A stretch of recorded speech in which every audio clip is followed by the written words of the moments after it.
Hello guys, welcome to another Harry. So in this video, we will see what if Angel Dust found Harry bruised in the cupboard and smuggled him to the Hazbin hotel at age 6. If you enjoy these kinds of stories, don't forget to show us some love by hitting the like button and subscribing to the channel. Your support means the world to us. Now, let's start the story. Chapter 1, The Boy Under the Stairs. Angel Dust was having one hell of a day, and not in a good way. Stupid fucking power fluctuations, he muttered, stumbling through what should have been a shortcut between Pentagram City's red light district and the Hazbin Hotel. Instead, he found himself somewhere different. Rain pattered against unfamiliar streets as Angel squinted at his surroundings. No crimson skies. No screaming. No tortured souls or towering demonic architecture. Just boring, identical houses with their boring, identical lawn stretching down a boring, identical street. Oh, fuck me sideways, Angel groaned, his mismatched eyes widening in realization. I'm in the living world. The spider demon patted down his fluffy chest, confirming he still had his physical form, all 6 arms intact. Whatever glitch in hell's barriers had sent him here hadn't transformed him into something more palatable for human sensibilities. Well, ain't that just peachy? Angel huffed, fluffing up his chest fur. Stranded in some suburb looking like me.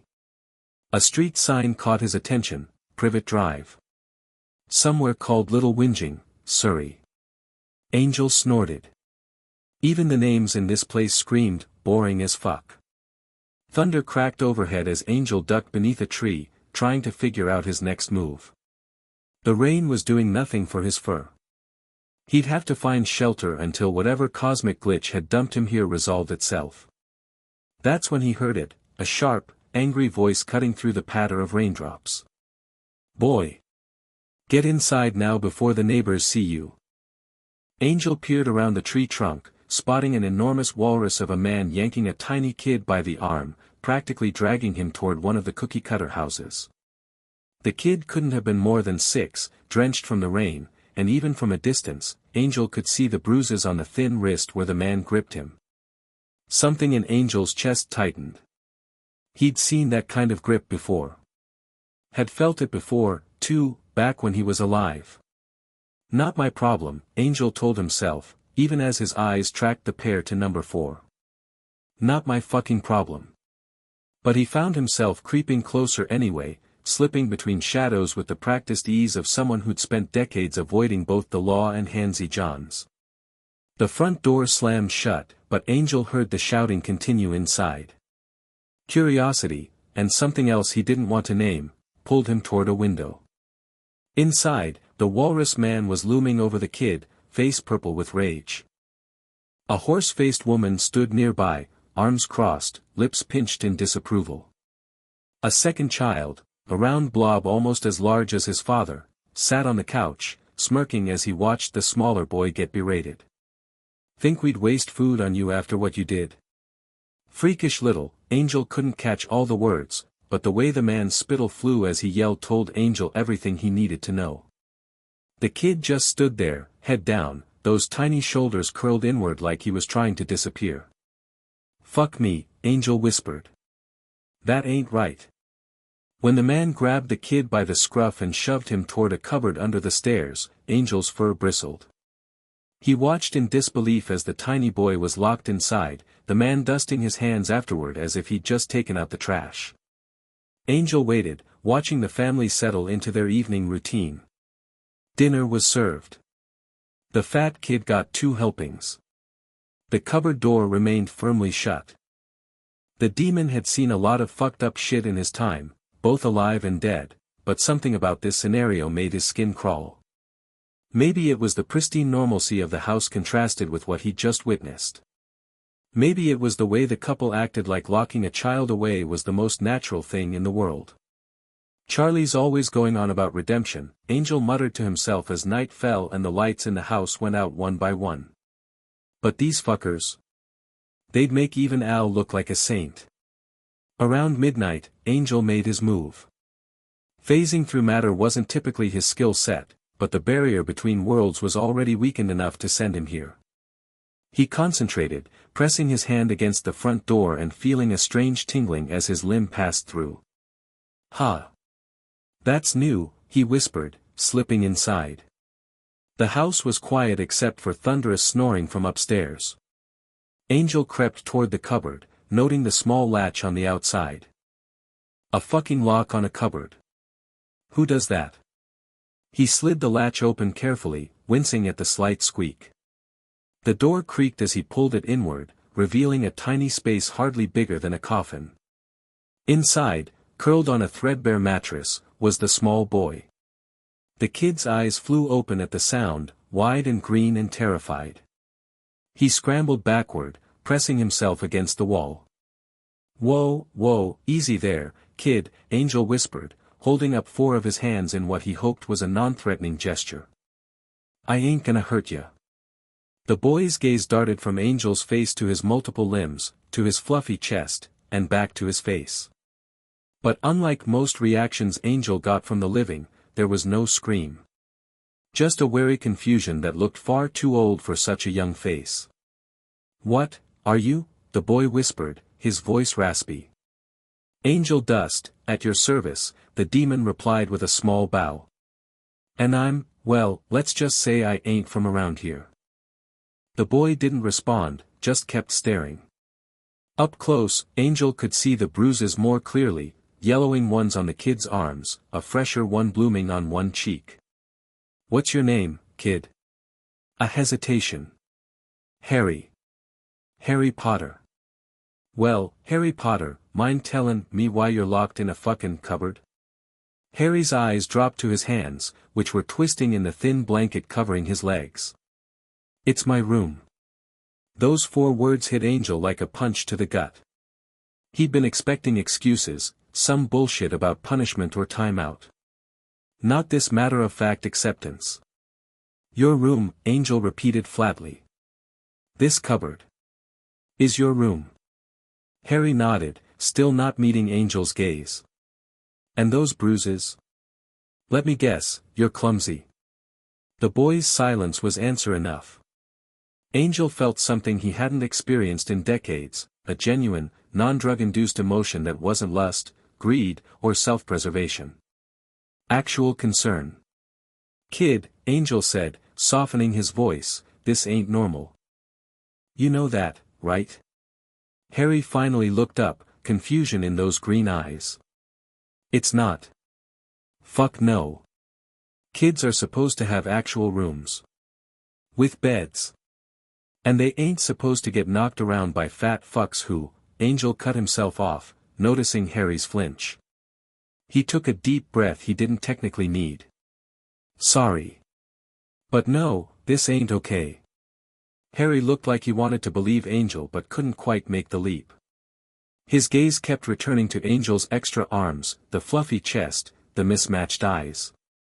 "You're not real, are you?" Harry finally asked. "I'm dreaming again." The resignation in the boy's voice made something twist in Angel's chest. "I'm real enough, kid. Just not human. Not anymore." "Are you a monster?" Angel laughed quietly. "Most would say yes. But I ain't here to eat ya, if that's what you're worried about. I got better taste than that." Harry's brows furrowed. "Then why are you here?" That was the $1,000,000 question, wasn't it? Angel had no fucking clue why he'd been transported to this particular shithole suburb, why he'd witnessed this particular kid getting abused, or why he was now having this conversation instead of finding a way back to hell. But looking at the bruised, tiny kid in front of him, Angel felt something he hadn't felt since his sister died, a desire to protect someone other than himself. "Let's just say I recognize a bad situation when I see one," Angel replied. "And yours?" "It's fucked up beyond belief." Harry didn't react to the language, another sign this kid had seen and heard too much for his age. "They're my aunt and uncle," Harry offered quietly. "They say I'm a burden. That they never wanted me." "Yeah, well, they sound like prime candidates for some of hell's special torture chambers," Angel muttered. "Listen, kid, what if you didn't have to stay here? Harry's head snapped up, hope flaring in his eyes before being ruthlessly squashed. There's nowhere else. My parents are dead. I'm not talking about other relatives. I'm talking about a different kind of place. Somewhere they'd never find you. Like an orphanage? Angel winced. Nah, more like a hotel. With some unique residents. Harry's eyes narrowed.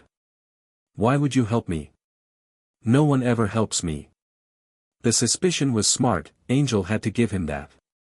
Kid had survival instincts. Let's just say I know what it's like to have family that treats you like shit, Angel said. And no kid deserves to live in a fucking cupboard. A sound from upstairs, a creak of floorboards, made both of them freeze. The walrus was awake. We gotta move fast if we're doing this, Angel whispered. You got anything you wanna bring? Harry hesitated only briefly before reaching under his mattress and pulling out 2 items, a broken toy soldier and a tattered blanket scrap. Angel's heart, or whatever passed for one in his demonic form, broke a little. Those 2 sad objects were all this kid had to his name. Alright, come on, Angel said, extending a hand. And try not to freak out too much about what happens next. Harry clutched his meager possessions and placed his tiny hand in Angel's. The trust in that gesture hit Angel harder than he expected. What the bloody hell is going on down there? The walrus's voice thundered from upstairs, followed by heavy footsteps. Angel scooped Harry up with his lower arms, keeping his upper limbs free for whatever came next. Hold on tight, kid. The cupboard door burst open, revealing the walrus man in striped pajamas, face apoplectic with rage. His beady eyes bulged at the sight of Angel. What are you? Put down the boy. Angel gave him a fanged grin. Sorry, sweetheart, but I'm taking this kid someplace where he won't get treated like garbage. You got a problem with that? The man lunged forward, surprisingly fast for his size. Angel dodged, backing toward the front door with Harry clutched protectively against his chest. Vernon. What's happening? The horse-faced woman appeared at the top of the stairs, her scream piercing when she spotted Angel. What is that thing? It's got the boy. Call the police. Vernon bellowed, grabbing a fireplace poker. Angel kicked the front door open, backing outside. Police? For what? Child endangerment? 'Cause that's what locking a kid in a cupboard is, you know. Vernon charged, swinging the poker. Angel sidestepped easily, years of street fighting and hell's constant violence making the man seem comically slow. You're one of his kind, aren't you? Vernon spat. One of those freaks. I'm a whole different kind of freak, honey, Angel replied with a wink, backing down the driveway. One you don't want to mess with. Harry clung to Angel, face buried against the demon's chest fluff, trembling but not struggling to get away. The barrier between worlds was still thin, Angel could feel it. He focused on that sensation, on the memory of hell's crimson skies and chaotic energy. He needed to get back now, before this situation escalated further. Vernon made another charge. Angel pivoted, feeling the air around him start to crackle with otherworldly energy. Yes, there it was. The gateway was opening again. Say bye-bye to your shitty family, kid, Angel said. You won't be seeing them again. Harry peeked over Angel's shoulder, his expression a mix of fear and something else, something that looked almost like relief. He didn't say goodbye. He just tightened his grip on Angel. The air split open, a tear forming in reality itself. Vernon stopped short, his face draining of color as he stared at the crimson glow emanating from the rift. What in God's name, God ain't got nothing to do with where I'm going, Angel smirked, stepping backward into the rift. Have a nice life, asshole.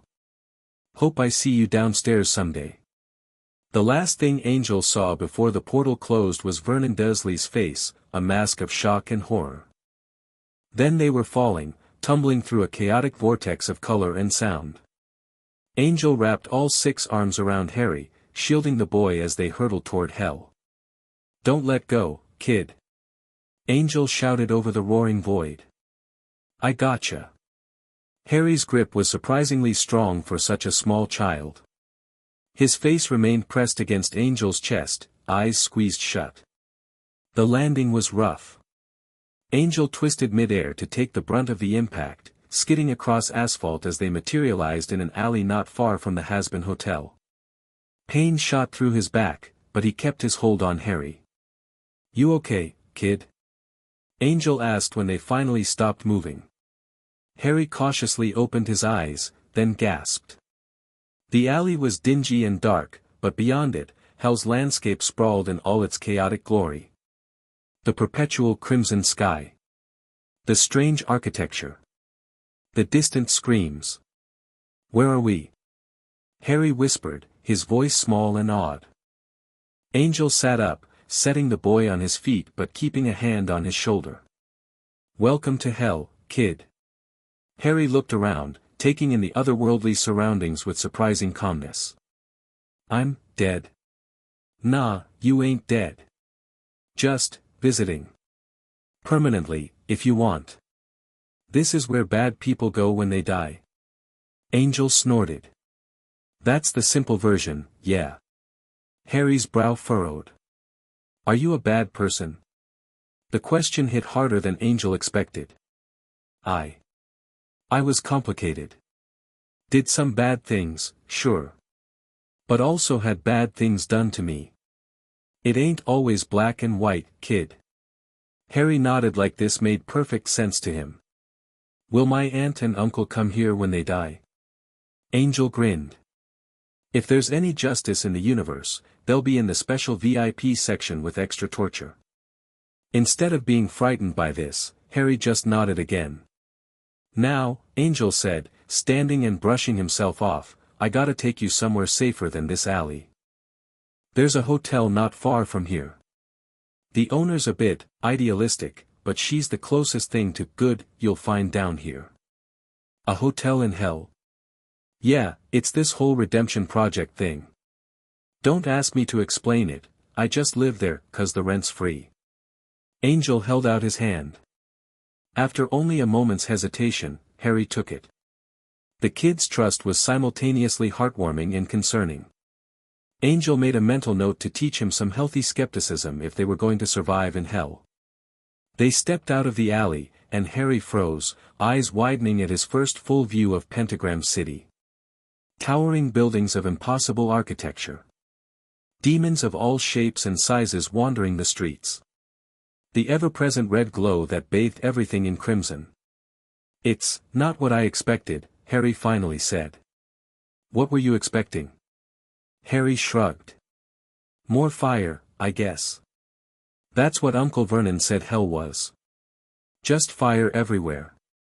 Angel laughed. "There are definitely parts like that, kid. But hell's got variety. Like shitty Earth, just with more murder and better fashion." They made their way through the streets, Angel keeping Harry close. Most demons gave them curious looks but steered clear. Angel's reputation and connection to the radio demon offered some protection.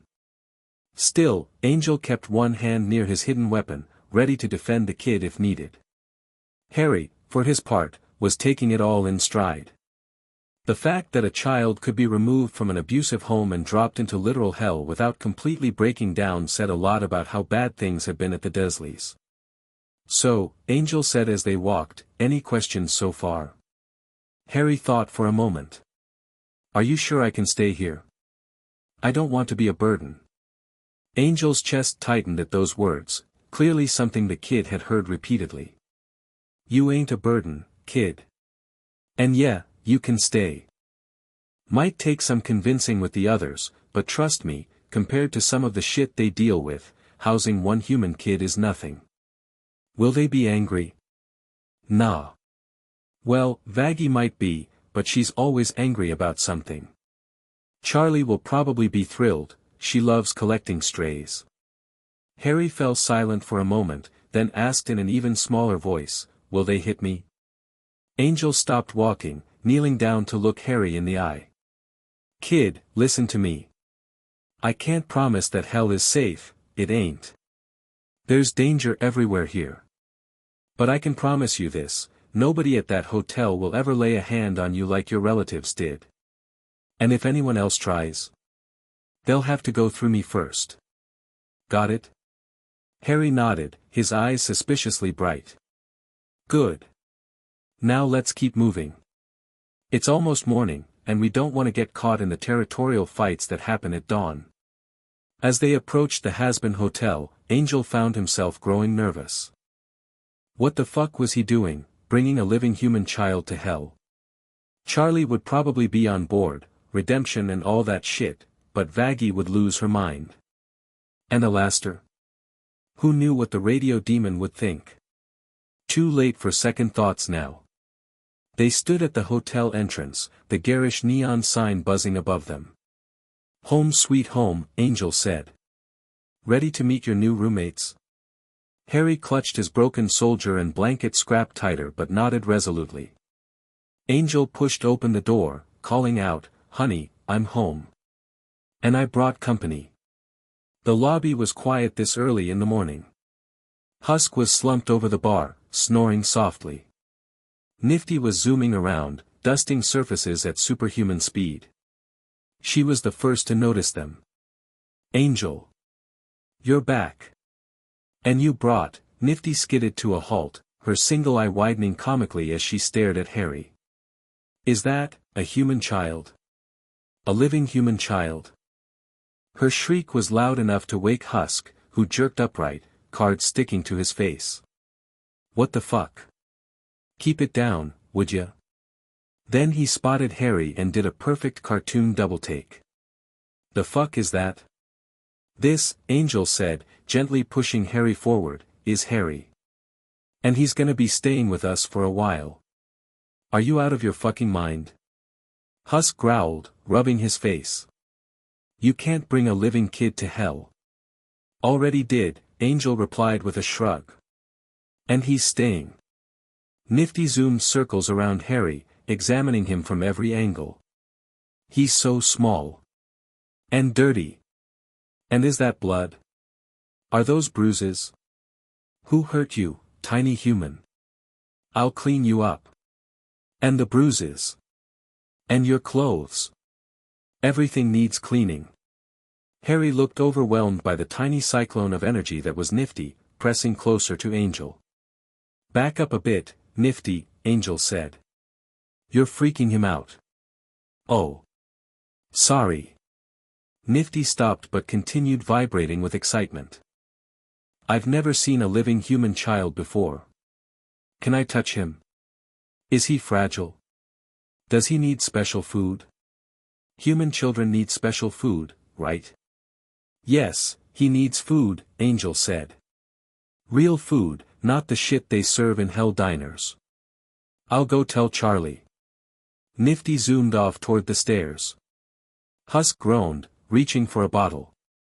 "This is gonna be a fucking shitshow." "Probably," Angel agreed cheerfully. He looked down at Harry. "Don't mind Husk. He's grumpy with everyone." Harry nodded, studying the cat demon with undisguised curiosity rather than fear. "What you looking at, kid?" Husk grumbled. "Are you a cat?" Harry asked. "I'm a demon that looks like a cat. Big difference." "Oh." Harry considered this. "Can I pet you?" Angel burst out laughing at Husk's offended expression. "I ain't some fucking house pet." Husk snarled, then immediately looked guilty when Harry flinched. He sighed. "Maybe later, kid. If you behave." Before Angel could tease Husk about his unexpected softness, rapid footsteps thundered down the stairs. Charlie appeared, her face alight with excitement, followed closely by Vaggie, who looked ready for battle. "Angel. Nifty said you brought a—" Charlie froze, her eyes locking on Harry. Her entire face lit up. "Oh my goodness. A human child. An actual living human child. In our hotel." She rushed forward, stopping just short of Harry. Unlike Nifty's frenetic energy, Charlie's excitement was tempered with gentleness. She crouched down to Harry's level. "Hello there. I'm Charlie, Princess of Hell and owner of this hotel. What's your name?" Harry glanced up at Angel, who nodded encouragingly. "Harry Potter, miss. It's wonderful to meet you, Harry. How did you?" Charlie's eyes flickered to Angel, her excitement giving way to confusion. "Angel, how exactly did a living child end up with you in hell?" Before Angel could answer, Vaggie stormed forward, her single eye blazing. "What the fuck, Angel? Kidnapping? Really? That's a new low, even for you." "It ain't kidnapping if the kid was being abused," Angel shot back. "And before you start throwing accusations, maybe take a look at the bruises on him and tell me I did the wrong thing." Vaggie opened her mouth to retort, then actually looked at Harry, really looked at him. The yellowing bruises on his arms. The fresh one on his cheek. The way his clothes hung off his too thin frame. The wariness in his posture. Her expression shifted, anger redirecting. "Who did this to you, Niño?" "My aunt and uncle," Harry replied quietly. "They don't like me very much." The matter-of-fact way he said it made Charlie's eyes fill with tears and Vaggie's hand clench around her spear. "They kept him in a fucking cupboard," Angel added, his usual flippancy gone. "Called it his room. And from the looks of him, they weren't big on feeding him either." Charlie knelt in front of Harry, her movements slow and gentle. "May I see your arms, Harry?" Harry hesitated, then held out his thin arms. Charlie examined the bruises with a carefully neutral expression, though Angel could see the fury building behind her eyes.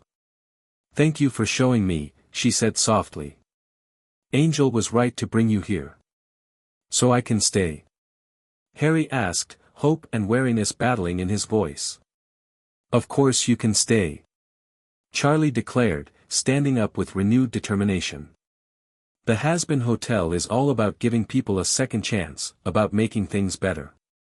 And it seems like you could use both of those things. Vaggie still looked troubled. "Charlie, I'm not saying we should send him back to abusers, but, this is hell. It's no place for a living child." "Neither is a cupboard where he gets beaten," Charlie replied firmly. "We'll figure out the details later. Right now, Harry needs food, clean clothes, and a safe place to rest." Vaggie sighed, knowing that look in Charlie's eyes. "Fine. But we're talking about this more later. I'll take responsibility for the kid," Angel volunteered, surprising himself with how much he meant it. "He'll stay with me until we figure out something better." "You?" Husk snorted. "No offense, but you ain't exactly parent material." "What, and you are?" Angel fired back.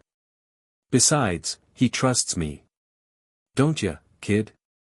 Harry nodded, still pressed close to Angel's side. "It's settled then." Charlie clapped her hands. "Harry will stay with Angel for now. Nifty, can you prepare a room for him? Maybe the one next to Angel's." "On it." Nifty saluted and zoomed away.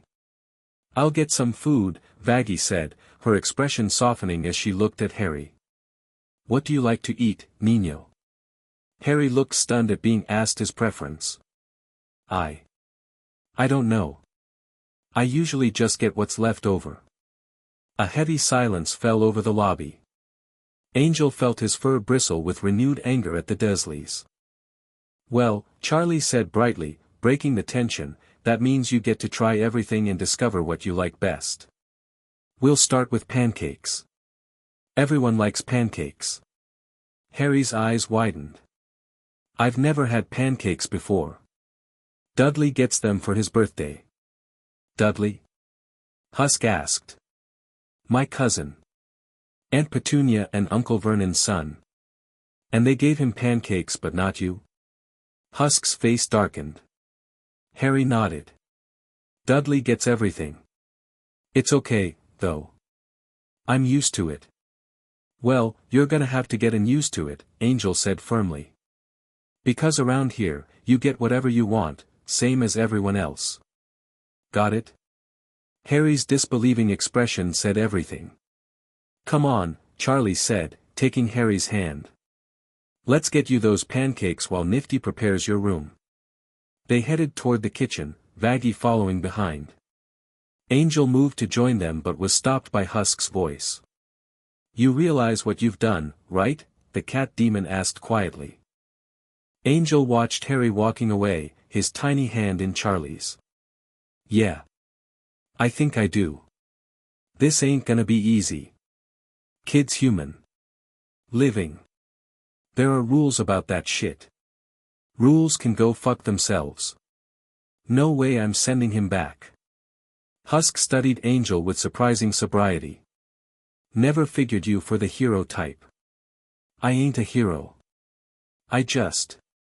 Angel struggled to articulate what had driven him to rescue Harry. I know what it's like, okay? To have family that hurts you instead of protecting you. Kid deserves better. Husk nodded slowly.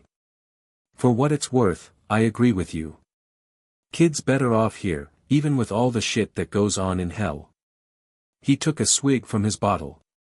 But others might not see it that way. You mean Al?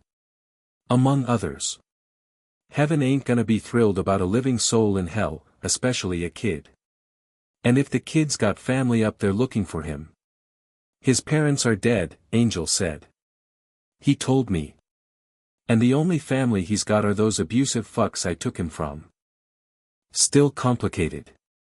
Husk sighed. Ah, fuck it. We'll figure it out. Charlie's on board, and that counts for something down here. Angel nodded, feeling a weight he hadn't realized he'd been carrying lighten slightly. Maybe this insane rescue mission wouldn't blow up in his face after all. Pancake time. Charlie called from the kitchen. Angel, come join us. Angel headed toward the kitchen, already wondering what fresh hell he'd unleashed by bringing Harry to, well, hell. But watching the kid's face light up at his first ever stack of pancakes, Angel couldn't bring himself to regret it. Whatever came next, they'd handle it. Together. Harry couldn't believe his eyes. The stack of pancakes in front of him was bigger than any meal he'd ever been allowed. And they were all for him. Not Dudley. Not Uncle Vernon. Him. Go ahead, the nice lady, Charlie, encouraged. Try them. Harry picked up his fork carefully, conscious of all the eyes watching him. He cut a small piece and took a cautious bite. Flavor exploded in his mouth, sweet, buttery, nothing like the scraps he was used to. His eyes widened. Good, right? Angel asked, grinning at Harry's expression. Harry nodded, taking another, larger bite. It's the best thing I've ever tasted. Something in his words made the adults exchange looks, but Harry was too focused on his pancakes to care. He ate steadily, savoring each bite, hardly believing this wasn't a dream. So, Harry, Charlie said gently, Angel told us a little about where he found you. Would you mind telling us more about yourself? Harry hesitated, fork pausing midway to his mouth. What do you want to know? Whatever you'd like to share. How old are you? What do you like to do?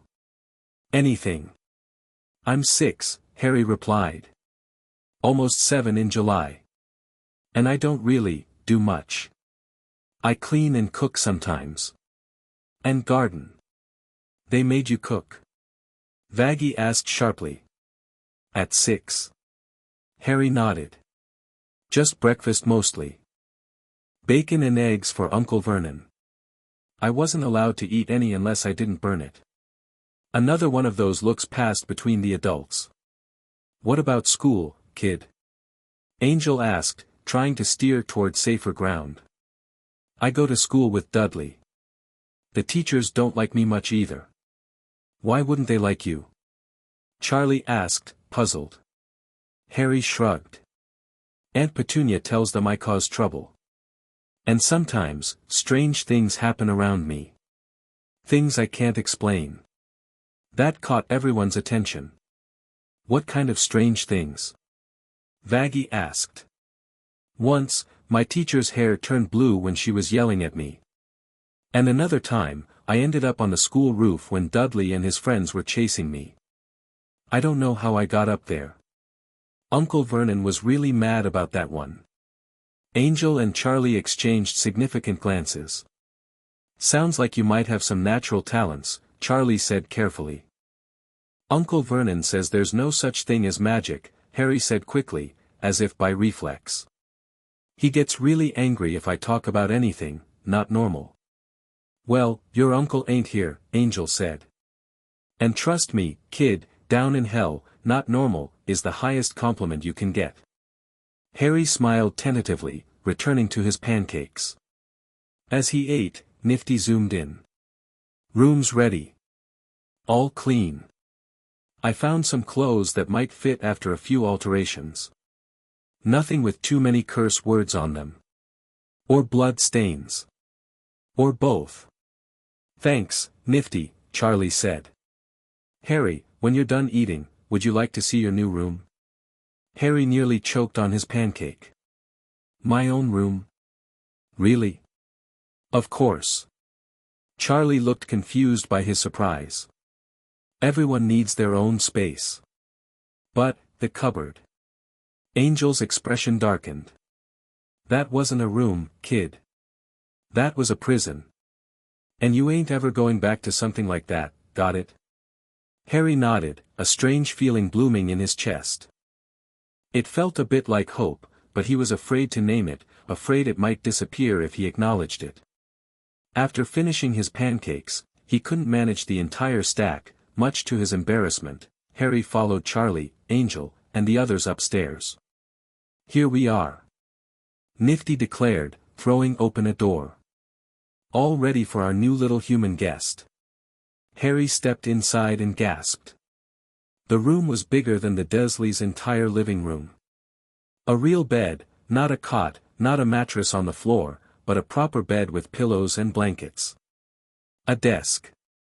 A bookshelf with actual books. A window with a view of hell's bizarre landscape. This is, all for me. Harry whispered. All for you, Charlie confirmed. Is it okay? We can change anything you don't like. Harry couldn't speak.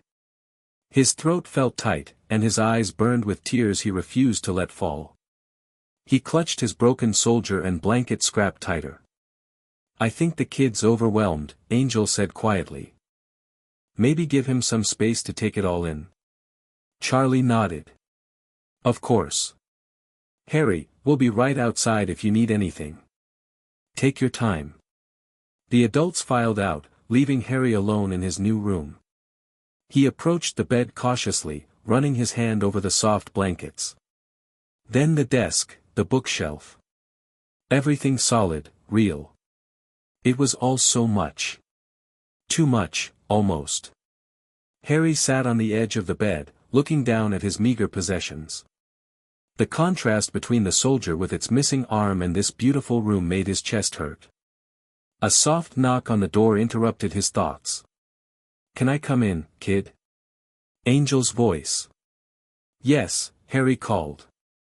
Angel slipped inside, closing the door behind him. He sat beside Harry on the bed, careful to keep some distance. Lot to take in, huh? Harry nodded. Look, I know this is all weird as fuck. You were locked in a cupboard this morning, and now you're in hell with a bunch of demons, in a hotel room bigger than most apartments. It's okay to be freaked out. I'm not freaked out, Harry said quietly. I'm just, waiting. Angel frowned. Waiting for what? For it to be a trick. Or a dream. Good things they don't happen to me. The raw honesty hit Angel hard. Kid. Harry. I get it. I really do. When shit goes wrong your whole life, it's hard to trust when something goes right. He hesitated, then continued. But this ain't a trick. It might be crazy, bringing you to hell, giving you a room in this madhouse, but it's real. Harry looked up at Angel, green eyes searching. Why did you help me? No one ever helps me. There was that question again. Angel sighed, trying to find the right words. I told you before, I know what it's like. Having family that treats you like garbage. He paused. My old man, he wasn't kind. Used to knock me and my brother around. Called us every name in the book. Nothing we did was ever good enough. Harry was watching him intently. When I saw that walrus grab you, saw those bruises. I dunno. Something in me just couldn't walk away. Maybe I'm going soft in my old age. Angel tried to make it sound like a joke, but it fell flat. Thank you, Harry said simply. Don't thank me yet, kid. Hell ain't exactly a paradise. There's danger everywhere. Rules are different here. And not everyone's gonna be as welcoming as Charlie and the gang. It's still better than the cupboard. Angel couldn't argue with that. Well, you got me watching your back now. And Charlie. And even Vaggie, though she pretends to be tougher than she is. Harry nodded, looking down at his broken soldier. This was Dudley's. He broke it and threw it away. I rescued it from the bin. We can get you new toys, you know. Ones that ain't broken. I like him this way, Harry said, stroking the toy's head with his thumb. He's like me. Broken, but still here. Angel's chest tightened. You ain't broken, kid. Harry didn't look convinced, but he didn't argue. What about that? Angel nodded toward the blanket scrap. This was my mum's, I think. It's the only thing I have from before they died. Your parents. What happened to them? Car crash. That's how I got this. Harry pushed his bangs aside, revealing a lightning-shaped scar on his forehead. At least, that's what Aunt Petunia told me. They don't like talking about my parents. Uncle Vernon says my dad was a drunk. Angel frowned. Something about that story felt off, but he couldn't put his finger on why. Before he could question further, another knock sounded at the door. Charlie peeked in. Sorry to interrupt, but there's someone else you should meet, Harry. He just got back to the hotel and, well, it's better if introductions happen sooner rather than later. The nervous edge to Charlie's voice put Angel on alert. Al? Charlie nodded. Angel stood. All right, kid. Time to meet the hotel's resident powerhouse. Just be polite and don't show fear. He can smell fear. Harry's eyes widened. Angel, don't scare him, Charlie chided. Alastair isn't going to hurt Harry. You sure about that, princess? Al ain't exactly known for his love of children. Or humans. Or anything that breathes, really. He promised to behave, Charlie said firmly. And he's curious about our new guest. That's what I'm afraid of, Angel muttered. He turned to Harry. Stick close to me, okay? Harry nodded, sliding off the bed to stand beside Angel. The spider demon instinctively placed a protective hand on Harry's shoulder. They followed Charlie downstairs to find the lobby now occupied by a tall, red-clad demon with a permanent smile and glowing radio dials for eyes. Alastair stood with his microphone staff, surveying the room with his usual manic energy. There he is. Alastair's voice crackled with radio static. The little human causing such a commotion. How delightful. Harry pressed closer to Angel's side. Al, this is Harry, Charlie said, her voice deliberately cheerful. Harry, this is Alastair, another resident of our hotel. Alastair approached, his movements jerky and uncanny. He bent at the waist to bring his face level with Harry's, that grin never wavering. Hello, young fellow. Quite the unusual visitor we have. A living human child in hell. How extraordinarily entertaining. Harry, to Angel's surprise, didn't cower. He studied Alastair with the same curiosity he'd shown Husk. Hello, sir, Harry said politely. Are you a dear? Alastor's grin widened impossibly. How observant. Indeed, my form does bear certain servine characteristics.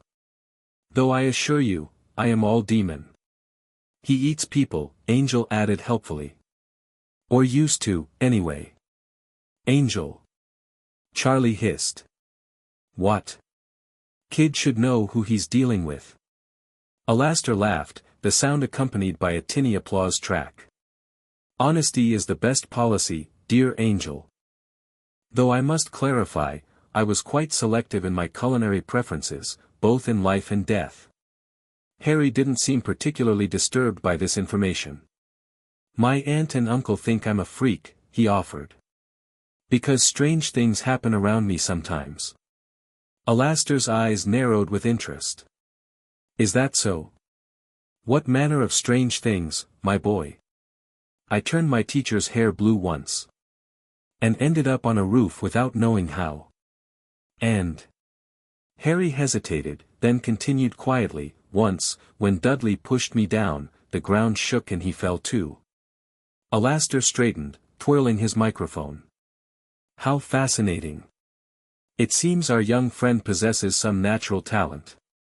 Quite uncommon in human children, especially those still among the living. You mean magic? Harry asked, then quickly added, Uncle Vernon says there's no such thing. Your uncle, Alastor said, his voice dropping an octave while maintaining its cheerful tone, sounds like a thoroughly unpleasant individual who would make excellent broadcasting material. He means radio show, Charlie translated quickly. Alastor used to be a radio host. Still am, my dear. The radio demon's broadcast continues uninterrupted in certain circles of hell. Harry looked genuinely interested. You have a radio show? I've never listened to the radio. Dudley always wants the telly. Alastor's expression flickered briefly to disgust at the mention of television. A travesty. The radio is far superior to that mind-numbing picture box. Perhaps I'll give you a private broadcast sometime, young man. Angel tensed, unsure if that was a threat or a genuine offer. I'd like that, Harry said simply. Alastor studied the boy, his head tilting at an unnatural angle. You know, there's something quite interesting about you, my boy. Something beyond the obvious human in hell situation. What do you mean? Charlie asked. Alastor tapped his microphone against the floor, sending a pulse of energy through the room. Harry gasped as red symbols briefly glowed around him before fading. Just as I suspected. Alastor declared triumphantly. The child possesses significant magical potential. Quite rare in ordinary humans. And there's something else. His eyes narrowed. Something attached to him. Something dark. Angel stepped forward protectively. What do you mean, attached to him? Alastor circled Harry, studying him like a fascinating specimen. There's a magical signature that isn't his own. Faint, but present. Centered around that curious scar. He pointed to Harry's forehead. Harry's hand flew to his lightning scar. From the car crash. I sincerely doubt that scar came from any automobile accident, my dear boy. Alastor laughed. No, that's a curse scar if I've ever seen one. And I've seen many. Charlie frowned. A curse? On a child? Who would do such a thing? The magical world can be just as cruel as hell, my dear. Perhaps even more so, as they hide their cruelty behind righteousness. Alastor's grin sharpened. How delightfully hypocritical. Harry looked confused and a little frightened now. I don't understand. Angel squeezed Harry's shoulder. Don't worry about it, kid. Whatever it is, we'll figure it out. Indeed we will. Alastor declared cheerfully. A mystery to solve. How entertaining. And the child himself, full of untapped potential. This hotel just became considerably more interesting. Charlie stepped forward. Alastair, you promised not to frighten Harry.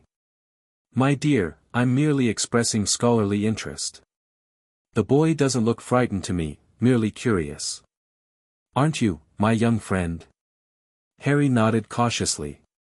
I want to know why strange things happen around me. And what you mean about a curse. All in good time. Alastair said. For now, I believe we should let our young guest settle in. Hell is quite an adjustment, even for the dead. I can only imagine how overwhelming it must be for the living. With that, Alastair bowed dramatically and vanished in a burst of static, leaving behind only the faint sound of radio feedback. Well, Charlie said, breaking the silence, that went better than expected. Angel snorted. Only because Al finds the kid interesting. The moment that interest fades, it won't, Charlie interrupted firmly. Alastair gave his word he wouldn't harm Harry. And whatever else he might be, he keeps his word. Harry looked up at Angel. Is he always like that? Creepy and cryptic? Yeah, that's Al's whole thing. You'll get used to it.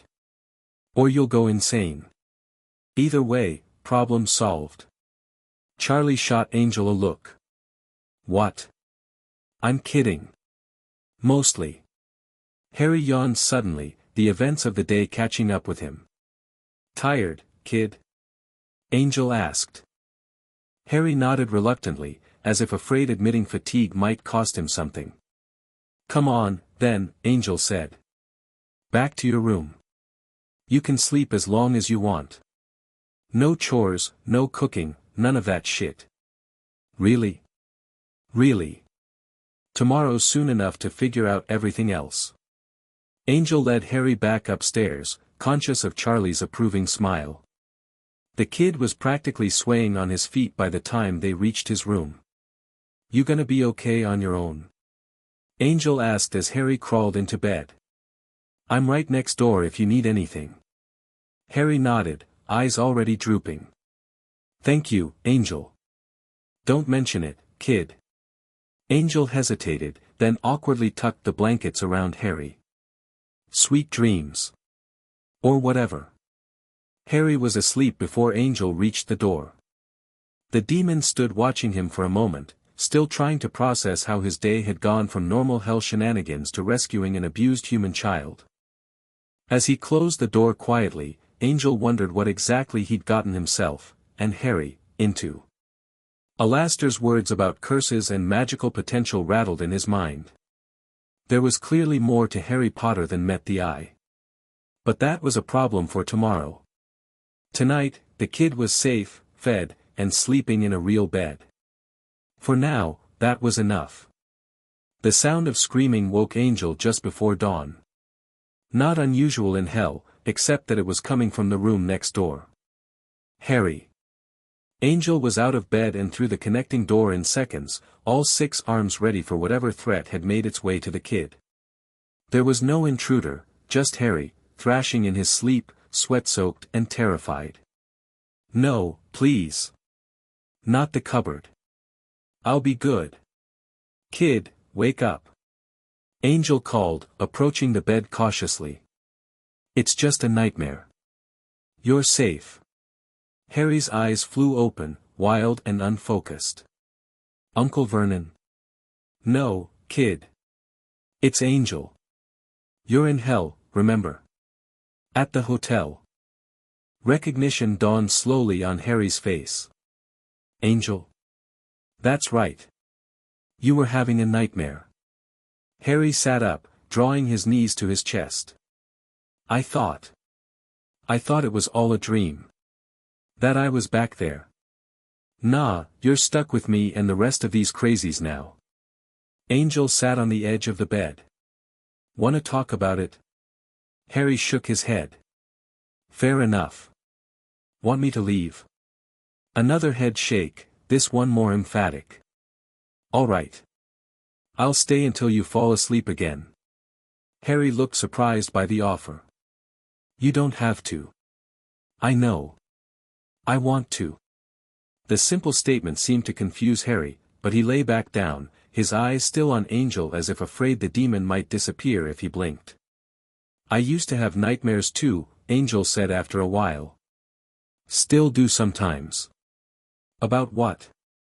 Angel considered how much to share. About my old man, mostly. And some of the shit I went through after I left home. Bad stuff. Does it get better? Harry asked in a small voice. The nightmares? Yeah, they do. Not right away, but eventually. Having people around who give a shit helps. Harry nodded thoughtfully. I never had anyone to tell about my nightmares before. Aunt Petunia said I was just seeking attention. Angel's fur bristled with renewed anger at the Dursleys. Well, you can wake me up anytime, kid. I don't need much sleep anyway. Promise? Promise. Harry seemed satisfied with that, his eyes growing heavy again. Angel? What did the dear man mean about a curse? Angel sighed. I don't know, kid. Al says a lot of weird shit. But we'll figure it out, okay? Okay. Harry's voice was barely a whisper as sleep reclaimed him. Angel stayed until Harry's breathing evened out, then returned to his own room, leaving the connecting door ajar. Sleep didn't come easily after that. Angel's mind was too full of unanswered questions. What was the deal with Harry's magical abilities? What was the dark thing Alastor sensed attached to him? And most pressing, what would happen when the living world noticed Harry Potter was missing?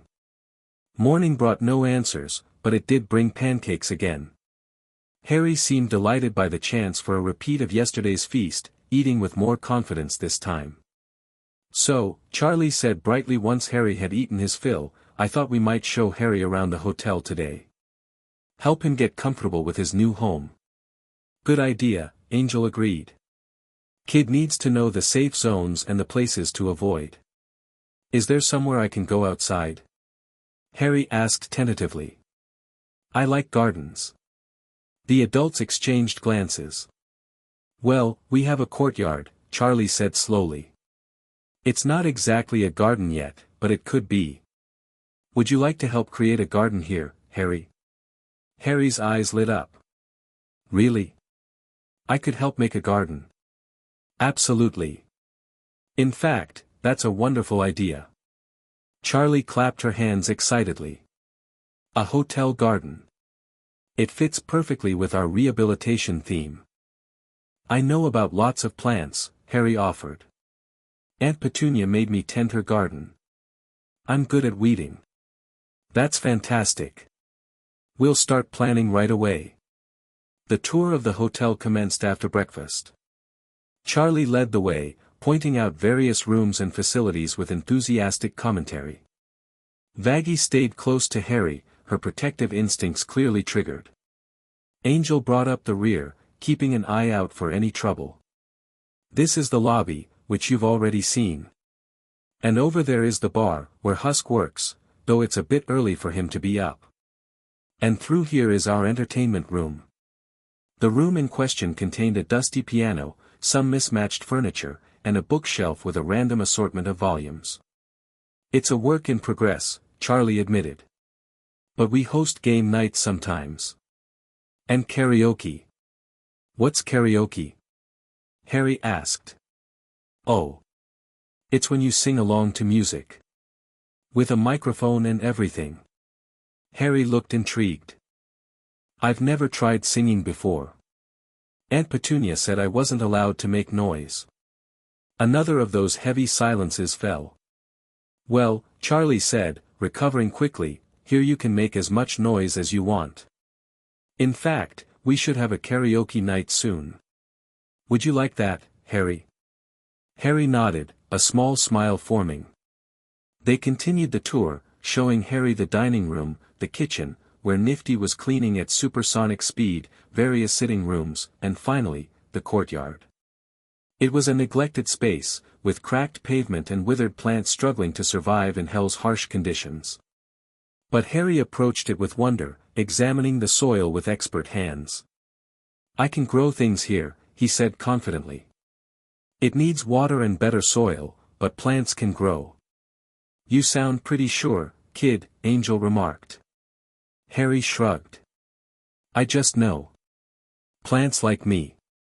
Well then, Charlie said, we'll get you whatever supplies you need. This can be your special project. As they stood in the courtyard discussing garden plans, a commotion from inside caught their attention.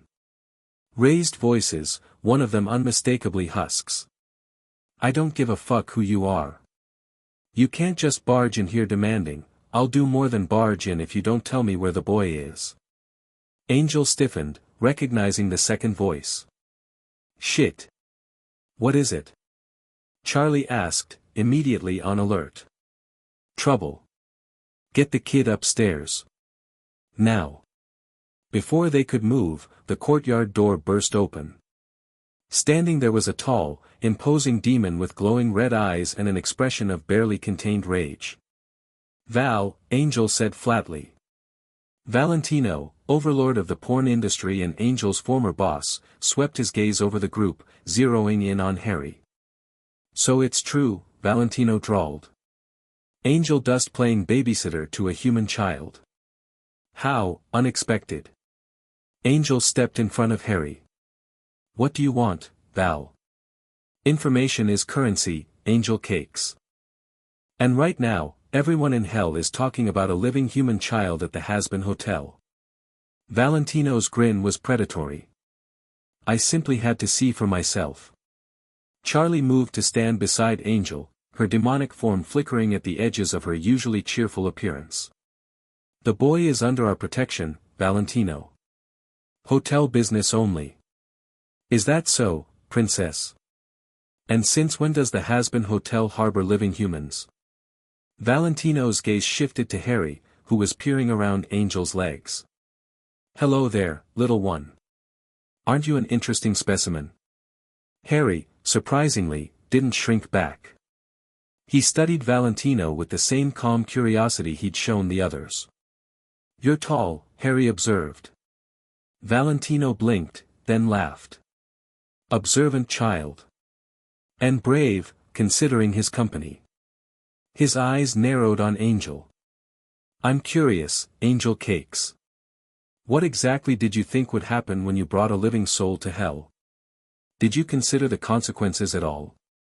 Consequences? Angel kept his tone casual, though his fur stood on end. Like what?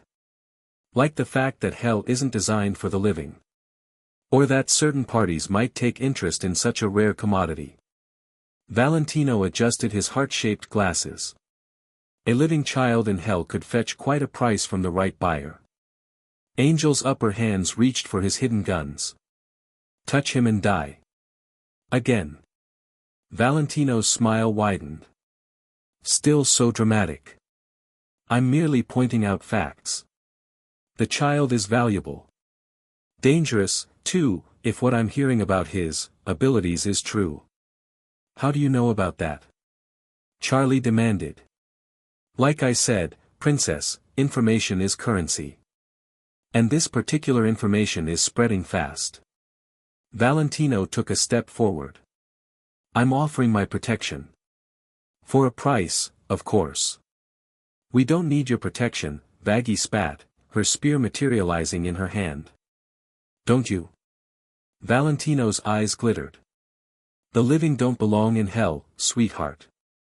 There are rules. Ancient ones. Entities far more powerful than your daddy might take notice. A flash of concern crossed Charlie's face before she masked it. We're handling it. Are you? Because from where I'm standing, it looks like you've taken on a responsibility you don't fully understand. Valentino's gaze returned to Harry. What's your name, child? Before anyone could stop him, Harry answered, Harry Potter, sir. Valentino's eyebrows rose. Polite little thing, aren't you? Tell me, Harry Potter, do you know what you are? A boy, Harry replied, confusion evident. A wizard, Valentino corrected. A human with magical abilities. Quite rare, even on Earth. And extraordinarily valuable here in hell. Harry's eyes widened. A wizard? Like with magic wands and spells? Precisely. Valentino smirked at the adult's surprise. What? Did you think I wouldn't recognize the signs? I've been in hell long enough to know magic when I see it. How do you know about wizards? Charlie asked suspiciously. I make it my business to know things, princess. Especially things that might be profitable. Valentino straightened his coat. And speaking of profit, my offer stands. Protection for the boy, in exchange for considerations. Not interested, Angel said firmly. Your funeral. Or rather, the child's. Valentino turned to leave, then paused. Oh, and angel cakes.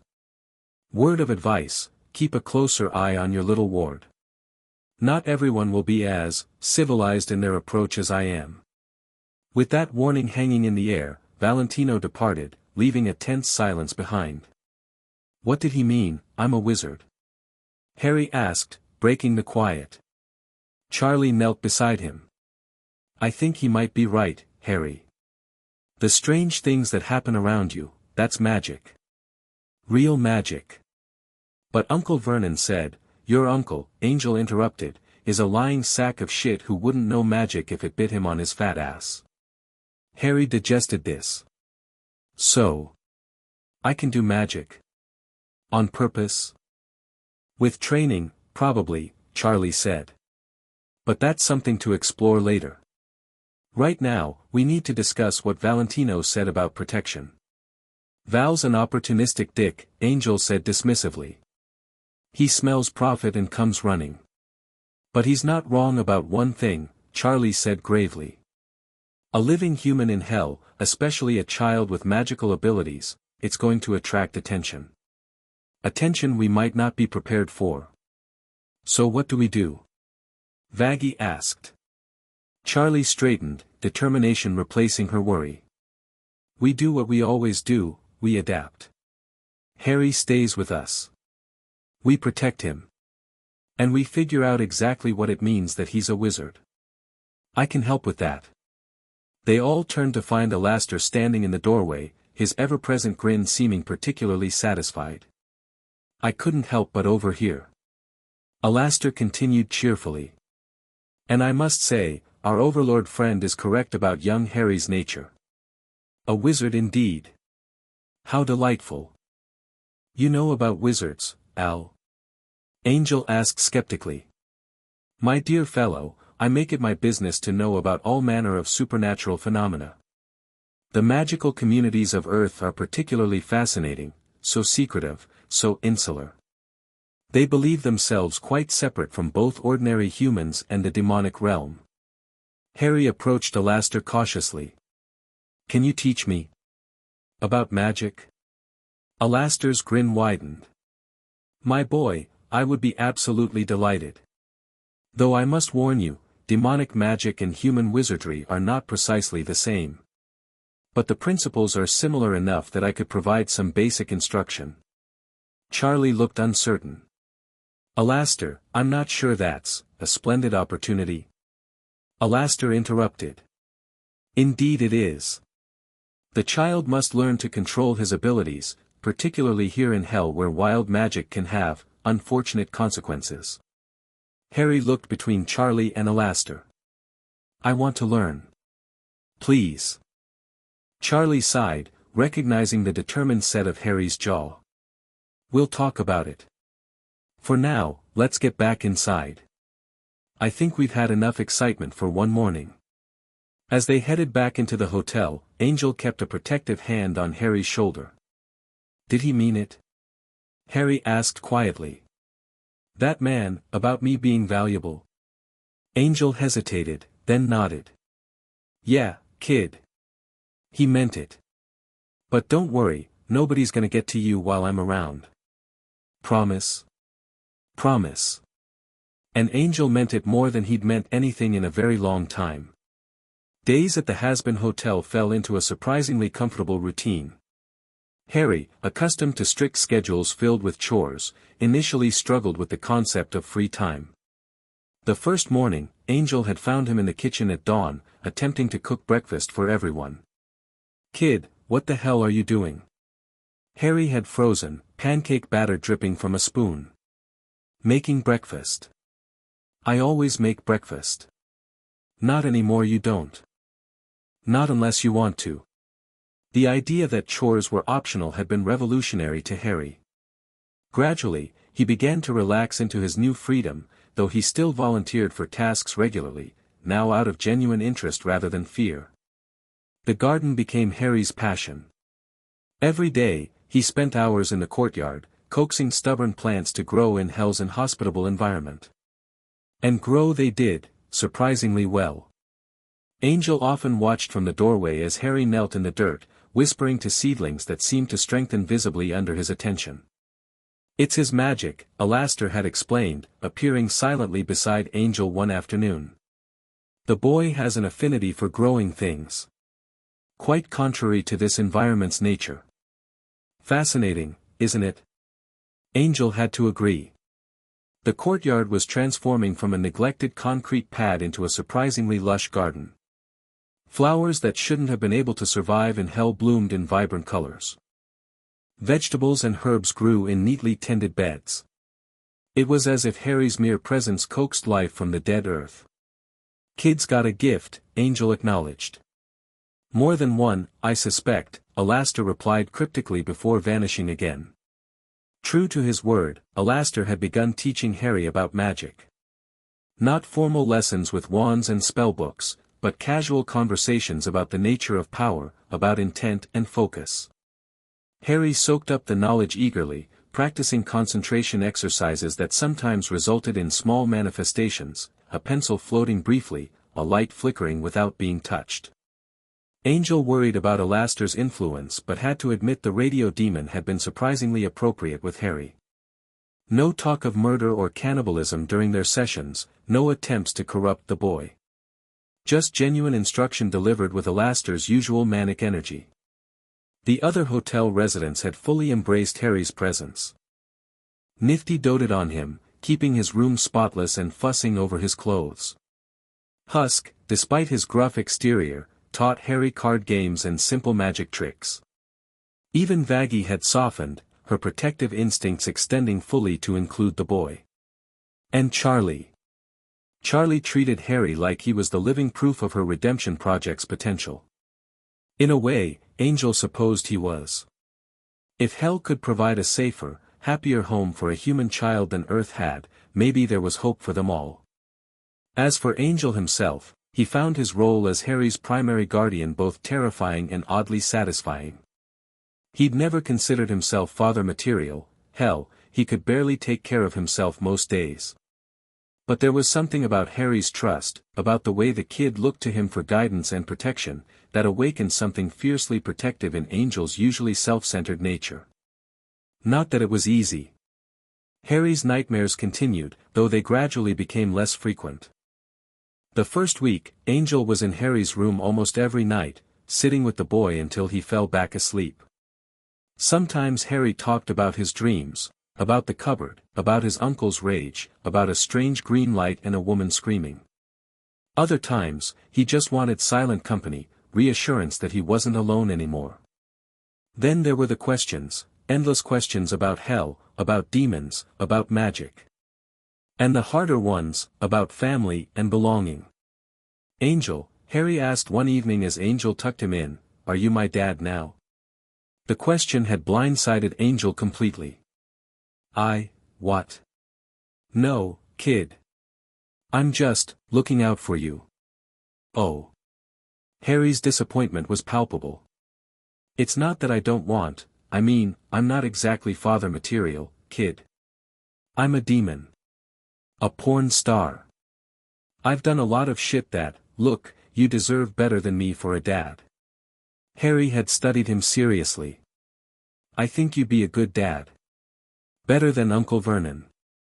"That's a pretty low bar, kid," Angel had replied, trying for humor to mask how much the words affected him. But the question lingered in Angel's mind long after Harry had fallen asleep. What was he to Harry now? Guardian? Protector? Friend? The labels seemed inadequate for the bond that was forming.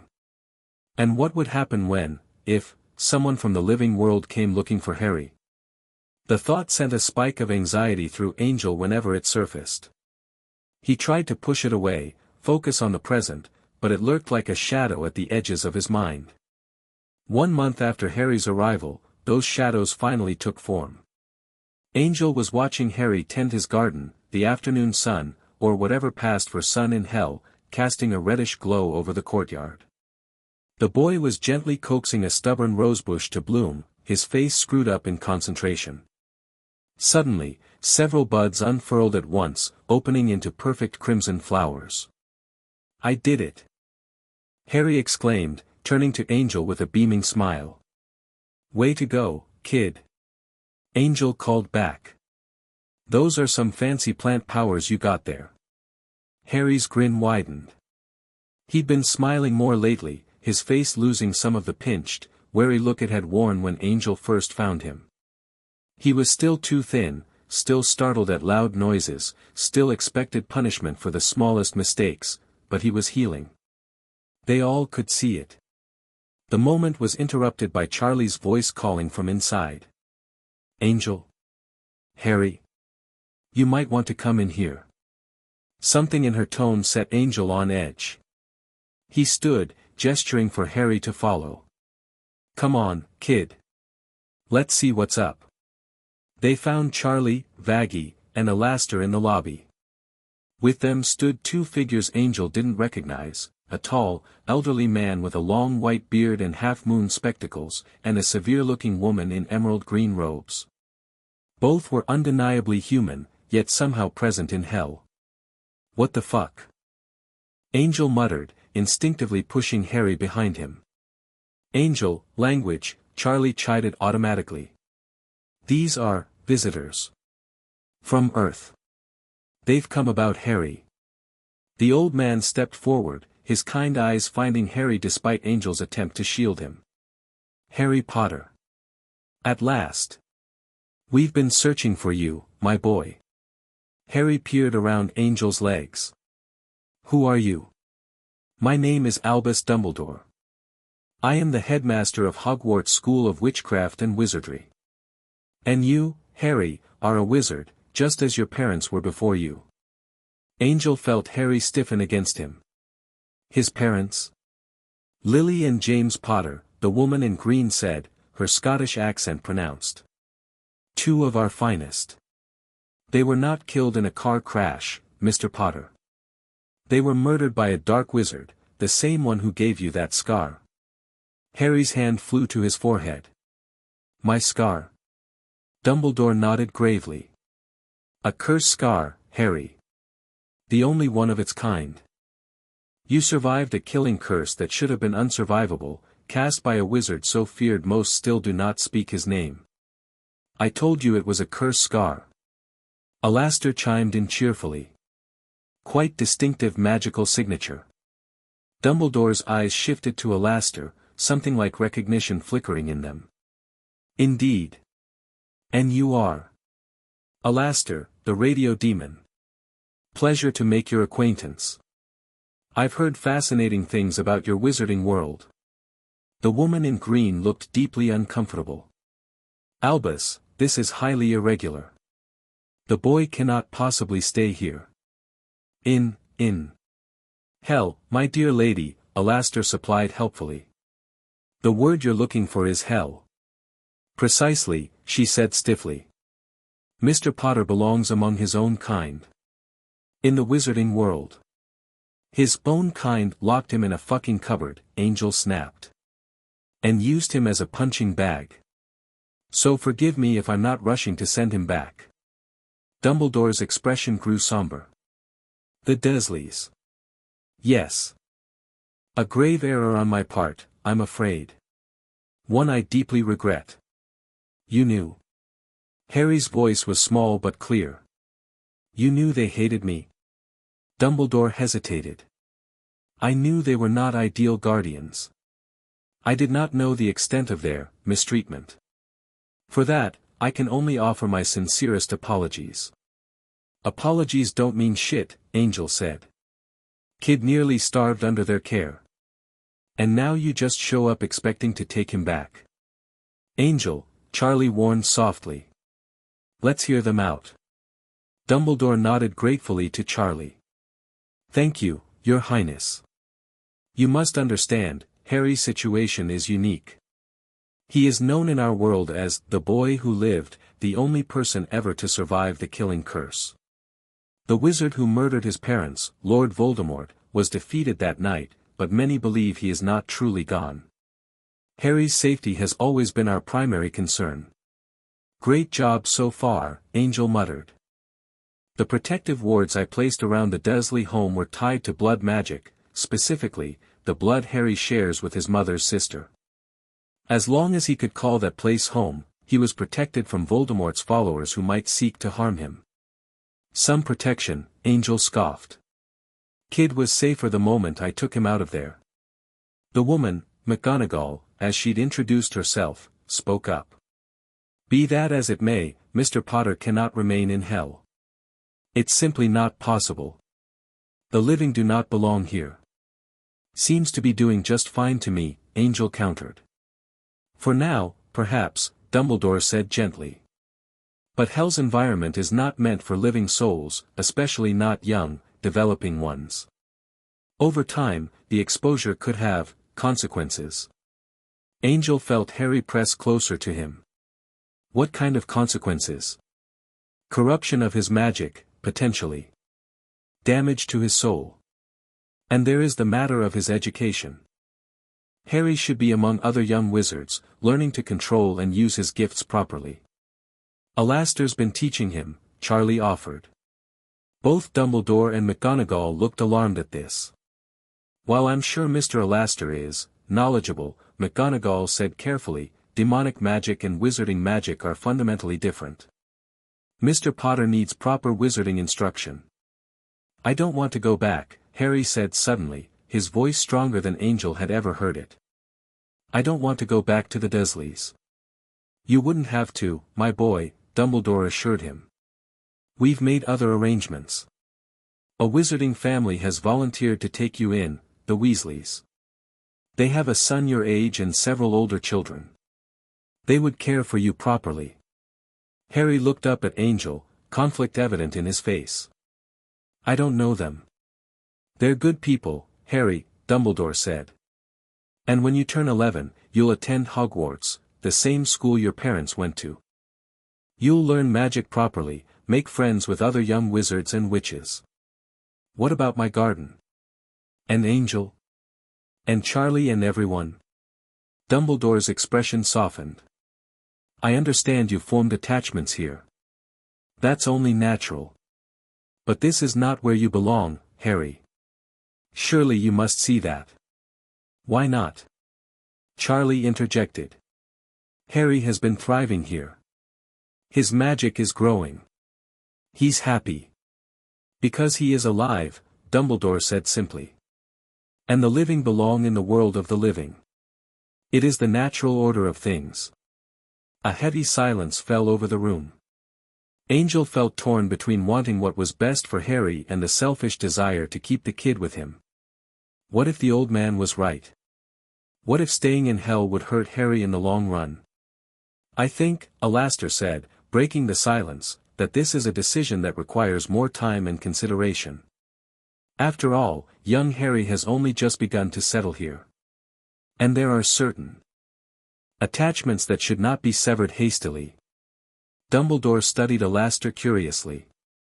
You seem unusually concerned for the boy's welfare. Alastor's grin widened. The child is an endless source of entertainment. His magic interacts with hell's environment in fascinating ways. And he's proven to be an excellent audience for my broadcasts. Despite the flippant answer, Angel detected something genuine in Alastor's defense of Harry. The radio demon had grown fond of the kid, in his own twisted way. Perhaps, Charlie suggested diplomatically, we could reach a compromise. Harry could visit the wizarding world, meet this Weasley family, learn about his heritage, but maintain his residence here, at least for now. McGonagall looked scandalized. That's simply not possible. The logistics alone, actually, Minerva, Dumbledore interrupted thoughtfully, it might not be as impossible as it seems. The barriers between worlds have already been breached once. He glanced at Angel. And certain accommodations could be made. You can't seriously be considering leaving the boy in hell, Albus. I am considering all options, with Harry's best interests at heart. Dumbledore turned to Harry. What do you think, my boy? Would you like to learn more about the wizarding world? About your parents? Harry nodded slowly. Yes. But. He looked up at Angel, uncertainty clear in his eyes. Angel knelt down to Harry's level. Listen, kid. I ain't going anywhere. Whatever you decide, I got your back. If you want to check out this wizard school, meet these Weasley people, that's okay. Doesn't mean you can't come back. You promise? Harry asked, the familiar question carrying all his fear of abandonment. Promise. Cross my heart and hope to die. Again. Harry managed a small smile at that. He turned back to Dumbledore. I want to know about my parents. And about being a wizard. But I don't want to leave forever. This is my home now. Dumbledore stroked his long beard thoughtfully. I propose this, Harry will remain here for the time being, while we arrange a visit to the Weasley family. He can spend time in both worlds, learning about his heritage while maintaining the connections he's formed here. When he turns 11, we can revisit the question of his permanent residence and education. McGonagall looked like she wanted to object but held her tongue. Charlie beamed at the compromise. Alastor twirled his microphone, looking intrigued by the arrangement. That all right with you, kid? Angel asked Harry quietly. Harry nodded, relief evident in his posture. Yes. I want to stay here, but I want to learn about magic too. And about my parents. Then it's settled, Dumbledore said, clapping his hands together. I'll return in 1 week to accompany Harry on his first visit to the wizarding world. In the meantime, I'll leave some books about magical theory that might help guide his early education. The elderly wizard produced several volumes from within his robes, handing them to Charlie. Then he turned back to Harry, his expression gentle. Your parents would be very proud of you, Harry. You've shown remarkable resilience and courage. Harry straightened at the mention of his parents. Did you know them well? I did indeed. They were former students of mine, and later, allies in the fight against Voldemort. When you're ready, I have many stories to share with you about them. Harry nodded, clearly treasuring this promise of connection to his past. As the wizards prepared to depart through a portal Dumbledore conjured, Angel found himself oddly grateful for the old man's flexibility.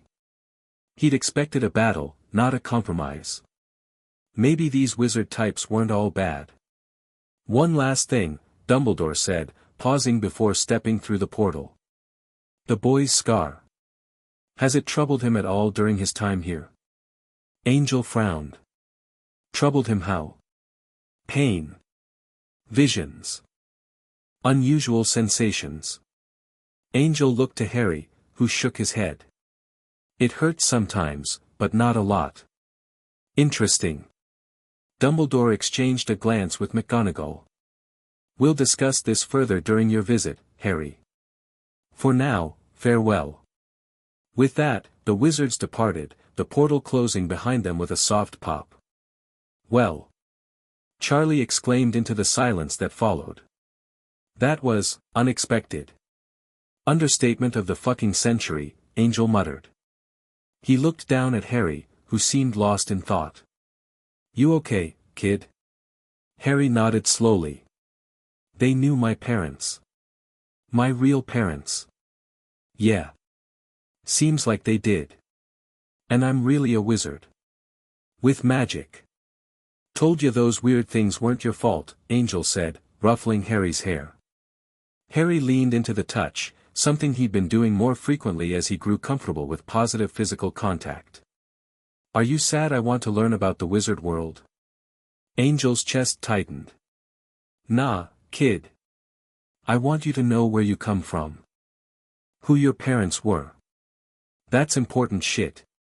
But I'm coming back. This is home now.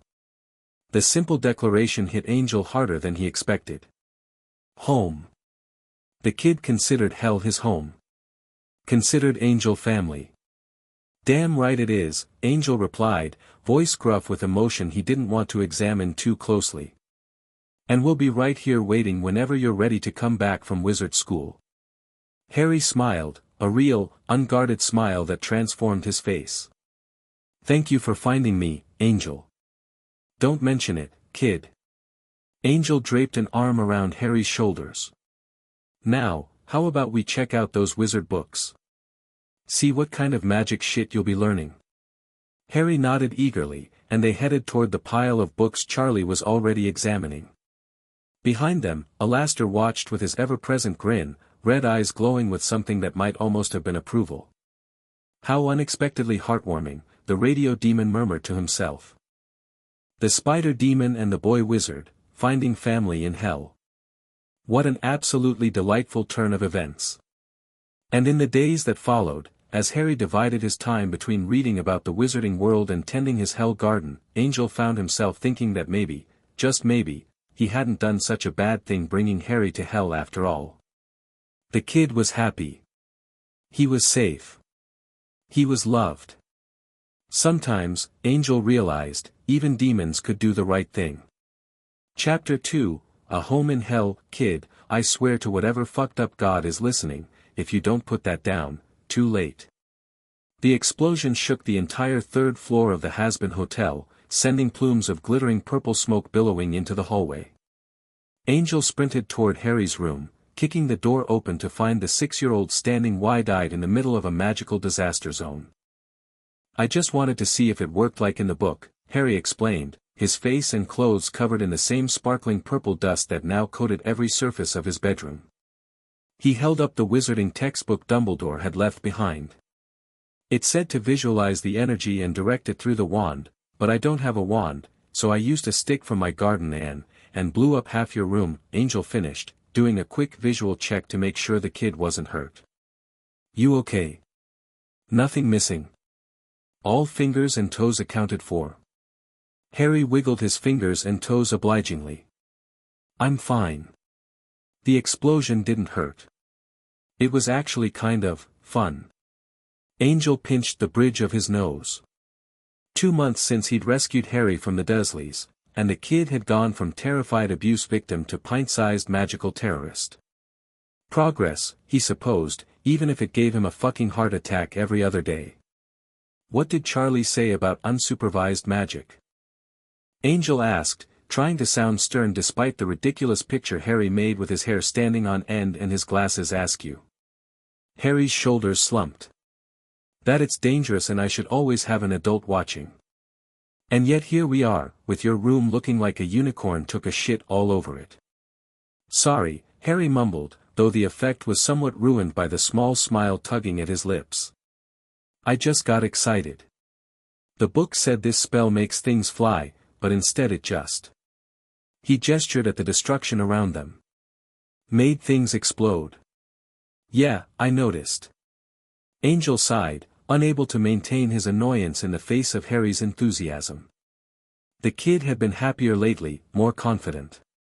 If that meant the occasional magical disaster, well, they'd survived worse in hell. Let's get you cleaned up before Nifty sees this mess. She'll have a fucking aneurysm. Too late again. A high-pitched shriek from the doorway announced Nifty's arrival. The tiny cyclone of cleaning energy zoomed into the room, her single eye wide with horror at the state of it. What happened? Purple everywhere. On the walls. On the ceiling. On the tiny human. So much mess. Magic accident, Angel explained, stepping aside as Nifty began zooming around the room at dizzying speed, somehow producing cleaning supplies from nowhere. Kid tried a spell. Without supervision. You know the rules, Harry. Nifty didn't slow her cleaning as she scolded. Magic only with grown-ups. Even tiny magic. Especially exploding magic. I know.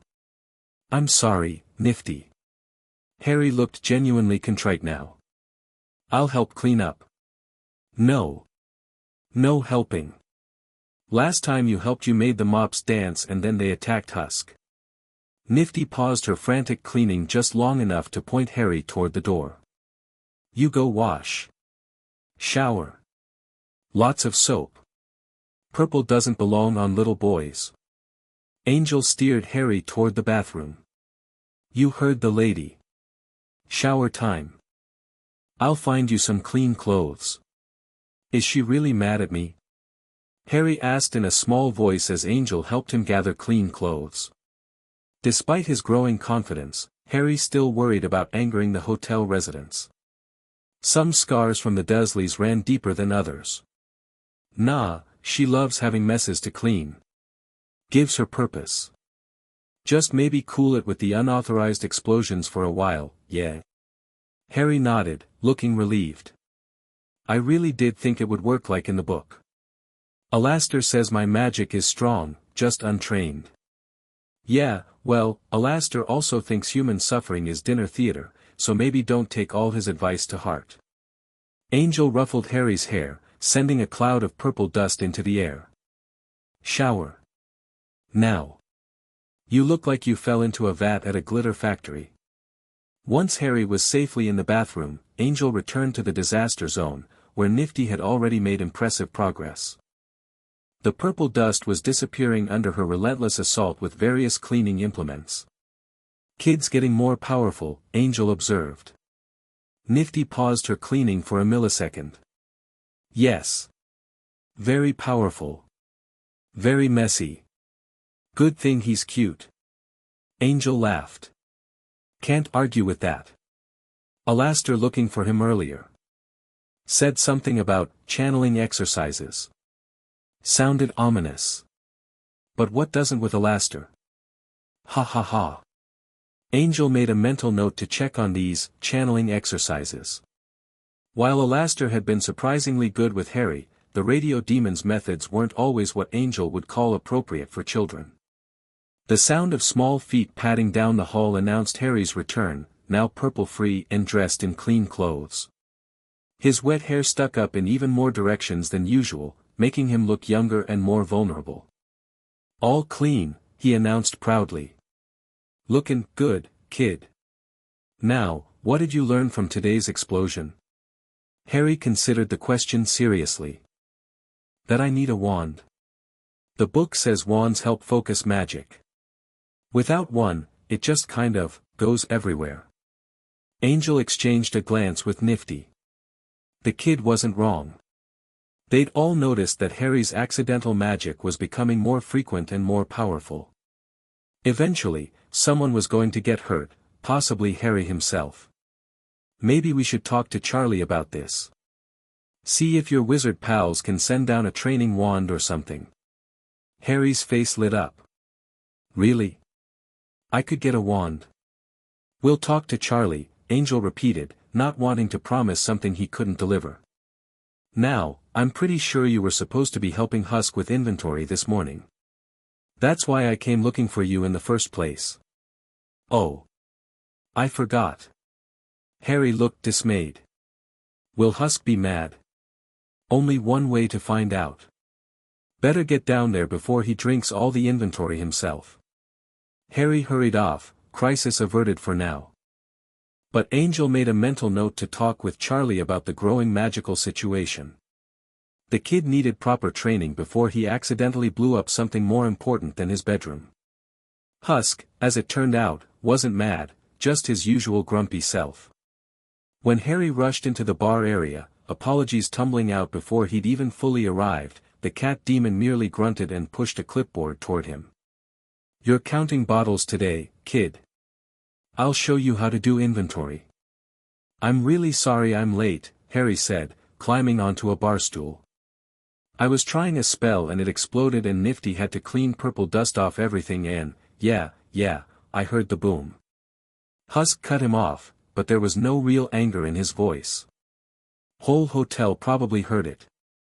You didn't hurt yourself, did ya? Harry shook his head. Then no harm done. 'Cept to your room, I guess. Husk pushed the clipboard closer. Now pay attention. Inventory's important. Gotta know what we got and what we need. Harry eagerly grabbed the clipboard, pleased to have a real job to do. At the Desleys, chores had been punishment. Here, being allowed to help felt like belonging. I can count really well, Harry assured Husk. I learned in school. Good. Start with the vodka bottles. Count how many full ones, write it down. Then partial ones, estimate how full they are. As Harry set to work, tongue sticking out in concentration as he carefully wrote numbers in the columns, Husk watched him with something almost like affection. You're doing okay here, kid? Husk asked after a while, the question sounding casual but carrying genuine concern. Harry looked up, surprised. I like it here. Everyone's nice to me. Even Al. Husk raised an eyebrow. Alastair's funny. He explains magic stuff real good, even if he laughs a lot when things go wrong.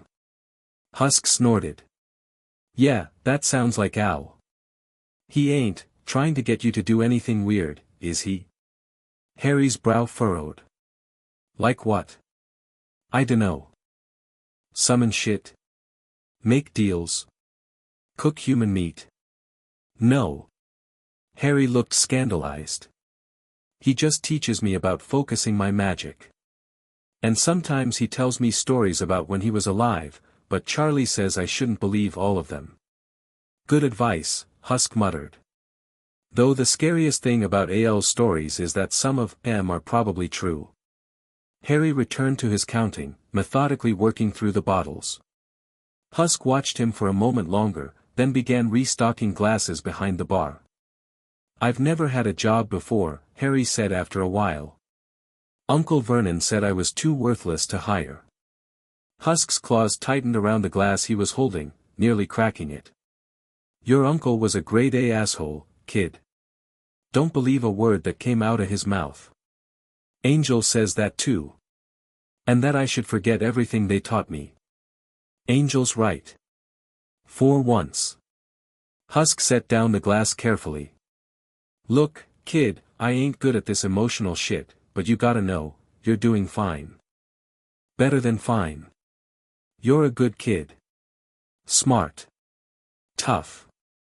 Don't let those fuckers' words live in your head rent-free. Harry smiled at the gruff compliment. Thanks, Husk. Don't mention it. Seriously, don't. I got a reputation to maintain. Husk glanced around furtively, then leaned closer. Hey, you wanna learn a card trick after you finish inventory? Harry's eyes lit up. Yes, please. All right. But don't tell Angel I'm teaching you. Last thing I need is that spider giving me shit about corrupting you or whatever. Harry mimed zipping his lips, which made Husk chuckle despite himself. As Harry returned to his counting, a comfortable silence fell between them. These quiet moments with the hotel residents had become Harry's favorite part of living in hell. Each demon, in their own way, had become family to him, strange and sometimes scary, but family nonetheless. Focus, my dear boy. Intent is everything. Feel the energy gathering and direct it precisely where you wish it to go. Harry stood in the center of the hotel's courtyard garden, eyes squeezed shut in concentration. In his hand, he held a crude wand Alastair had fashioned for him, a branch from one of Harry's own plants, infused with a touch of the radio demon's own power. Around him, several small objects, a pebble, a leaf, a bottle cap, vibrated on the ground. Slowly, shakily, they began to rise into the air. Excellent! Alastair exclaimed, his eternal grin widening. Now, maintain control. Don't let your concentration waver. Harry's face scrunched up with effort. The objects rose higher, hovering at waist height. Then, as Harry carefully opened his eyes, they began to orbit around him in a wobbly circle. I'm doing it. Harry gasped, his excitement immediately causing the objects to falter in their path. Careful. Emotion affects control. Alastor cautioned, though he looked delighted by the display. Magic responds to feeling as much as thought. Harry took a deep breath, steadying himself. The objects resumed their orbit, slightly more stable now. From the doorway, Angel watched the lesson with mingled pride and concern. The kid was getting better at controlling his magic, no doubt about it. But there was something unsettling about seeing Harry's power grow under Alastor's tutelage. The radio demon might be on their side for now, but his motives were always suspect. Impressive, Angel called, stepping into the courtyard. Kid's a natural. At the sound of Angel's voice, Harry's concentration broke completely. The orbiting objects clattered to the ground as he turned with a beaming smile. Angel. Did you see? I made them fly. I saw. Pretty cool, kid. Angel ruffled Harry's hair. You're getting better at this magic shit. Indeed he is. Alastor agreed enthusiastically. Young Harry has remarkable potential. With proper guidance, there's no telling what he might achieve. The gleam in Alastor's eyes made Angel uneasy. Yeah, well, don't push him too hard. He's still a kid, remember? Of course, of course. Alastor twirled his microphone. All work and no play makes Harry a dull boy. And we certainly wouldn't want that. Harry looked between them, sensing the undercurrent of tension. Can I practice more later? I almost had it that time. Certainly, my boy. Alastor answered before Angel could. Practice makes perfect. But perhaps a break is in order. We've been at this for nearly an hour. Harry nodded, turning to Angel. Is it time for lunch? I'm hungry. Yeah, Charlie's got sandwiches waiting upstairs. Go on ahead, I'll be right there. Once Harry was out of earshot, Angel turned to Alastor. What's your angle here, Al? Alastor's head tilted unnaturally. Whatever do you mean, my effeminate friend? Cut the shit. You don't do anything without a reason. Why are you spending so much time teaching the kid magic? Alastor's grin remained fixed, but his eyes narrowed slightly. Perhaps I simply enjoy nurturing young talent. Is that so difficult to believe? From you? Yeah, it fucking is. You wound me. Alastor placed a hand dramatically over his heart. Can't a demon simply enjoy the company of a magically gifted child without ulterior motives? No, Angel replied flatly. Not in hell, and especially not you. Alastor chuckled, the sound accompanied by a staticky laugh track. Fair enough. But I assure you, my interest in young Harry is purely educational. Bullshit. Well, perhaps there's also the matter of his rather unique magical signature. The boy is connected to something quite powerful, you know. Something dark. Something old. Alastor leaned in, voice dropping to a near whisper. Aren't you the least bit curious about what that might be? Angel crossed his lower set of arms. I'm more concerned with keeping him safe than solving magical mysteries. And that, my friend, is precisely why he needs my tutelage. Safety through control. The boy's power is growing whether we guide it or not. Wouldn't you rather he learn to master it than have it burst forth at inopportune moments? Angel couldn't argue with that logic, much as he wanted to. Harry's magical accidents were becoming more frequent and more powerful. Without training, someone would eventually get hurt. Fine, Angel conceded reluctantly. But I'm watching you, Al. The second I think you're using him for some scheme, yes, threats of violence, eternal suffering, etc., etc. Alastor waved a dismissive hand. Spare me the protective parent routine, Angel. It doesn't suit you. Fuck you. It suits me just fine. Angel turned to follow Harry inside, then paused. For what it's worth, you're good with him. Better than I expected. Alastair's expression shifted subtly, something almost genuine flickering across his features. The boy is, surprisingly tolerable. For a human child. Coming from Alastair, that was practically a declaration of affection. Angel nodded, accepting this strange truce for Harry's sake. Just don't teach him anything that'll get him killed. Or worse, get me killed. Again. No promises. Alastair called cheerfully as Angel headed inside.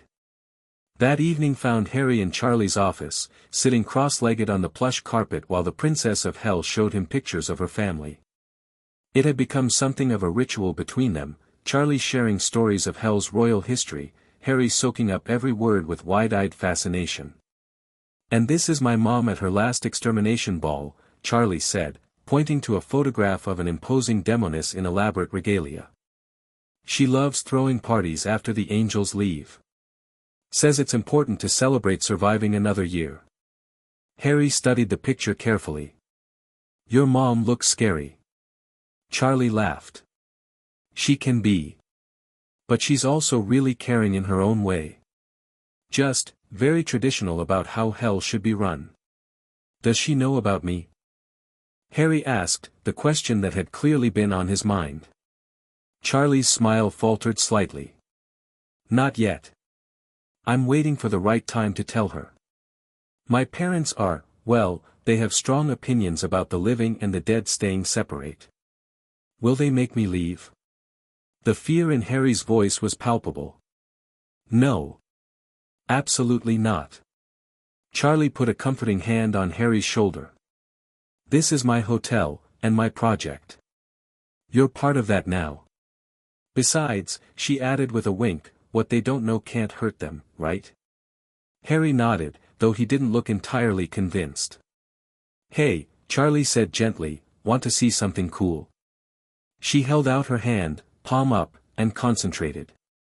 A small flame appeared, dancing above her skin, not the destructive fire of Hell, but a warm, golden light that cast a cozy glow around them. "Wow," Harry breathed, mesmerized by the flame. "Can I touch it?" "Sure. It won't burn you." Cautiously, Harry reached out, passing his fingers through the flame. It felt warm but not hot, more like sunlight than fire. "How do you do that?" he asked. "It's a form of magic that runs in my family," Charlie explained. "Different from your wizard magic, but similar in some ways. It's all about intent and emotion." Harry's brow furrowed in concentration. He held out his own hand, mimicking Charlie's posture. For a moment, nothing happened. Then, to both their surprise, a tiny spark appeared above his palm. It flickered uncertainly, nowhere near as stable as Charlie's flame, but definitely there. "Oh my goodness!" Charlie gasped. "Harry, that's incredible. You shouldn't be able to do that." The spark vanished as Harry's concentration broke. "Did I do something wrong?" "No. Just the opposite. That's demon magic you just tapped into, not wizard magic. I've never seen a living human do that before." Charlie's eyes were wide with excitement. "Try again." Harry held out his hand, focusing intently. This time, the spark appeared faster, growing into a small, unstable flame that glowed with a distinctive green tint before flickering out. "That's amazing." Charlie beamed at him. "You're a magical prodigy, Harry." Harry ducked his head, blushing at the praise but clearly pleased. "It felt different from my other magic. Warmer." "That's because it connects directly to emotion," Charlie explained. "Specifically, to your passion and purpose. For me, it's tied to my hope for redemption, for making Hell better." "What's it tied to for me?" Harry asked, attempting the flame again. This time it lasted several seconds before guttering out. Charlie studied him thoughtfully. "What were you thinking about when you made the flame?" Harry considered. "About belonging. Having a home here. With all of you." Something soft and protective welled up in Charlie's chest. "Then that's your fire, Harry. Your found family. Your home. Harry smiled, the unguarded expression that still appeared all too rarely. I like that. Me too. Charlie ruffled his perpetually messy hair. Now, it's getting late. Angel will be looking for you for bedtime. Just a little longer. Harry pleaded. I want to try the flame again. Charlie couldn't resist those green eyes. 5 more minutes. Then bed. Harry nodded eagerly, returning his attention to his palm. As Charlie watched him practice, summoning the tiny green flame over and over, she felt a fierce protectiveness surge through her. This child, this magical, resilient boy who could somehow tap into demon magic despite being fully human, had worked his way into all their hearts. And heaven help anyone who tried to take him away. Are you sure about this, Angel? Taking the kid outside the hotel seems risky. Vaggie stood in the lobby, arms crossed, watching as Angel helped Harry tie his shoes. The boy was practically vibrating with excitement at the prospect of his first real trip into Pentagram City. Kid's been cooped up here for months, Angel replied. He needs to see more of hell than just the hotel. Besides, we'll be with him the whole time. We. Vaggie raised an eyebrow. You, me, and Cherry. 3 badass demons watching one tiny wizard. He'll be the safest kid in hell. Vaggie still looked unconvinced. And where exactly are you planning to take him? Just to the market. Let him see some of the less fucked up parts of the city. Maybe get some ice cream. Normal kid shit. Harry looked up at the mention of ice cream, eyes wide. There's ice cream in hell. Hell yeah there is, kid, Angel grinned. Best damn ice cream you've ever tasted. They make it with the tears of the damned. Angel. Vaggie hissed. What? I'm kidding. Mostly. Angel knelt to check Harry's shoelaces. Remember the rules we talked about? Harry nodded solemnly. Stay between you and Vaggie at all times. Don't talk to strangers. Don't tell anyone I'm alive. Don't use magic in public. And if something scary happens, close my eyes and hold on tight. That's right. And what's our code word if there's real danger? Pineapple, Harry replied promptly. Good kid. Angel stood, satisfied. See, Vaggie. He's prepared. Vaggie sighed, knowing when she was beaten. Fine. But we stay in the safer districts, keep it short, and come straight back at the first sign of trouble. Yes, ma'am, Angel mock saluted, earning a giggle from Harry. Cherry's meeting us at the corner. Let's roll, kid. Outside, the perpetual crimson glow of hell's sky cast everything in a reddish tint. Harry stuck close to Angel's side, eyes wide as he took in the sights of Pentagram City properly for the first time. The architecture was a chaotic mix of styles, buildings stretching at impossible angles, neon signs flickering through the haze. This place is so weird, Harry whispered, though there was nothing but fascination in his voice. Hell's got its own aesthetic, Angel agreed. You get used to it. They hadn't gone far when a blur of pink and blonde dropped from a nearby rooftop, landing in front of them with explosive flair. There's my favorite gang. Cherry Bomb exclaimed, hands on her hips as she surveyed their little group. Her single eye widened when it landed on Harry. Holy shit, it's true. You really did adopt a kid. Not adopted, Angel corrected automatically. Just, looking after him. Cherry rolled her eye. Whatever you say, Daddy. She crouched down to Harry's level. So you're the famous Harry Potter everyone's talking about. I'm Cherry Bomb, Angel's best friend and Hell's reigning queen of chaos. Harry studied her with open curiosity. You only have one eye. Like Nifty. Cherry laughed. That's right, Squirt. Lost the other one blowing up a rival gang's hideout. Worth it, though. Okay, maybe don't encourage property destruction and violence right off the bat, Vaggie interjected. Harry, Cherry is going to help us keep you safe while we visit the market. I like your hair, Harry told Cherry earnestly.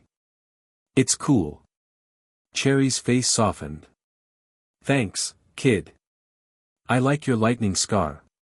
Very punk rock. Harry beamed, his hand unconsciously touching the mark on his forehead. All right, enough with the Mutual Admiration Society, Angel said. Let's get moving before the good ice cream stalls sell out.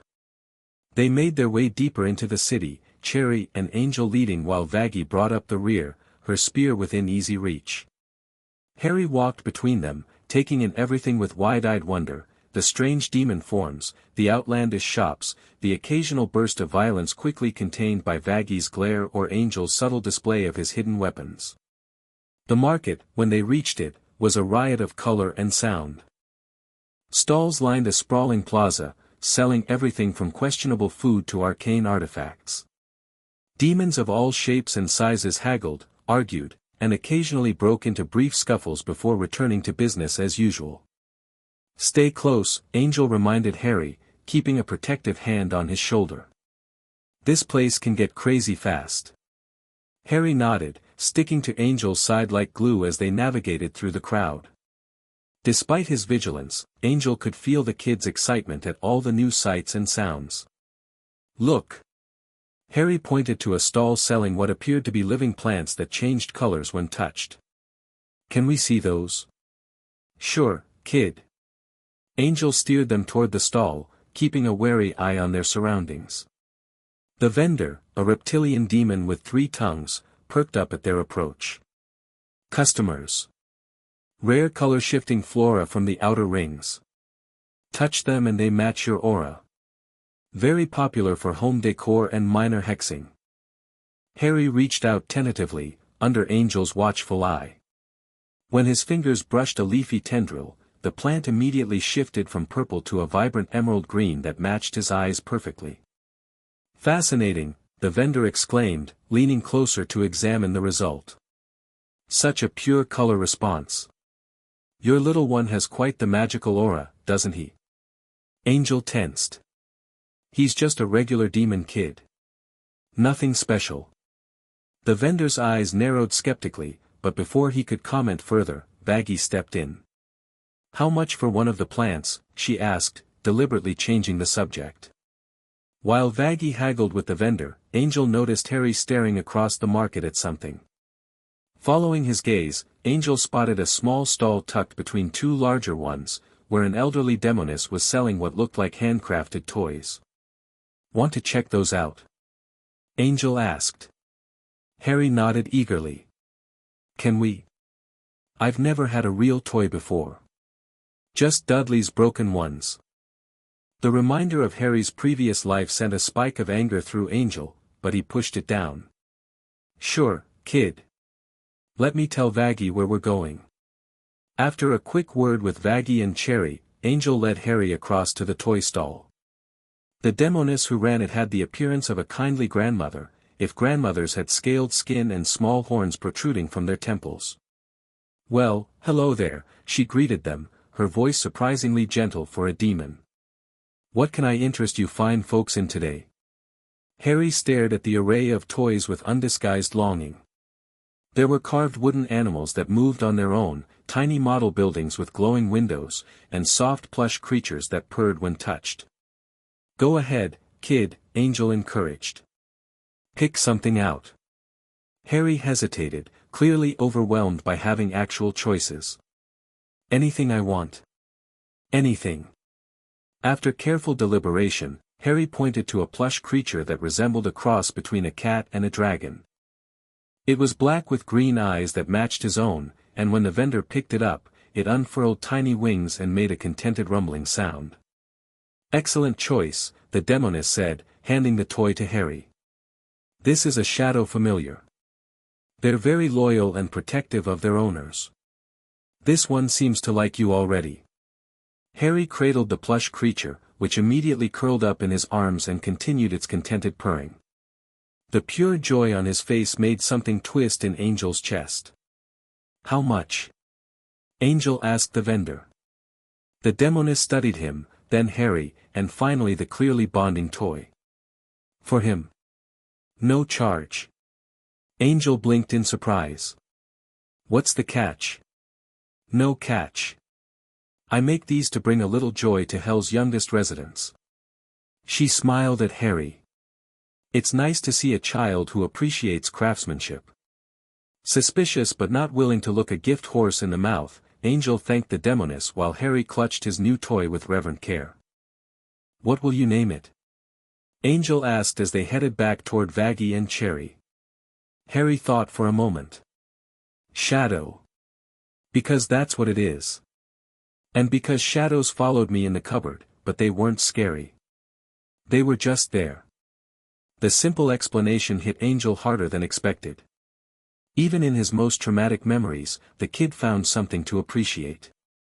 Shadow it is, Angel agreed, voice slightly rough. Good name. They rejoined the others, Harry proudly showing off his new companion. Vaggie had purchased the color-changing plant, now safely contained in a small pot. For your garden, she told Harry. Something magical to go with all your earth plants. Harry's smile could have lit up all of Pentagram City. Thank you.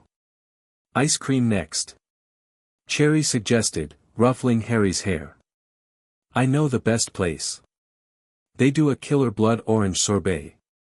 Maybe skip the blood part for the kid, Angel suggested drily. They made their way to a small shop tucked down a side street, where a harried-looking demon was serving up scoops of unnaturally colored ice cream to a line of customers. For specials, Rico. Cherry called, pushing her way to the front of the line with typical disregard for Hell's already limited social norms. The server looked up, ready to snarl, then recognized Cherry and quickly changed his demeanor. Coming right up, Miss Bomb. Pays to have friends in low places, Cherry winked at Harry, who giggled. Armed with ice cream cones in colors not found in nature, they found a small table outside the shop. Harry licked his cautiously, then broke into a delighted grin. It tastes like happiness, he exclaimed. And strawberries, but better. Angel laughed. Hell's got some perks, kid. The food's one of them. As they enjoyed their treat, Angel noticed Harry's attention drift to a group of demon children playing some kind of game in a nearby alley. They were chasing each other, shrieking with laughter that had the distinctive edge common to Hell's younger residents. Can I? Harry began hesitantly, then stopped. Angel followed his gaze. You want to play with them? Harry nodded, then quickly shook his head. No, it's okay. They probably wouldn't want to play with me. The echo of past rejection in those words made Angel's protective instincts flare.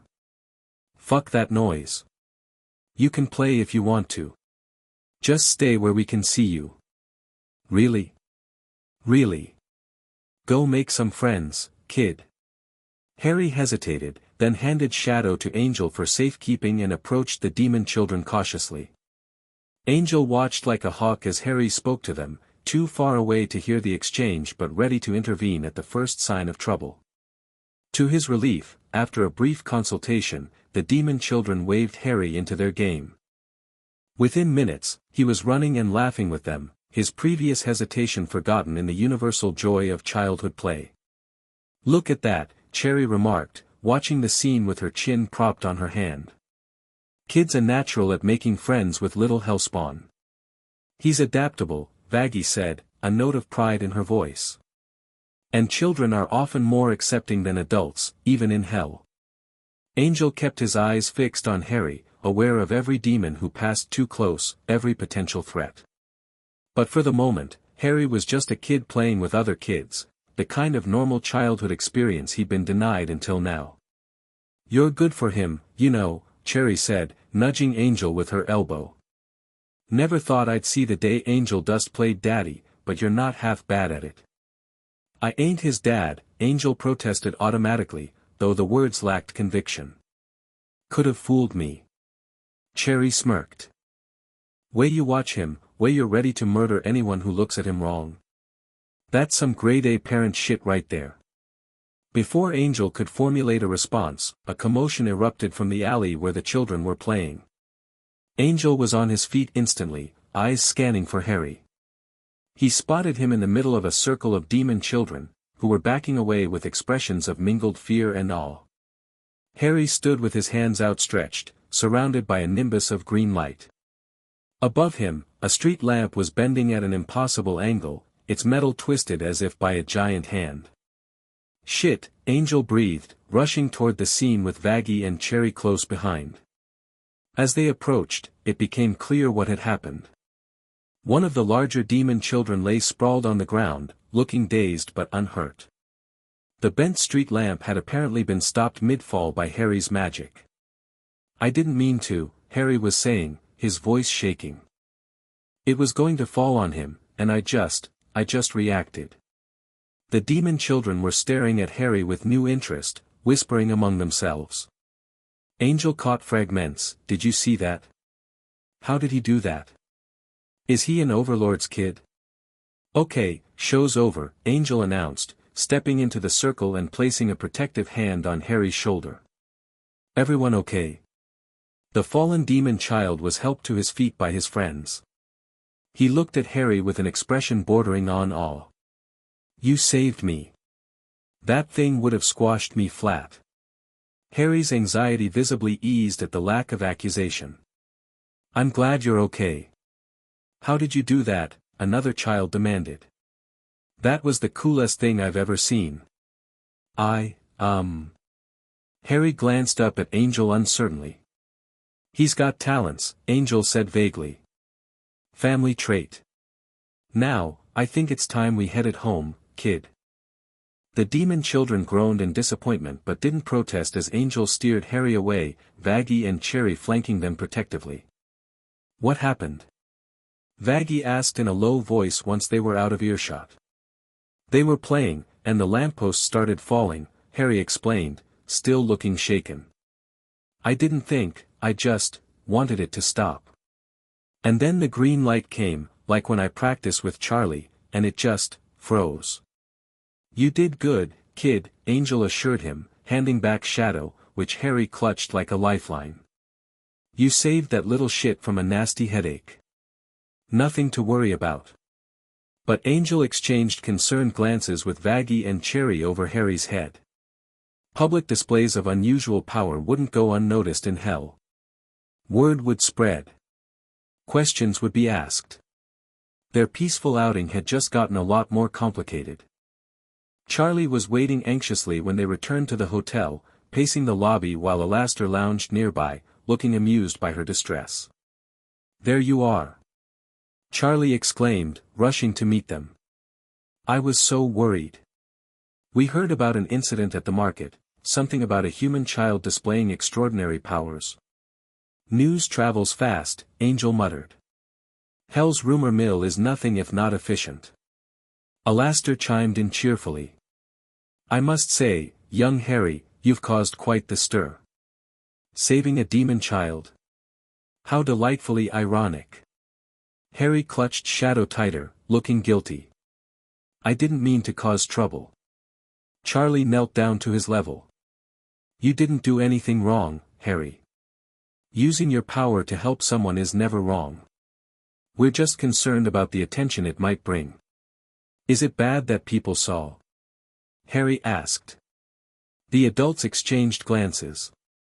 "Not bad, necessarily," Charlie said carefully. "Just complicated. Some demons might be curious about you now. Others might be interested in what you can do." "Like Valentino," Harry said, showing his perceptiveness. "Yeah, like that asshole," Angel agreed. "But don't worry, kid. Nobody's getting to you while we're around." Charlie nodded firmly. "That's right. But we might need to be a little more careful about outings for a while. Just until things calm down." Harry looked disappointed but nodded in understanding. "Okay. Now," Charlie said, brightening, "why don't you tell me about your day? It looks like you got some wonderful souvenirs." As Harry excitedly showed Charlie his new toy and plant, Angel pulled Vaggie and Alastair aside. This is going to be a problem, isn't it? He asked in a low voice. Potentially, Alastair replied, unusually serious. The boy's display of power was significant. Stopping a falling object mid-air. Manipulating solid metal. That's beyond what most expect from a child his age, even a demonic one. And if they figure out he's human and alive. Vaggie trailed off, the implications clear. We need to step up his training, Alastair said. The boy must learn control. And quickly. For once, Angel found himself in complete agreement with the radio demon. What about protection? The hotel's got barriers, but are they enough? I'll strengthen them, Alastair offered, surprising both Angel and Vaggie with his ready assistance. And perhaps add a few, deterrents for the overly curious. Nothing lethal, Vaggie insisted. We don't need a bloodbath on our doorstep. My dear, you take all the fun out of security measures. Alastair complained, though his grin remained fixed. But very well. Non-lethal deterrence it is. Mostly. Angel turned back to watch Harry, who was now showing Husk his new toy. The grumpy cat demon was pretending indifference, but Angel could see the way he was surreptitiously examining Shadow for any potential dangers. They were all protective of Harry, in their own ways. But would it be enough against the full curiosity of hell? That night, Angel sat on the edge of Harry's bed, listening as the boy recounted the day's adventures for the third time. Shadow was tucked under his arm, the magical plush occasionally stretching its wings or changing position.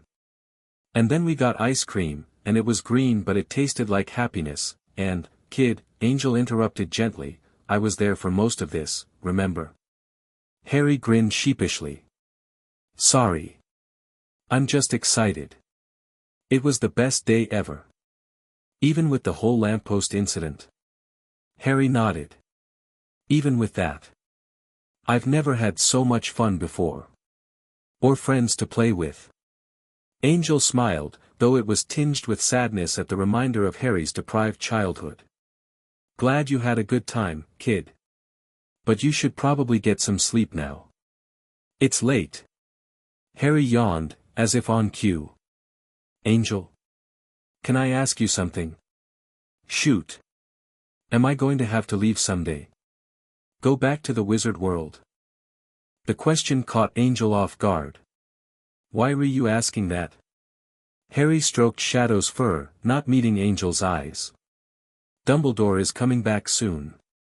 To take me to meet the Weasleys. What if they want me to stay there? What if I have to go to wizard school and never come back?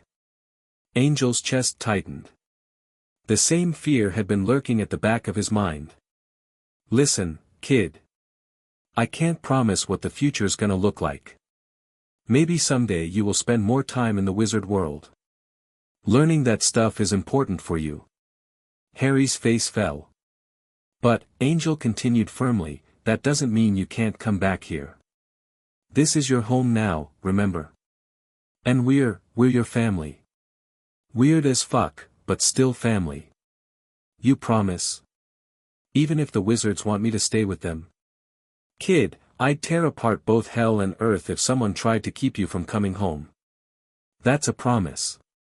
Harry launched himself at Angel, wrapping his arms around the demon's neck in a fierce hug. Angel froze for a moment, physical affection that wasn't sexual was still something he was getting used to, then carefully returned the embrace. I love you, Angel, Harry mumbled against his shoulder. The words hit Angel like a physical blow. Love wasn't something that got expressed much in hell. Wasn't something he'd heard directed at him well, since his sister, probably. Yeah, kid, he managed, voice rougher than usual. Love you too. Harry pulled back, beaming. Then he settled under the covers, Shadow curled against his side. Night, Angel. Night, kid. Angel stood, turning out the light. Sweet dreams. As he closed the door, Angel leaned against it for a moment, overwhelmed by the emotions crashing through him. Love. Family. Home. Concepts he'd long ago written off as not for the likes of him. Yet here he was, playing guardian to a wizard kid, promising to protect him forever, and meaning every word. Hell really was full of surprises. The following week brought new challenges. Word of Harry's magical display had spread throughout Pentagram City, leading to increased scrutiny of the Hazbin Hotel and its unusual resident. Curious demons occasionally lurked outside, hoping to catch a glimpse of the powerful child rumored to be staying there. Others, more brazen, attempted to gain entry to the hotel itself, only to be turned away by Husk's growling presence at the front desk or Vaggy's more pointed deterrence. Charlie had implemented a temporary security protocol, which basically meant Harry wasn't allowed outside without at least 2 adult demons accompanying him. Even the courtyard garden was off-limits unless Angel, Vaggy, or Alastor was present. Harry accepted these restrictions with surprising grace, though Angel could tell he was getting restless. The kid spent more time practicing magic with Alastor and Charlie, pushing himself harder, as if understanding instinctively that his safety depended on his control. The boys making remarkable progress, Alastor remarked one afternoon, watching as Harry successfully levitated a book across the room and gently placed it on a shelf. His control has improved tenfold in just these few days. Necessity's a hell of a motivator, Angel replied, not taking his eyes off Harry. Indeed. Nothing sharpens the mind quite like potential danger. Alastor twirled his microphone thoughtfully. Though I must say, I'm becoming increasingly curious about his connection to the wizarding world. That scar of his, it emanates a most peculiar energy. Angel frowned. What do you mean? Haven't you noticed? When he uses certain types of magic, particularly those requiring strong intent, the scar resonates. As if something within it is responding. Angel hadn't noticed, but then again, his expertise wasn't in magical energies. Is it dangerous? Hard to say. It's certainly unusual. Almost as if there's another presence attached to him, dormant but aware. The description sent a chill through Angel. Another presence? Like what, possession? Oh, nothing so dramatic. More like, a fragment. A piece of something larger. Alastor's eyes gleamed with interest. Quite fascinating, really. Before Angel could demand more information, Harry completed his exercise and turned to them with a proud smile. I did it. Without making anything explode. Excellent, my boy. Alastor applauded, his previous, more serious demeanor instantly replaced with his usual manic enthusiasm. Your control is improving splendidly. Harry beamed at the praise, then looked to Angel for approval. Nice job, kid, Angel said, forcing aside his concern to match Harry's excitement. Pretty soon you'll be moving shit around like a pro. Harry's smile widened. Can I try something bigger? Like that chair. Alastor clapped his hands. Ambition. I love it. Yes, let's attempt the chair next. As Harry turned his attention to the new challenge, Angel made a mental note to discuss Alastor's observations with Charlie later. If something was indeed attached to Harry through that scar, they needed to know what it was and whether it posed a threat. But for now, he'd focus on the pride in Harry's face as he carefully raised the chair an inch off the ground, his concentration absolute, his growing confidence visible in every successful use of his power. Whatever was coming, they'd face it together. The call came 3 days later, in the form of a magical letter that materialized in the lobby in a burst of blue flames. Charlie, who happened to be nearby, cautiously picked it up. It's from Dumbledore, she announced, studying the elegant script on the envelope. Addressed to Harry. The news spread quickly through the hotel. Harry, who had been practicing card tricks with Husk, came running to the lobby, Angel close behind. A letter for me? Harry asked, eyes wide. He'd never received mail before. Charlie handed it to him with a smile. Looks like it. Want some privacy to read it? Harry shook his head. No, I want you all to hear it. He carefully broke the wax seal and unfolded the parchment inside, clearing his throat before reading aloud, "Dear Harry, I hope this letter finds you well and that you are continuing to adjust to your unusual living situation. I write to inform you that arrangements have been made for your visit to the Wizarding World this coming Saturday. If this timing is convenient, I shall arrive at the Hazbin Hotel at 10 o'clock in the morning to accompany you. The Weasley family is most eager to meet you. Their son Ronald is about your age and quite excited at the prospect of a new friend. You would be staying at their home, the Burrow, for 2 days before returning to Hell." I must say, that is a sentence I never expected to write. Please have Angel Dust or Princess Charlie respond with confirmation if this arrangement is acceptable to you. Yours sincerely, Albus Dumbledore P.S. I have taken the liberty of acquiring a training wand for you, as I understand your magic has been manifesting quite strongly. We shall begin proper instruction during your visit. Harry lowered the letter, looking both excited and apprehensive. This Saturday? That's only 2 days away. Charlie knelt beside him. How do you feel about it? Are you ready to visit the Wizarding World? Harry bit his lip, clearly conflicted. I want to learn about being a wizard. And about my parents. But. He glanced at Angel. I'm a little scared. That's normal, kid, Angel assured him, dropping to a crouch on Harry's other side. New places are always scary. But Dumbledore seems alright, and these Weasley people sound decent enough. Will you come with me? Harry asked Angel, hope clear in his voice. Angel hesitated. I don't think wizards would take too kindly to a demon strolling into their world, kid. Might cause a panic. Harry's face fell. But, Angel continued quickly, that doesn't mean you're going alone. Dumbledore will be with you. And it's just for 2 days. Then you'll be right back here where you belong.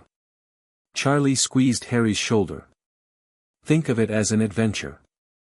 You'll get to see a whole new world, meet other wizards, learn about your heritage. And then you can come back and tell us all about it. And if they try to keep you there, Husk added from the bar, we'll bust in and take you back. Demon style. That earned a small smile from Harry. Okay. I'll go. Charlie stood. I'll write back to Dumbledore confirming the arrangement. In the meantime, maybe you should start thinking about what to pack for your trip. The prospect of preparation seemed to ease some of Harry's anxiety. He nodded, his natural curiosity beginning to overcome his fear. Do you think they have different clothes in the wizard world? Will I need my own wand? Should I bring Shadow? Definitely bring Shadow, Angel said. Every kid needs a buddy when they're somewhere new. Harry clutched the plush familiar, which purred in response. I'll go start packing. As Harry rushed off, Angel turned to Charlie. 2 days isn't that long, right? He'll be fine for 2 days with these wizard people. Charlie smiled knowingly. He'll be fine, Angel. And so will you. I know you're worried about him. I ain't worried, Angel protested. Just, concerned. Professionally. As his guardian or whatever. Aha. Charlie's smile widened. It's okay to admit you're going to miss him, you know. Angel scowled, though there was no real heat behind it. Just make sure Dumbledore understands he's bringing the kid back. No funny business. I'll make that very clear in my response. As Charlie went to write her reply, Angel found himself staring at the staircase where Harry had disappeared. 2 days. Just 2 days without the kid around. Why did it already feel like an eternity? Saturday arrived all too quickly. Harry stood in the lobby, a small backpack containing his few possessions slung over his shoulder, Shadow clutched tightly in his arms. He wore his best clothes, new ones that Charlie had ordered for him, not Dudley's old cast-offs, and his hair was as neat as it ever got, which wasn't saying much. Remember, if anything feels wrong, or if anyone tries to keep you there, you tell Dumbledore you want to come home immediately, Angel instructed for the 3rd time that morning. I remember, Harry assured him. And I have the special phone Cherry gave me. He patted his pocket, where the modified hellphone was hidden. Cherry had somehow managed to adapt it to work across dimensional boundaries, a feat that impressed even Alastair. Good. And you remember the emergency number? 666 Hazbin, Harry recited dutifully. But only for real emergencies. Angel nodded, trying not to show how nervous he felt. It was ridiculous, really. The kid was going to be with a responsible adult wizard and a family that Dumbledore vouched for. For just 2 days. He'd be fine. So why did Angel feel like he was sending Harry into danger? You look very handsome, Charlie said, adjusting Harry's collar. The Weasleys are going to love you. What if they don't? Harry asked, voicing the fear that had clearly been on his mind. Then they're idiots, Angel said firmly. And we'll find you different wizard friends. Harry smiled, though it was tinged with nervousness. Precisely at 10 o'clock, the air in the center of the lobby began to shimmer. A portal opened, and Albus Dumbledore stepped through, resplendent in robes of midnight blue adorned with silver stars. Good morning, Dumbledore greeted them cheerfully. I trust everyone is well. As well as can be expected in hell, Charlie replied with a smile. Harry's all ready for his visit. Dumbledore turned his kind gaze to Harry. Excellent. And I see you have a companion. He nodded to Shadow. A most interesting magical construct. Did you acquire that here? Harry nodded. At the market. Her name is Shadow. A fine name for a fine familiar. Dumbledore produced a slender box from within his robes. Before we depart, I have something for you, Harry. Harry accepted the box cautiously. Go ahead, open it, Dumbledore encouraged. Inside, nestled on a bed of velvet, was a smooth wooden wand about 10 inches long. Unlike the makeshift one Alastair had created, this wand radiated a subtle but distinct magical energy. A training wand, Dumbledore explained. Not as powerful as the one you will receive when you turn 11, but suitable for basic instruction and practice. It is attuned to respond only to your magical signature, making it safer for a young wizard to use. Harry lifted the wand reverently, his eyes wide with wonder. As his fingers closed around it, a shower of green and gold sparks erupted from the tip. Ah, excellent. Dumbledore beamed. It recognizes you. That will make our lessons much easier. Thank you, sir, Harry said, carefully returning the wand to its box and placing it in his backpack. You're quite welcome, my boy. Now, are you ready to depart? The Weasleys are eagerly awaiting your arrival.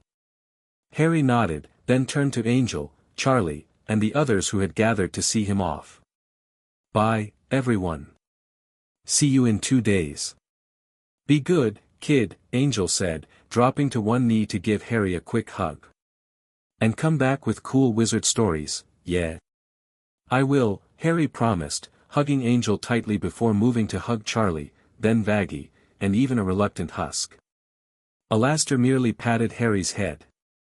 Do try to observe any interesting magical phenomena, young Harry. I shall expect a full report upon your return. And bring back some wizard candy if they have it. Nifty added, zooming around him in an excited circle. Dumbledore watched these goodbyes with twinkling eyes, clearly amused and perhaps a bit touched by the obvious affection between the demons and their human charge. I assure you all, Harry will be perfectly safe and will return in exactly 2 days' time, Dumbledore said. You have my word as the supreme mugwump of the International Confederation of Wizards. Yeah, that title means nothing to us, Angel pointed out. But we'll take your word anyway. Just remember, old man, anything happens to him, there's nowhere in any dimension you can hide from us. Rather than being offended, Dumbledore nodded gravely. A sentiment any guardian would express. I respect your concern, Mr. Dust, and I promise you, Harry's welfare is my highest priority. With that, Dumbledore extended his hand to Harry. Shall we, my boy? Harry took a deep breath, squaring his small shoulders with determination. He took Dumbledore's hand, clutching Shadow against his chest with his free arm. "I'm ready." Dumbledore waved his own wand, and the portal expanded. Through it, Angel could see glimpses of a green landscape, trees, rolling hills, a bright blue sky that looked alien after so long in hell's crimson gloom. "Goodbye for now, everyone," Dumbledore said. "We shall see you in 2 days." And with that, he stepped through the portal, Harry at his side. The boy looked back once, offering a brave smile and a small wave before the portal closed behind them, leaving the lobby suddenly, achingly empty. Angel stared at the spot where Harry had vanished, a hollow feeling in his chest. "He'll be fine," Charlie said softly, placing a comforting hand on Angel's shoulder. "Dumbledore will take good care of him." "Yeah, I know," Angel replied, though he didn't sound convinced. "Just feels weird, him not being here." "You've got it bad, don't you?" Husk commented from the bar, already pouring a drink. "Never thought I'd see the day Angel Dust went full parent mode." "Fuck off, Husk." But there was no real heat in Angel's words. He accepted the drink Husk slid toward him, downing it in one go. 2 days. How much trouble can the kid get into in 2 days? Given Harry's track record, probably a lot.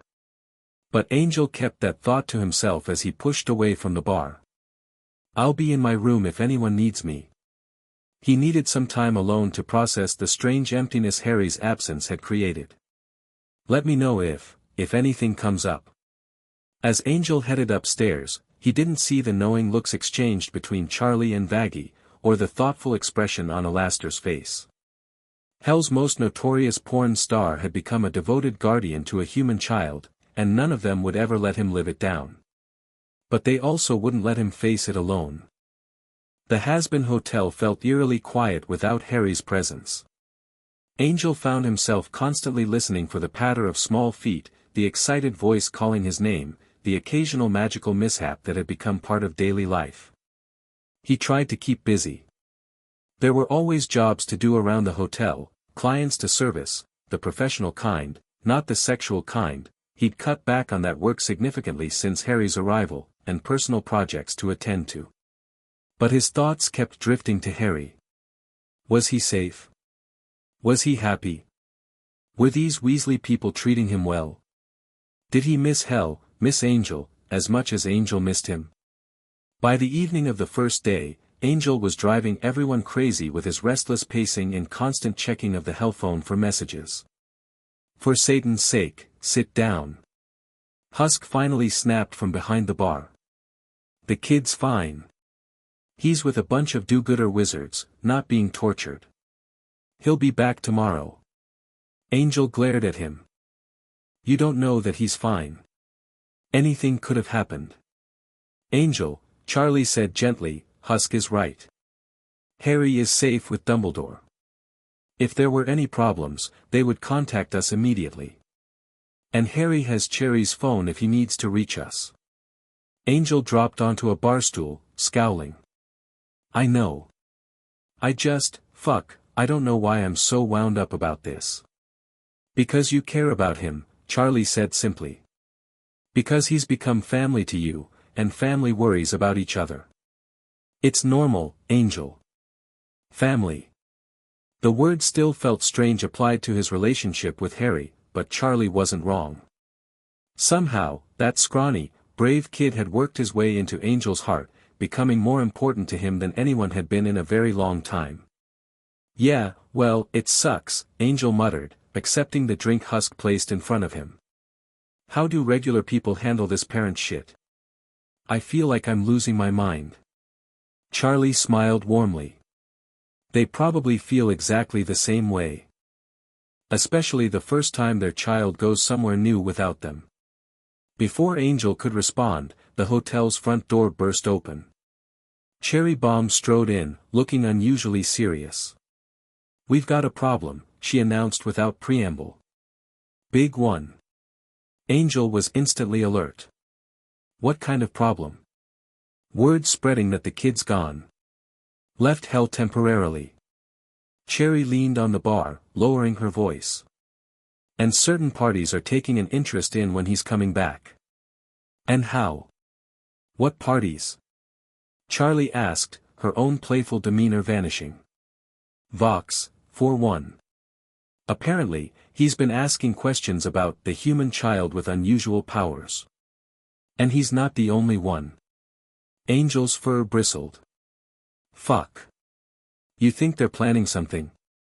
I think you should be prepared, Cherry said grimly.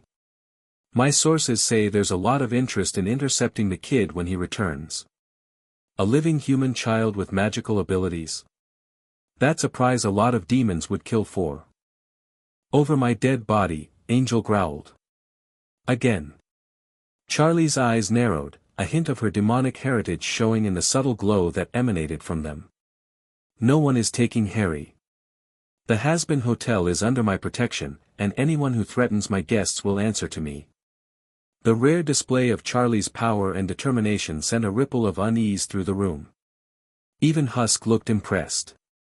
We need to increase security, Baggy said, entering the conversation. If they're planning to make a move when Harry returns, we need to be ready. Alastair, Charlie called, and as if summoned by his name alone, the radio demon materialized in the lobby, his perpetual grin somehow sharper than usual. You rang, my dear.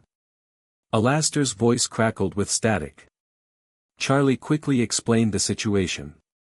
As she spoke, Alastair's expression grew more interested, his grin widening in a way that promised violence. How fascinating! Alastair exclaimed when she finished. A conspiracy to abduct our young friend. How utterly, deliciously dramatic. Can you help us secure the hotel? Charlie asked. Strengthen the barriers before Harry returns tomorrow. But of course. Alastair twirled his microphone. I've been itching for some entertainment. This provides the perfect opportunity to test several new security measures I've been developing. Nothing that will harm Harry, Angel insisted. Or Charlie's other guests. My dear fellow, you wound me. My measures will be precisely calibrated to affect only those with malicious intent toward the hotel or its occupants. Alastair's eyes glowed with anticipation. And perhaps provide a bit of a show in the process. Angel wasn't entirely reassured, but they needed Alastair's power. The radio demon was one of the few entities in hell that even other overlords hesitated to cross. I'll contact my street network, Cherry offered. Get eyes on Vox and any other players. If they start moving, we'll have advance warning. I'll alert Dumbledore, Charlie decided. He should be prepared for potential complications during Harry's return. Angel stood, feeling more focused now that there was a tangible threat to address. I'll check our weapons cache. Make sure everything's ready if this turns into a fight. As everyone dispersed to their assigned tasks, Angel felt a cold determination replace his earlier anxiety.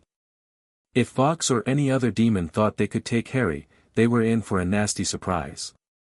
Family protected their own in hell. And Angel was ready to remind everyone exactly why he'd survived this long in the afterlife. By the time the appointed hour for Harry's return approached the next day, the Hazbin Hotel had transformed into a fortress.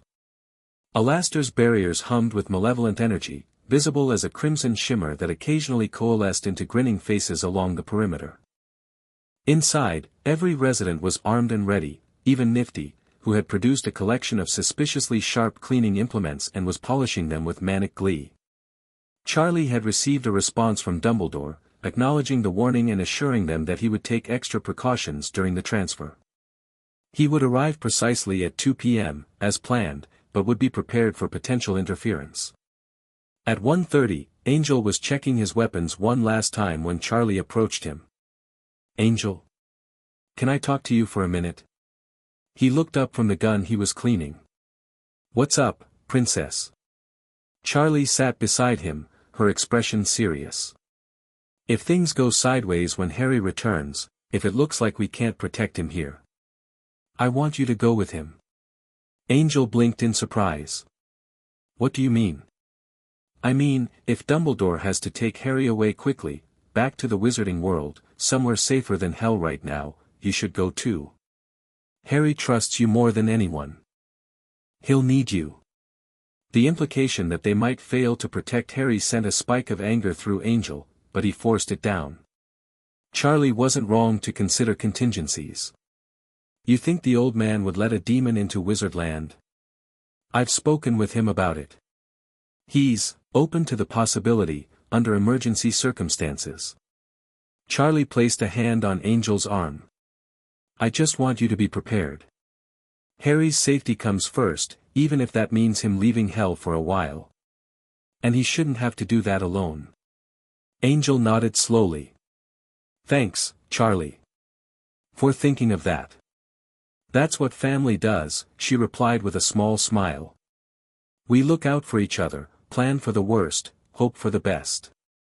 Before Angel could respond, Husk's voice called from downstairs, movement outside. Multiple demons approaching the hotel. Angel and Charlie rushed to the lobby. Peering through the windows, they could see several groups of demons gathering at a distance, just beyond Alastor's barrier. Some were clearly armed, others hanging back as if observing. Looks like Cherry's intel was solid, Angel observed grimly. They're making their play. Alastor appeared beside them, his grin unnervingly wide. How rude of them to arrive early. The guest of honor isn't even here yet.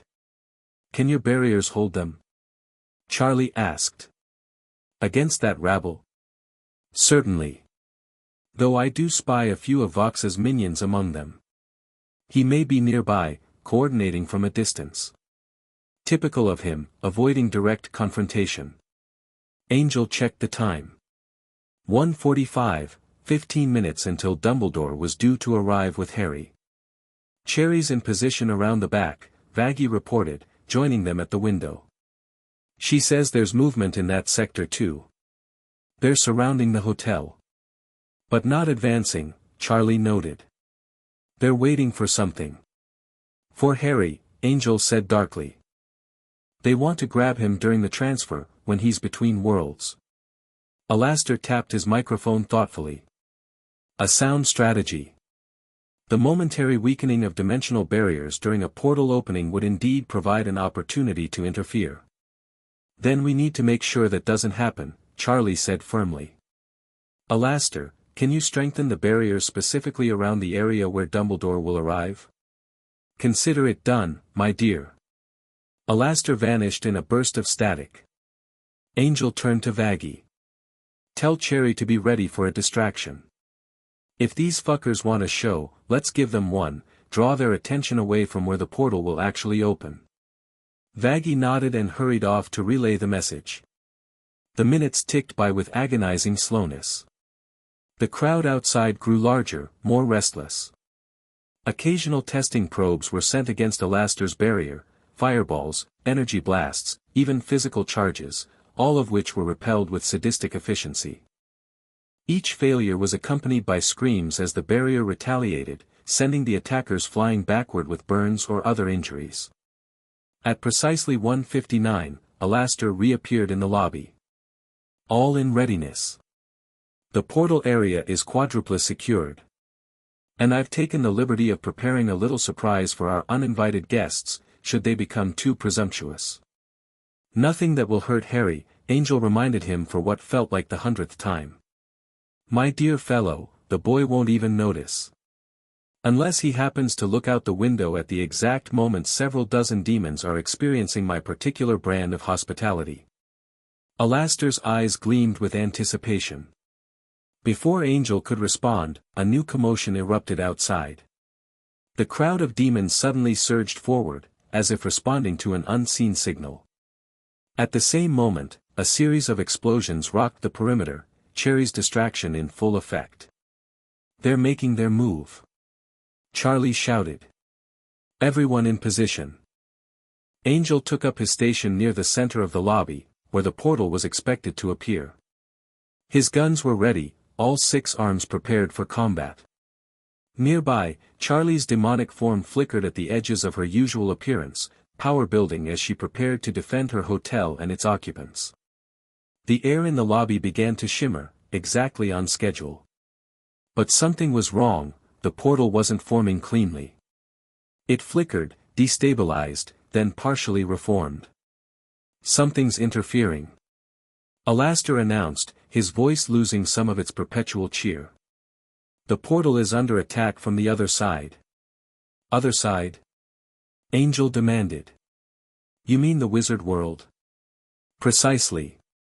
Someone is attempting to disrupt the connection, redirect it perhaps. Angel felt cold dread wash over him. Harry, the portal suddenly stabilized with a violent surge of energy that knocked everyone back a step. It expanded rapidly, larger than previous portals, and through it stumbled Albus Dumbledore, his robes singed, his usually serene expression replaced with alarm. In his arms was Harry, clutching Shadow tightly, his eyes wide with fear. Close it. Dumbledore shouted. Quickly. Alastair didn't hesitate. He thrust his microphone toward the portal, a surge of crimson energy shooting forth to seal the dimensional tear. The portal collapsed with a sound like thunder, leaving the lobby briefly illuminated by the afterglow. Harry. Angel rushed forward as Dumbledore set the boy on his feet. Are you okay? What happened?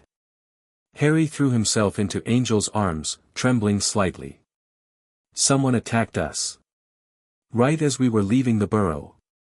They had masks and black cloaks and Death Eaters, Dumbledore explained grimly, straightening his singed beard. Followers of Voldemort. They must have discovered Harry's location. We were ambushed as we prepared to return. Death Eaters? Here. Charlie looked alarmed. Are they able to follow you? Not through that portal, Dumbledore assured her. But I fear we have a more immediate problem. The disruption pushed us off course, we've arrived later than intended, and the magical signature of our arrival will have been detected by any demon with sufficient sensitivity. As if on cue, Alastair's barriers outside flared with renewed intensity. Through the windows, they could see demons charging the perimeter in coordinated waves, clearly responding to the portal's energy. They felt the portal, Vaggie confirmed, rushing into the lobby. And they're getting organized. Someone's directing them, giving them a way to test the barrier systematically. Vox, Angel growled. Has to be. Harry looked up at Angel, fear evident in his eyes. Is this because of me? Are they after me? Angel couldn't lie to the kid. Yeah, they are. But they ain't gonna get you, I promise. A massive explosion rocked the hotel, stronger than any previous attack. The barriers held, but everyone felt the impact. They're escalating, Charlie said, moving to the window. We need to. She was cut off as a section of wall exploded inward, showering the lobby with debris. Through the newly created hole strode a tall, screen-headed demon, electricity crackling around him. Vox, Charlie snarled, her demonic features becoming more prominent. Princess, Vox's electronic voice was smug. Quite the security setup you have here. Took me a while to find the frequency to disrupt it. Alastair's getting sloppy. As if summoned, Alastair appeared between Vox and the others, his grin manic, his form glitching with barely contained rage. Breaking into a lady's home? How unbearably rude. Even for you, my technologically dependent friend. Vox's screen flickered to display a smirk. Save the outdated etiquette lecture, Radio Demon. I'm not here for you. I'm here for the boy. His gaze fixed on Harry, who pressed closer to Angel. The living human child with extraordinary power. Do you have any idea what he's worth? He ain't for sale, Angel snarled, shifting to keep Harry behind him. And he ain't a fucking commodity. Everything in hell is for sale, Angel dust. You of all demons should know that. Vox took a step forward. Hand him over peacefully, and this doesn't have to get messy. Resist, and, well. He gestured to the hole in the wall, where more demons were visible, waiting just outside. I brought friends. So did we, Charlie replied coldly. She snapped her fingers, and from the shadows of the hotel emerged a dozen of her father's royal guards, summoned for this very contingency. Vox's screen flickered in surprise, but he recovered quickly. Daddy's guards? How precious. But unnecessary. I'm offering a business proposal, not a war. Sounds like a threat to me, Baggy spat, her spear materializing in her hand. A regrettable misunderstanding. I simply recognize the boy's value and wish to ensure he's properly utilized. Vox turned his attention to Harry directly. You're wasted here, child. I could offer you training, resources, power beyond what these has-beens can provide. Harry stared at the screen-headed demon, then replied with surprising steadiness, no thank you. I like it here. A burst of static that might have been a laugh emerged from Vox. Cute. But children don't always know what's best for them. This one does, Dumbledore interjected, stepping forward. His earlier dishevelment had vanished, replaced with an aura of power that seemed to fill the room. And I believe you were asked to leave. Vox's screen displayed momentary confusion. Another living human. Who the hell are you, old man? Someone you would be wise not to underestimate, Dumbledore replied mildly, though his eyes had lost their usual twinkle. Now, as the young lady said, this is becoming rather messy. I suggest you depart while you still can. Vox laughed again, the sound harsh and electronic. Or what? You'll wave a stick at me? I don't think you understand how things work in hell, grandfather. Perhaps not, Dumbledore conceded. But I understand how magic works. With a speed that belied his age, he produced his wand and made a complex gesture. The effect was immediate and dramatic. The electricity surrounding Vox reversed direction, turning inward, attacking its master. The screen-headed demon jerked and twitched as his own power turned against him. What? How? Vox's voice distorted as he struggled to regain control. Alastor's laugh filled the lobby, genuine delight in the sound. Oh my! It seems our wizarding friend has some tricks up his sleeve. How absolutely entertaining. Taking advantage of Vox's momentary incapacitation, Charlie gestured to the royal guards. Secure the perimeter. Repel the intruders. As the guards moved to engage the demons waiting outside, Angel knelt beside Harry. You okay, kid? Harry nodded, though he was pale. I'm sorry, Angel. This is all happening because of me. None of that shit, Angel said firmly. This ain't your fault. These assholes would find some reason to attack even if you weren't here. A crash from across the lobby drew their attention back to Vox, who had managed to break free of Dumbledore's spell and was now engaged in magical combat with both the wizard and Alastor. The air crackled with competing energies, Vox's electricity, Alastor's radio waves, and Dumbledore's more refined magical power. We need to get Harry somewhere safer, Charlie said, joining Angel. That wall breach compromised our main defenses. Angel nodded. My room. It's got extra protections. Cherry had insisted on setting up additional safeguards around Angel's quarters months ago, paranoid about Valentino making a move against him. Now, he was grateful for her foresight. Go, Charlie urged. We'll handle things here. Angel scooped Harry up, keeping the boy's face pressed against his chest to shield him from the chaos. Hang on tight, kid. Harry clutched Angel's neck, shadow still pressed between them. What about Dumbledore? And the others? They'll be fine. Charlie and Al can handle themselves. And the old wizard's tougher than he looks. Angel made for the back stairs, avoiding the main battle. Behind them, crashes and flashes of magical energy indicated the fight was intensifying. The sound of Cherry's distinctive explosive suggested she'd joined the fray as well. They had almost reached the staircase when a wall nearby exploded inward.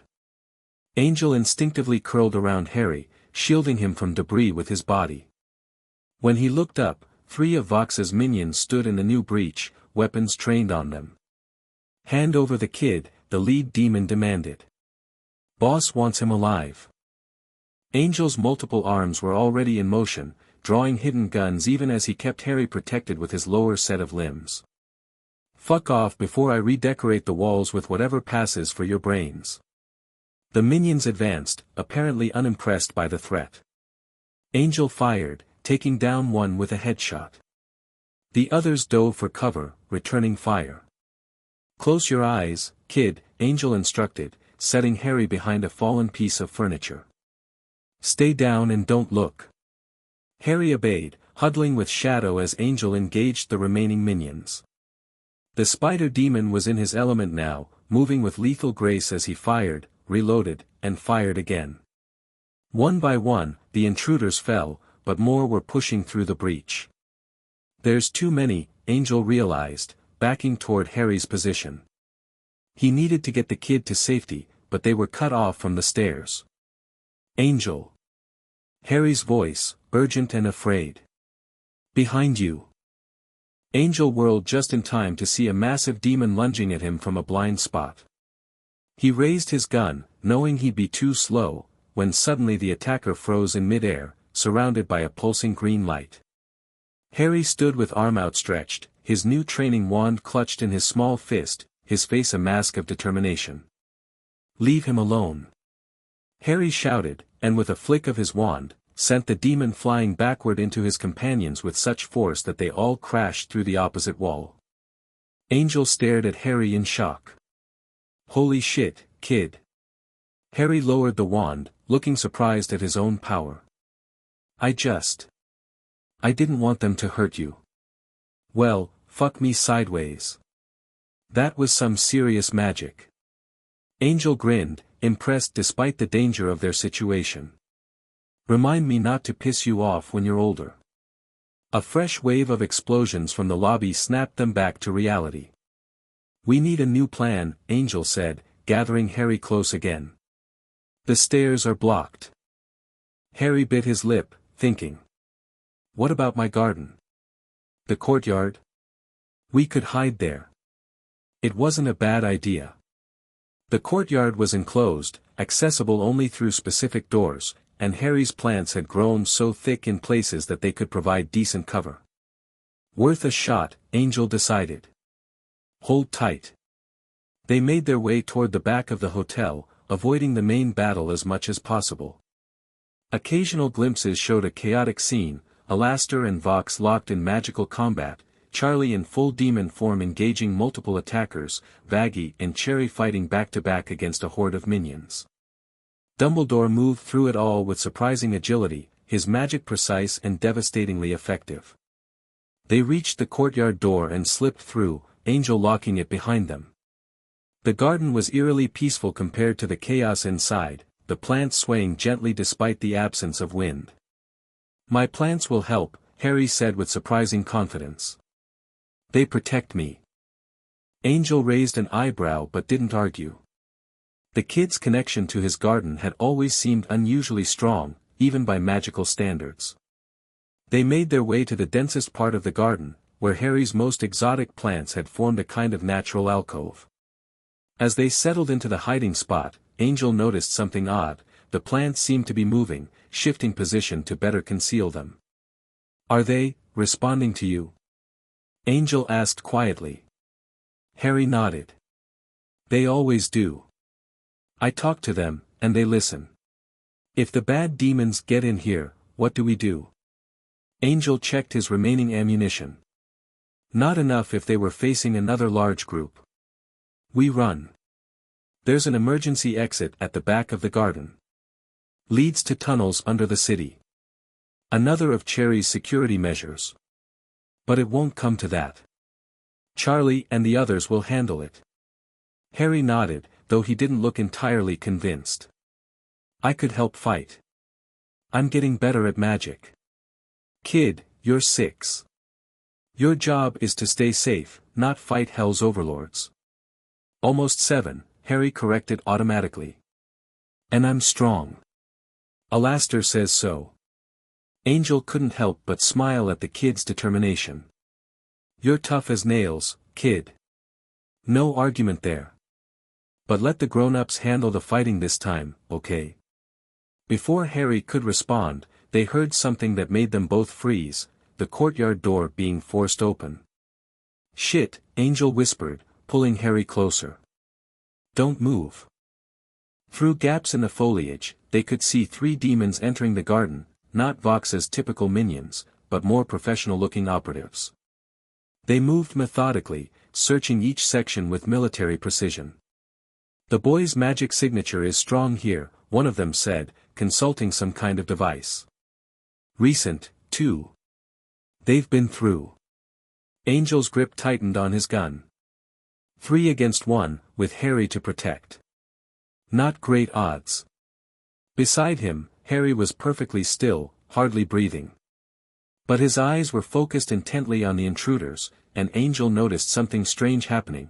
The plants around the searching demons were slowly, subtly moving. Vines inched across the pathways. Leaves shifted to block sight lines. Roots emerged from the soil, creating near-invisible tripwires. One of the demons stumbled, cursing as his foot caught on something. Another batted irritably at a vine that had brushed against his face. The third stopped suddenly, looking around with suspicion. "Something's not right," he growled. "The garden's reacting." "Don't be stupid," the first replied. "They're just plants." As if in direct response to this dismissal, a massive tangle of vines suddenly erupted from the soil, wrapping around the skeptical demon's legs.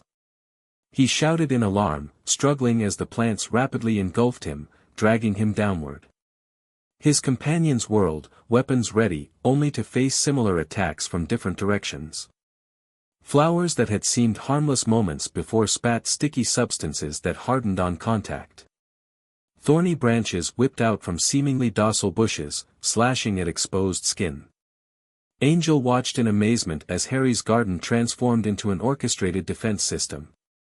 The boy's eyes were narrowed in concentration, his wand moving in small, precise gestures that the plants seemed to follow. Within minutes, all 3 intruders were thoroughly incapacitated, one cocooned in vines, another stuck fast in hardened sap, the third unconscious after a particularly large fruit had dropped on his head with suspicious accuracy. "Holy shit, kid," Angel breathed when it was over. "You did that? With the plants?" Harry nodded, looking tired but pleased. "I told you they'd help. They don't like intruders." Angel was about to respond when a new voice spoke from behind them. "Most impressive, Harry. You have quite the gift with herbology." They spun to find Dumbledore standing a few feet away, looking somewhat disheveled but otherwise unharmed. "Sir!" Harry exclaimed. "Is everyone okay? What happened with the bad demons?" "Your friends are quite formidable," Dumbledore replied with a small smile. "Vox has retreated, along with most of his forces. The hotel is secure again, though I'm afraid there will be significant repairs needed." Angel relaxed slightly at this news. "Charlie? Vaggie? Everyone's all right?" "All alive and relatively unharmed," Dumbledore confirmed. "Though I believe your friend Cherry Bomb may have exhausted her entire supply of explosives in the process." "Sounds like her," Angel said with a relieved laugh.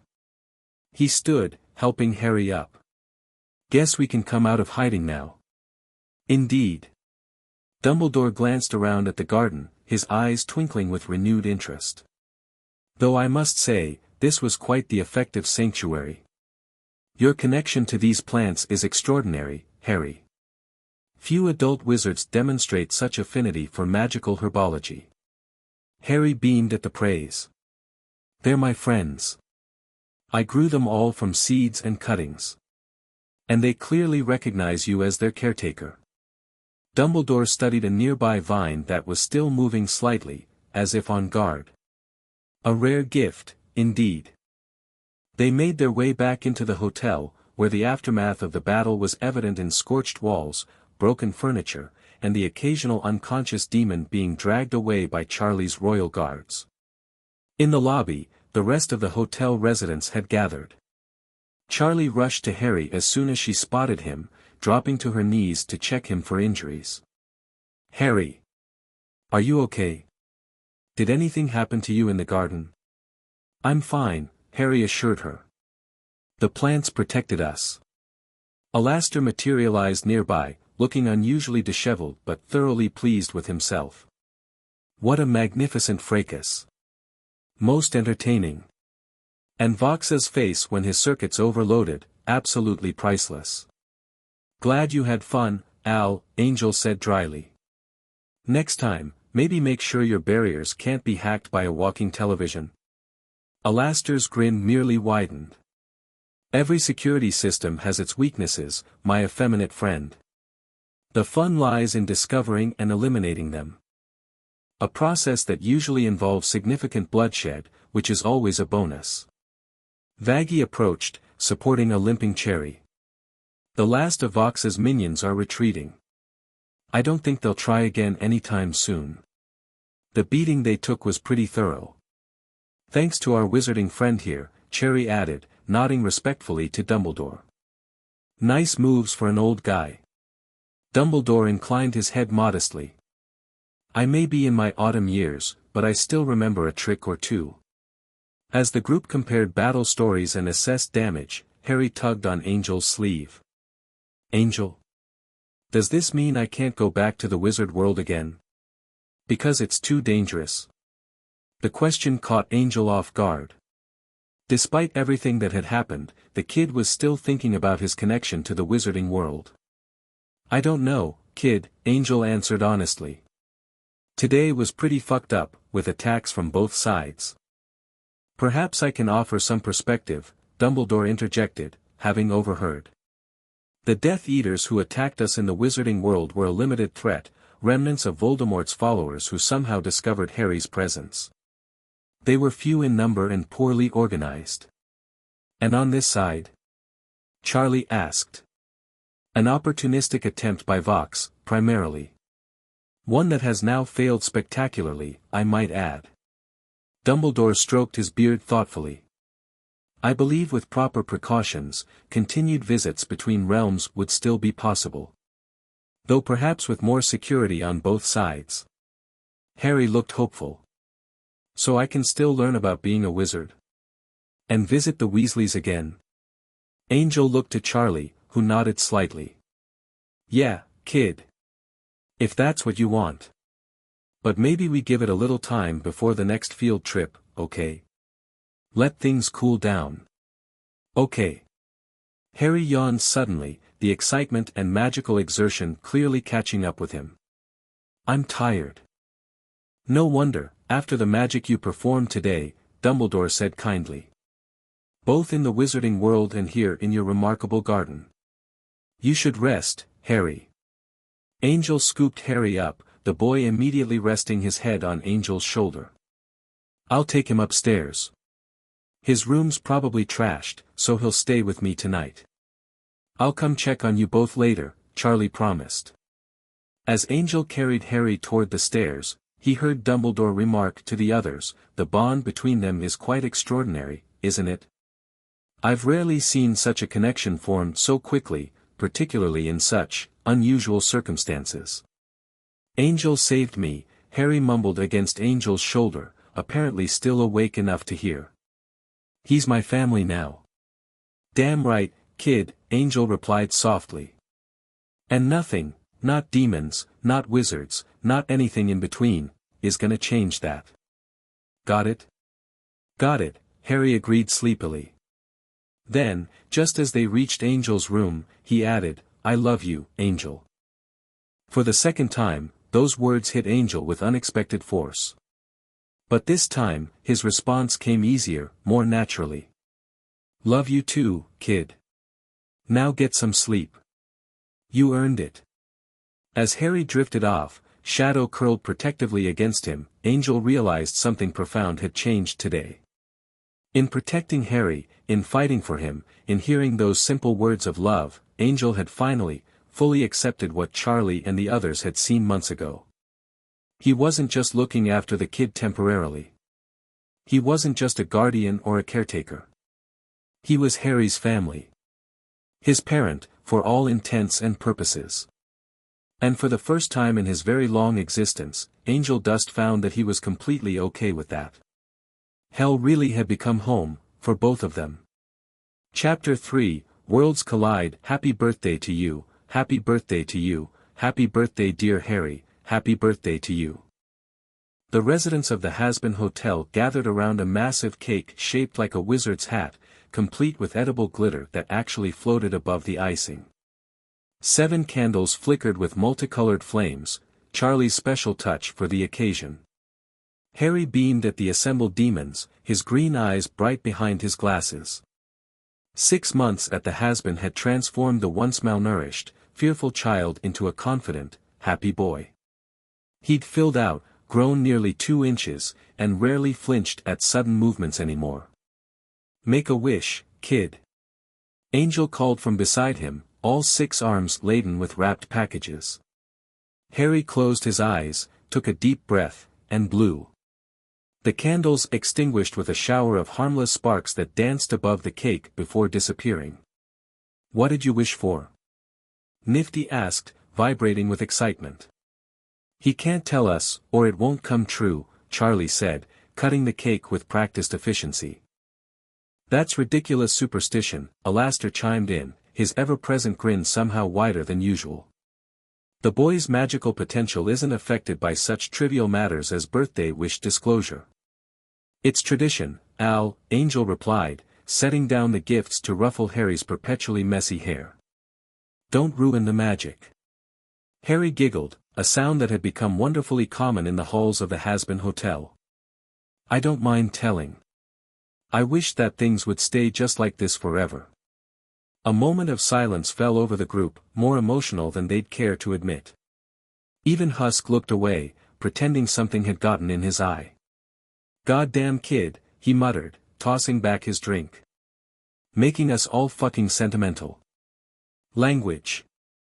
Charlie scolded automatically, though her own eyes were suspiciously bright.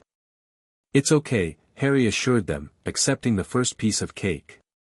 I'm 7 now. I've heard worse. Angel snorted. No shit. Living with me, you've probably learned words that would make Satan blush. Angel. Vaggie and Charlie exclaimed in unison. What? It's true. Harry just grinned, digging into his cake with the enthusiasm of a child who'd only been allowed proper birthday celebrations for the past 6 months. The party continued in the hotel lobby, which had been decorated with floating lights and colorful streamers. The damage from Vox's attack had long since been repaired, though Alastair's enhanced security measures remained in place. The barriers had been tested a few times in the month since, but word had spread quickly about what happened to demons who tried to breach the Hazbin Hotel without invitation. Present time. Cherry Bomb suggested after the cake had been demolished. She'd become a regular visitor, appointed herself Harry's cool aunt, and took her responsibilities in that role very seriously. Yes. Harry agreed eagerly, eyeing the pile of packages. Angel gestured for him to start. Go wild, kid. Harry needed no further encouragement. He tore into the gifts with abandon, a stark contrast to his first celebration at the hotel, when he'd carefully preserved every scrap of wrapping paper, unable to believe the presents were actually his to keep. From Charlie and Vaggie, a custom jacket in green and black, with Harry embroidered on the back in elegant script, surrounded by small stars that actually twinkled. It's enchanted, Charlie explained. It'll grow with you for a few years, and the stars change color based on your mood. Harry immediately pulled it on, the stars shifting to a bright, happy gold. It's perfect. Thank you. From Husk, a professional deck of cards and a small book titled, Card Tricks for Beginners, Magic Without Magic. Figured you should learn both kinds, Husk mumbled, looking embarrassed at Harry's delighted reaction. The non-wizard stuff too. Nifty gave him a comprehensive cleaning kit for his ever-expanding garden tools, along with a handmade apron that read, Plant Whisperer, across the front. Alastair's gift was more mysterious, a small radio that seemed to be made of dark wood and gleaming brass, decorated with symbols that shifted when viewed from different angles. My own design. Alastair announced proudly. Capable of picking up broadcasts from multiple dimensions. Including certain stations from the wizarding world. Quite the engineering feat, if I do say so myself. Is it safe? Vaggie asked suspiciously. Perfectly. Alastair assured her. Well, mostly. Just avoid the stations that speak in tongues or make you bleed from the ears. Harry thanked him enthusiastically, either missing or ignoring Vaggie's concerned expression. Cherry's gift was, predictably, a kit for making small, relatively harmless explosives. Educational fireworks, she called them, winking at Harry. For science. Angel quickly confiscated it with a promise to supervise any scientific experiments very closely. Finally, it was Angel's turn. He handed Harry a long, slender package wrapped in shimmering paper. This is just part 1, Angel explained as Harry carefully unwrapped it. The rest is too big to wrap. Inside was a wand holster made of soft leather, enchanted to fit securely on Harry's forearm and release his training wand with a flick of his wrist. Dumbledore helped me get it, Angel admitted. Figured you should have something proper for your wand, not just shoving it in your pocket where you could blow your nuts off. Angel. Charlie hissed, but Harry was already strapping it on, practicing the release mechanism with delight. And now for part 2, Angel continued, leading Harry to the window overlooking the courtyard garden. Take a look. Harry pressed his face to the glass, then gasped. In the center of his garden, where there had previously been an empty circular patch, stood a small greenhouse. Its glass panels caught the crimson light of hell's sky, refracting it into warmer hues inside. A greenhouse. For me. Harry's voice was hushed with awe. For all your fancy wizard plants, Angel confirmed. Figured you needed somewhere to grow the ones that can't handle hell's climate. Plus, it's got some protective spells or some shit. Charlie's dad's gardener helped set it up. Harry threw his arms around Angel's waist. Thank you. It's amazing. Angel patted his back awkwardly, still not entirely comfortable with displays of affection even after months of Harry's enthusiastic hugs. Yeah, well. Happy birthday and all that. The party continued into the evening, with games and stories and more cake than any of them should have consumed. Harry was at the center of it all, his happiness radiating outward, affecting even the most hardened demons in their strange little family. Later, as Angel tucked an exhausted but blissfully happy Harry into bed, the boy held on to his hand a moment longer than usual. This was the best birthday ever, Harry declared sleepily. Better than the one with the exploding punch bowl? Angel teased, referring to a memorable incident from Harry's half-birthday celebration. Even better. Harry yawned. Angel? Do you think my parents would be happy about today? About me living here? The question caught Angel off guard. Harry rarely spoke about his birth parents, despite Dumbledore's occasional stories during his visits. I think, Angel said carefully, they'd be happy you're safe and loved. That's what real parents want for their kids. Even if it's in hell. With demons. Kid, good parents don't care about the packaging. They care about what's inside. Angel tapped Harry's chest lightly. And you're getting what you need here. That's what would matter to them. Harry considered this, then nodded. I think so too. And I think they'd like you.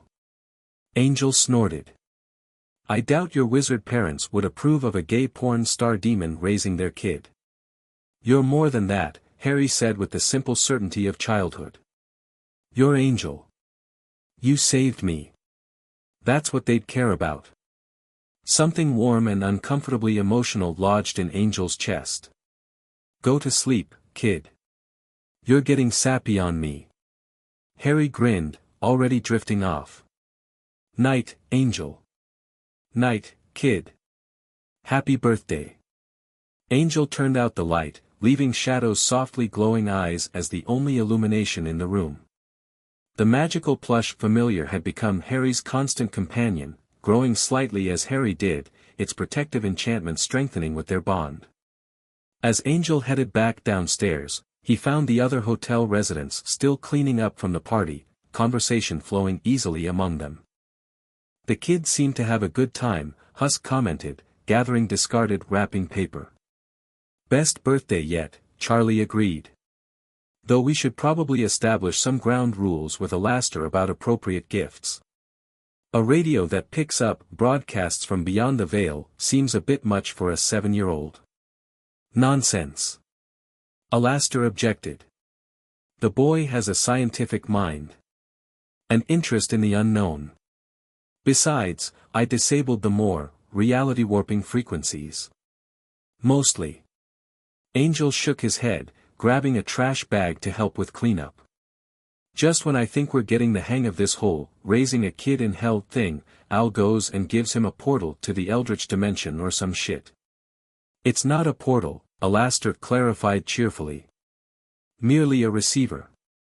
Though I suppose under very specific harmonic conditions it could theoretically tear a small hole in the fabric of reality. But what are the chances of that?" Vaggie snatched the trash bag from Angel's hands. "I'll be confiscating that radio for a safety inspection before Harry uses it."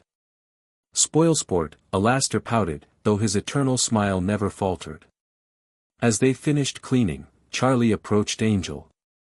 "He's really thriving here, isn't he?" "Harry, I mean." Angel nodded, watching as Husk and Alastair argued over the proper disposal of magical party favors. "Yeah, he is. Kid's tough. Adaptable. And happy," Charlie added. "That's the most important thing.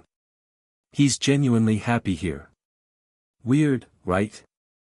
Who'd have thought hell would be the best place for a human kid?" Charlie's expression turned thoughtful. "It makes a kind of sense, though. Here, he's special but not a freak. Different but not unwelcome. We're all outsiders in our own way. Deep thoughts, princess. I have my moments." Charlie smiled. "You know, I was worried at first. Not just about the practical challenges of a living human in hell, but about whether we could really give him what he needs. Turns out, we had exactly what he needed all along. A fucked up found family of disaster demons." "Precisely." Charlie's smile widened. "Sometimes the family you choose is better than the one you're born into." Angel couldn't argue with that. His own blood family, with the exception of his sister, had been a nightmare. Yet here he was, part of something that actually felt like home. "Speaking of family," Charlie continued, her tone shifting slightly, "Dumbledore sent word earlier. He's planning another visit soon, to check on Harry's magical development." Angel nodded, unsurprised. The old wizard had been making regular visits over the past months, bringing books and magical supplies, teaching Harry basic spells, and generally keeping a benevolent eye on his unusual living situation. "Any specific reason, or just the usual checkup?" "He didn't say exactly," Charlie admitted. "Just that there are some developments in the wizarding world he wants to discuss." Something in her tone made Angel suspicious. "You think there's more to it?" Charlie hesitated. "I don't know. It's just, he seemed more formal than usual in his message. And he mentioned bringing a small delegation with him." "Delegation? What the fuck does that mean?" "He didn't specify. Just that there are some parties interested in Harry's well-being who wish to assess his situation firsthand." Angel felt a familiar protective surge. "They're not taking him." "No one said anything about taking him," Charlie soothed. "And Dumbledore has been respectful of our guardianship so far. I'm sure this is just diplomatic relations." "Yeah, well, tell that delegation that Harry's birthday wish was for everything to stay exactly as it is. And I'm not letting anyone fuck that up for him." Charlie nodded, understanding the sentiment completely. "None of us will. Harry belongs here now. With us." The conversation was interrupted by a crash from across the room, followed by Nifty's distressed shriek as a piece of enchanted birthday streamer wrapped itself around Husk's head, apparently trying to suffocate him. "A little help here," the cat demon growled, claws shredding at the animated decoration. "Fascinating," Alastair commented, making no move to assist. "I believe the party supplies have developed sentience." "How delightfully unexpected." As chaos erupted once more in the Hazbin Hotel, Angel couldn't help but smile. This bizarre, dysfunctional collection of demons had become a family, Harry's family, and by extension, his own. And family protected their own, no matter what came through that portal next. The following week brought Harry's wizard visitors, right on schedule. The portal opened in the lobby at precisely noon, expanding to reveal Dumbledore in resplendent purple robes. Behind him stood three figures, a stern-looking witch in emerald green whom Angel recognized as Professor McGonagall, a tall, balding man with flaming red hair, and a short, plump witch wearing official-looking robes with some kind of insignia on the chest. "Greetings, Princess Charlotte," Dumbledore said formally. "Thank you for accommodating our delegation on such short notice." Charlie stepped forward, every inch the royal princess despite her casual attire. "Welcome back to the Hazbin Hotel, Headmaster Dumbledore. And welcome to your companions." Dumbledore gestured to each visitor in turn. "You remember Professor McGonagall, Deputy Headmistress of Hogwarts. This is Arthur Weasley, head of the Misuse of Muggle Artifacts Office at the Ministry of Magic and Patriarch of the family Harry visited. And Madame Amelia Bones, head of the Department of Magical Law Enforcement." Law enforcement. Angel tensed immediately, moving closer to Harry, who had been reading in the corner when the portal opened. The boy looked up, his initial excitement at seeing Dumbledore fading as he registered the formal atmosphere and Angel's protective stance. "What's this about?" Angel asked bluntly. Dumbledore's expression remained serene, though something in his eyes suggested discomfort. "Perhaps we could sit down. There are matters regarding Harry's situation that require discussion." Charlie gestured to the sitting area, which had been prepared for visitors. "Of course. Please, make yourselves comfortable." As everyone took seats, Harry slipped over to Angel, pressing against his side. Angel placed a protective arm around the boy's shoulders. "Where is the radio demon today?" Dumbledore inquired, seemingly casual. "Out on business," Charlie replied. "Though he sends his regards."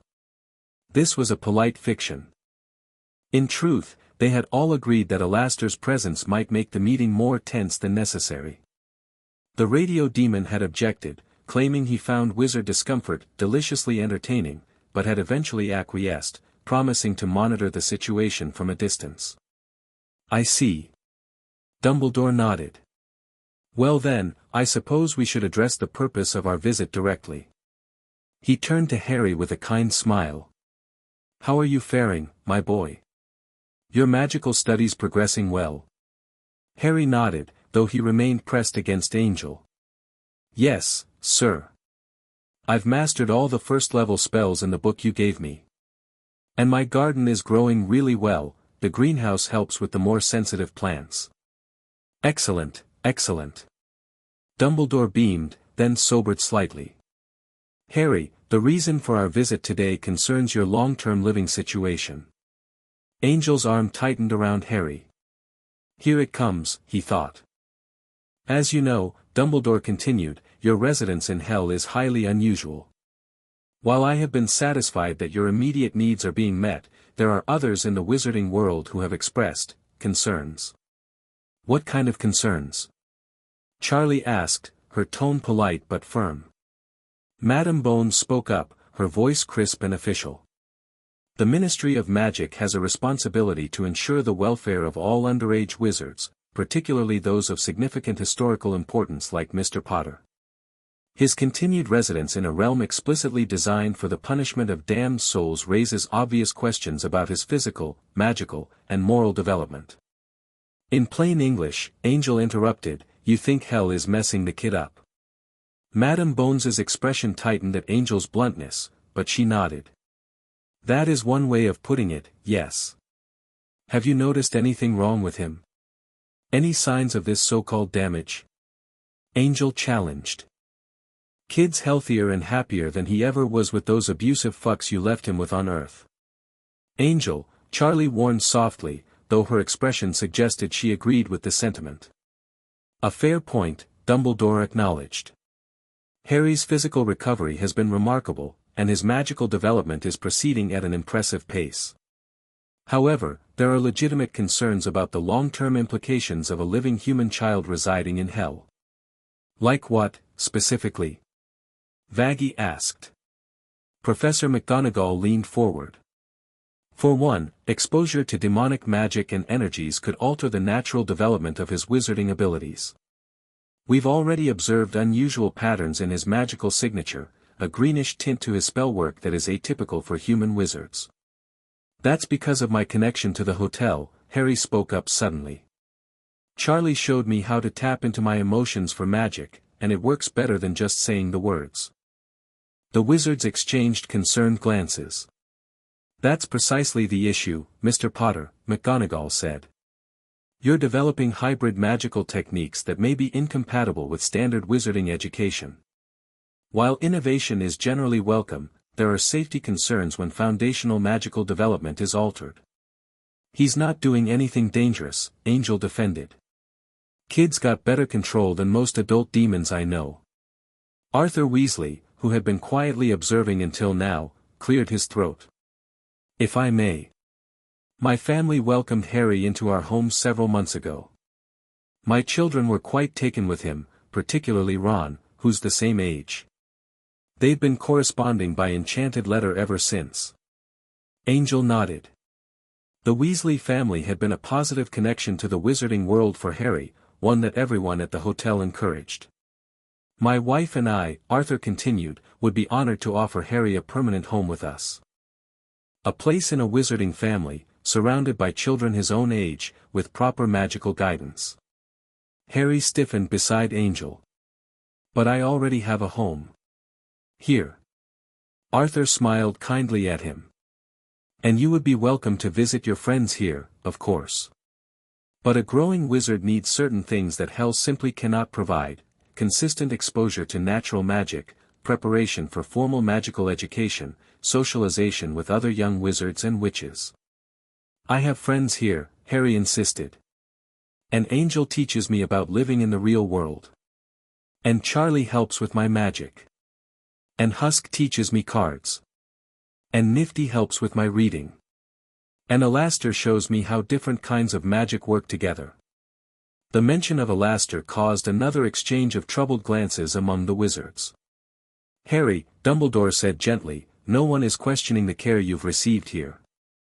Your attachment to these individuals is evident and understandable, given that they rescued you from an intolerable situation. But there are realities we must consider about your future. Like what? Harry challenged, his voice stronger than Angel had expected. Like your education, McGonagall replied. You're entitled to attend Hogwarts when you turn 11, as your parents did before you. But the transition will be extraordinarily difficult if you've spent your formative years immersed in demonic magic and hell's environment. And there are legal considerations, Madame Bones added. In the eyes of wizarding law, you are a ward of the ministry. Your placement with your maternal aunt and uncle was arranged by Professor Dumbledore as your magical guardian, but with that arrangement terminated, legal responsibility reverts to the ministry. So you're saying you own him? Angel asked, voice dangerously soft. Like property? Certainly not, Madame Bones replied, looking affronted. I'm saying we have a legal obligation to ensure his welfare. An obligation we cannot fulfill while he resides in a realm beyond our jurisdiction. Charlie had been silent, watching the exchange with calculating eyes. Now she spoke, her tone respectful but unmistakably royal. What exactly are you proposing, Madame Bones? That Harry be removed from our care immediately. The question hung in the air, tense and heavy. Angel felt Harry press closer against him, small fingers gripping his jacket. Not immediately, no, Dumbledore answered after a pause. We recognize the trauma that abrupt separation could cause. What we propose is a transition period. Harry would spend increasing amounts of time in the wizarding world, living with the Weasleys, attending a primary magical education program, and gradually adjusting to life among his own kind. With decreasing visits to hell, Vaggie interpreted, until eventually he doesn't come back at all. That's not, Arthur began, but Madame Bones interrupted. That is the general trajectory we envision, yes. For his own good. Harry stood suddenly, his small frame vibrating with emotion. Don't I get a say in this? All eyes turned to him. Despite his size, there was something commanding in his presence at that moment, a hint of the powerful wizard he might become. Of course you do, Harry, Dumbledore said soothingly. Your feelings are an important consideration.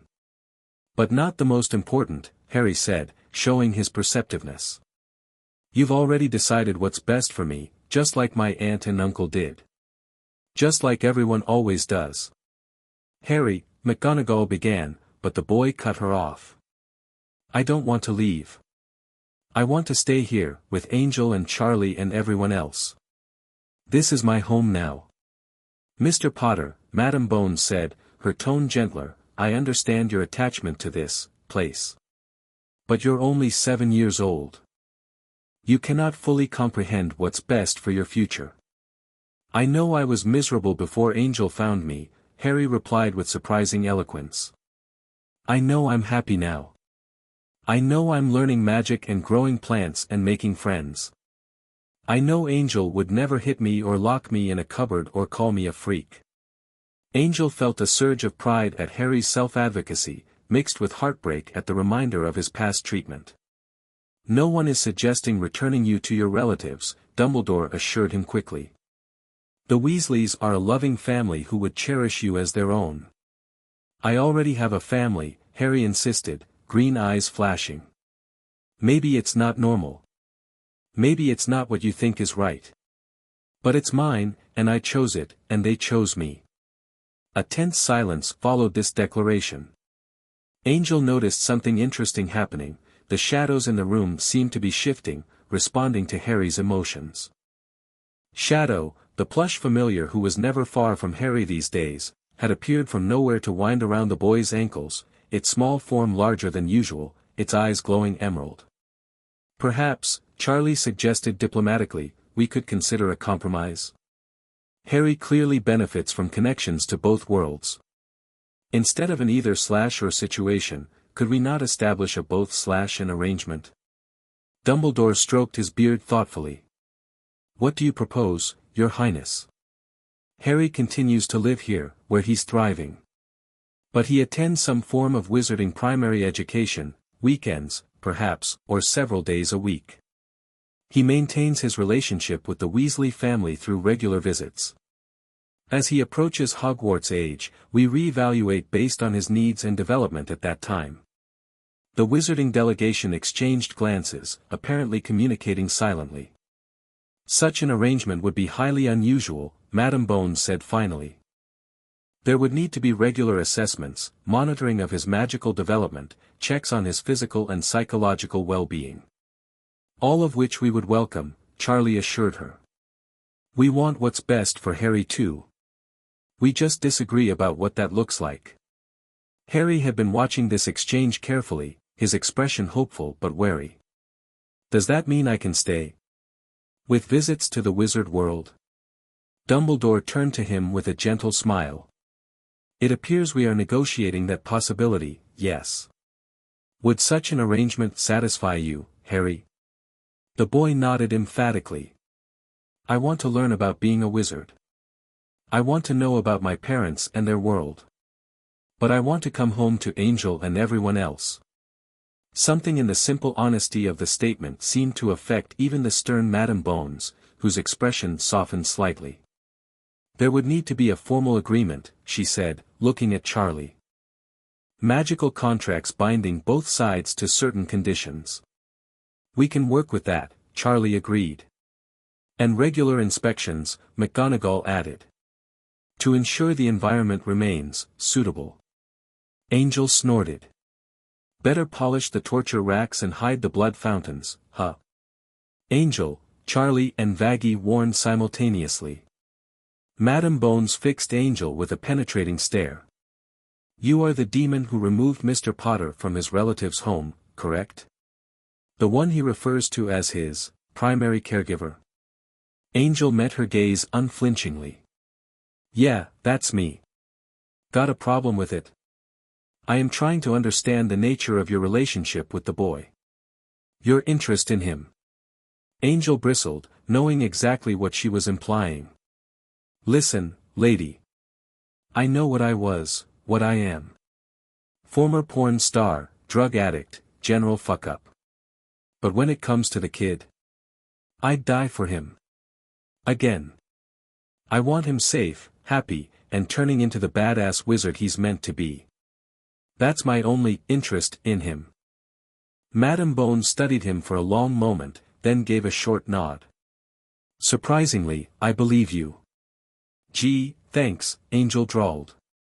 What Angel means, Charlie interjected hastily, is that we all care deeply about Harry's welfare. Our circumstances may be unusual, but our commitment to him is genuine.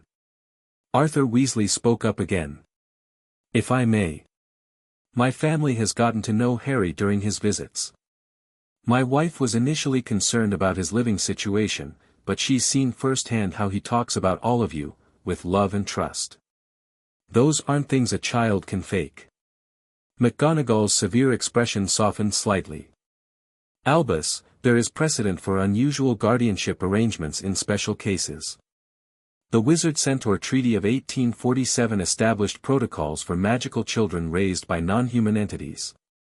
A rather different situation, Minerva, Dumbledore replied, but I take your point. He turned to Harry. What if we proceed as Princess Charlotte suggests? You would remain here, with regular visits to the wizarding world for education and socialization. We would review the arrangement periodically to ensure it continues to serve your best interests. Would that be acceptable to you? Harry looked to Angel, silently seeking his opinion. Your call, kid, Angel said softly. Whatever you want, I'll back you up. Harry straightened his shoulders. I want to stay here, with visits to learn wizard stuff. And I want Angel to be able to come with me sometimes, even if he has to wear a disguise or something. This last request clearly caught the wizards off guard. Dumbledore recovered first, his eyes twinkling slightly. An interesting proposal. There would be significant challenges, but not insurmountable ones, perhaps. I'm not sure that's, Madam Bones began, but Harry interrupted with unexpected firmness. Angel's my family now. I don't go places where he's not welcome. The simple loyalty in the statement hung in the air. Angel felt that uncomfortable warmth in his chest again, the feeling he was slowly recognizing as parental pride and love. Very well, Dumbledore conceded. We will explore possibilities for Mr. Dust to occasionally accompany you, under strictly controlled circumstances. Harry smiled, the tension leaving his small body. Thank you, sir. Now, perhaps we could discuss the practical aspects of this arrangement. Charlie suggested, moving the conversation forward. As the adults began negotiating details, Harry slipped his hand into Angel's, looking up at him with quiet certainty. They won't take me away, he whispered. I won't let them. Angel squeezed his hand gently. Damn right, kid. You're stuck with us. Harry's smile widened, and he leaned against Angel's side, content to let the grown-ups hammer out the technicalities while secure in the knowledge that his chosen family would remain his. After 2 hours of discussion, a preliminary agreement was reached. Harry would remain at the Hazbin Hotel as his primary residence, with twice-weekly visits to the wizarding world for education. The Weasleys would serve as his wizarding family, hosting him for these visits and special occasions. Dumbledore would continue as his magical mentor, with regular assessments of his development. Most importantly to Harry, Angel would be permitted to accompany him on certain visits, under magical disguise and strict behavioral guidelines.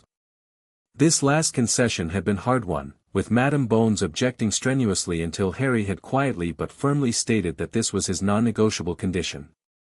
As the wizarding delegation prepared to depart, promises of formal contracts and next steps exchanged, Harry approached Arthur Weasley. "Please tell Ron I'll visit soon," he said. "And thank Mrs. Weasley for the sweater she sent. It's really warm." Arthur smiled warmly, kneeling to Harry's level. "I will, Harry. The children ask about you constantly, especially Ron. He's quite envious that you live in such an exciting place." Harry grinned. "Wait till I tell him about the time the lobby turned into quicksand because of a spell I got wrong. Alastair had to fish everyone out with his microphone." Arthur laughed, though McGonagall, overhearing, looked mildly horrified. "Perhaps save those stories for when Molly isn't around, eh?" The portal was reopened, goodbyes exchanged, and the wizards departed, leaving the hotel residents with mixed feelings of relief and wariness. "Well, that was intense," Vaggie remarked once they were gone. "For a minute there, I thought we were going to have to fight for him." "We would have," Angel said simply. Charlie nodded in agreement. "But I'm glad it didn't come to that. This arrangement can work, I think. It gives Harry the best of both worlds." Harry, who had been suspiciously quiet since the delegation left, looked up from where he'd been petting Shadow. "They'll try again, won't they? To take me away." The adults exchanged surprised glances at his perceptiveness. "What makes you say that, kid?" Angel asked. Harry shrugged, his expression too serious for a 7-year-old. "They didn't really listen to what I wanted. They just said what they thought would make me agree for now." Charlie knelt beside him. "You're very observant, Harry. And you might be right, they may try again. But that doesn't mean they'll succeed. We proved today that we can find compromises that work for everyone. And if compromise fails," Angel added, "we've got other options." "Angel." Vaggie hissed. "What?" "I'm just saying we're prepared for whatever comes." Angel winked at Harry. "Nobody's taking you anywhere you don't want to go, kid. That's a promise." Harry seemed satisfied with this, his shoulders relaxing. "Can we go see my greenhouse now? I want to check on the bouncing bulbs Mr. Weasley gave me last time." "Sure thing, kid. Lead the way." As Harry hurried toward the courtyard, Angel hung back momentarily with Charlie. "He's right, you know," Angel said quietly. "They'll try again." Charlie nodded, watching Harry's retreating figure. "I know. But we'll be ready. And Harry's old enough to have a voice in this. They saw that today. Yeah, kid really stood up for himself. Almost made me tearful and shit." Charlie smiled. "You've been good for him, Angel. Whatever else happens, never doubt that." Before Angel could respond to this uncomfortably earnest statement, a crash from the courtyard direction, followed by Harry's voice calling, "It's okay. Nothing's on fire," sent them both hurrying to investigate. Some things never changed, even with interdimensional custody arrangements in the mix. 3 days later, as Harry was tending his garden with Nifty's enthusiastic assistance, a commotion at the hotel's entrance caught everyone's attention. Angel, who had been lounging nearby keeping an eye on Harry's more explosive plants, sat up alertly. "What the fuck is that?" he muttered, hearing raised voices from the lobby. Husk's distinctive growl carried through the open doorway. "I don't care who you are, buddy. You can't just barge in here demanding, 'I know the freak is here,'" bellowed a voice that made both Angel and Harry freeze. "The police said he disappeared, but I know better. Where is the boy?" Harry's face drained of color. "Uncle Vernon," he whispered, shrinking behind a large leafy plant. Angel was on his feet instantly, fury coursing through him. "Stay here with Nifty," he ordered. "Don't come inside until I say it's safe." "But, no buts, kid. Stay put." Angel's tone left no room for argument. Nifty zipped to Harry's side, her usual hyperactivity replaced with protective alertness. I'll keep him safe. No scary uncles getting past me. Angel nodded gratefully and headed inside, already pulling guns from hidden holsters. How in the 9 circles of hell had Vernon Dursley found his way here? And more importantly, how quickly could Angel make him regret it? The scene in the lobby was chaotic. Vernon Dursley, even more corpulent than Angel remembered, stood red-faced and sweating, bellowing demands at Husk, who looked seconds away from disemboweling the man. Charlie was attempting to de-escalate the situation, while Vaggie stood nearby, spear at the ready. Surprisingly, Alastair lounged on the stairs, watching the proceedings with undisguised delight. What a fascinating specimen, the radio demon commented as Angel entered. The boy's uncle, I presume. Such delicious rage. Such entitlement. He's even more repulsive than described. How the fuck did he get here? Angel demanded, moving to stand beside Charlie. Apparently, Charlie explained in a low voice, he found one of those spontaneous hellmouths that occasionally open on Earth. They're rare, but they happen, usually they only let the truly awful souls through. Well, he certainly qualifies, Angel muttered, eyeing Vernon with disgust. Vernon spotted Angel and, remarkably, grew even more purple. You're the thing that broke into my house. That stole the boy. The police thought I was mad, but I knew. I knew he didn't just run away. Congrats, you're slightly less stupid than you look, Angel replied coolly. Now get the fuck out before I make you regret ever laying a hand on that kid. Vernon sputtered incoherently for a moment, then seemed to notice for the first time that he was surrounded by clearly non-human entities in what was definitely not an earthly location. What is this place? What are you people? His bravado faltered slightly as his tiny brain began processing his situation. Welcome to hell, Mr. Dursley, Charlie said with false brightness.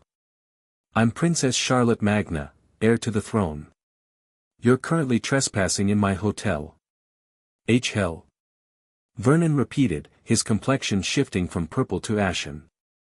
That's impossible. I'm not dead. I was just at the pub, and then there was this strange light in the alley, and I thought. You thought you'd found a shortcut to wherever you imagined Harry was hiding, Charlie finished for him. Instead, you found a temporary portal between realms. Quite rare for the living to stumble through, but not unheard of. Vernon's eyes darted around, taking in Husk's feline features, Vaggie's glowing eye, and Alastair's permanent grin. When they landed on Angel's 6 arms and fluffy chest, he made a strangled sound. This is a trick, he muttered. Some kind of freakish trick. The boy's behind it somehow. Angel stepped forward, looming over Vernon despite the man's considerable girth. Listen up, dipshit. This ain't a trick. You're in actual, literal hell. And you just walked into the one place in all of damnation where Harry Potter has an entire family of demons ready to rip you apart for what you did to him. Vernon took an involuntary step back, then seemed to rally his courage, or stupidity. The boy is my responsibility. My sister and I took him in when no one else would. Fed him, clothed him, put a roof over his ungrateful head. And this is how he repays us. Running off with monsters. Monsters? Alastair chimed in, materializing beside Vernon in a burst of static that made the man yelp. My good fellow, you haven't seen monstrous yet. Though I'd be delighted to provide a demonstration. Alastair, Charlie warned, though without much conviction. Mr. Dursley, you need to leave. Now. This is not a safe place for you, especially given your history with Harry. I'm not leaving without the boy. Vernon insisted, though his voice had risen to a slightly hysterical pitch. He's coming home where he belongs. Home. Angel repeated, voice dangerously soft. You mean the cupboard under the stairs? The one you kept him locked in? Where he slept on a fucking mattress that should have been condemned? Where you let him go hungry while your whale of a son got 2 servings. Vernon's face reddened again. How we raise the boy is none of your business. He needed discipline. Structure. His kind always do. His kind. Charlie's voice had taken on an edge Angel had rarely heard. You mean wizards, Mr. Dursley? Or just children who needed love and protection?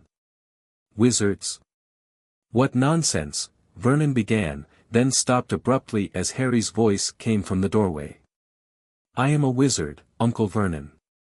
Just like my mum and dad were. Everyone turned. Harry stood in the entrance to the courtyard, Shadow at his side. The boy was pale but composed, his green eyes steady as they met his uncle's. Harry, Angel said warningly. I told you to stay outside. I know, Harry replied. But I need to see him. I need to say something. Angel wanted to protest, to shield Harry from this confrontation, but the determination in the boy's face stopped him. This was important to Harry, facing the monster from his past on his own terms. Vernon gaped at his nephew, taking in the changes since their last encounter.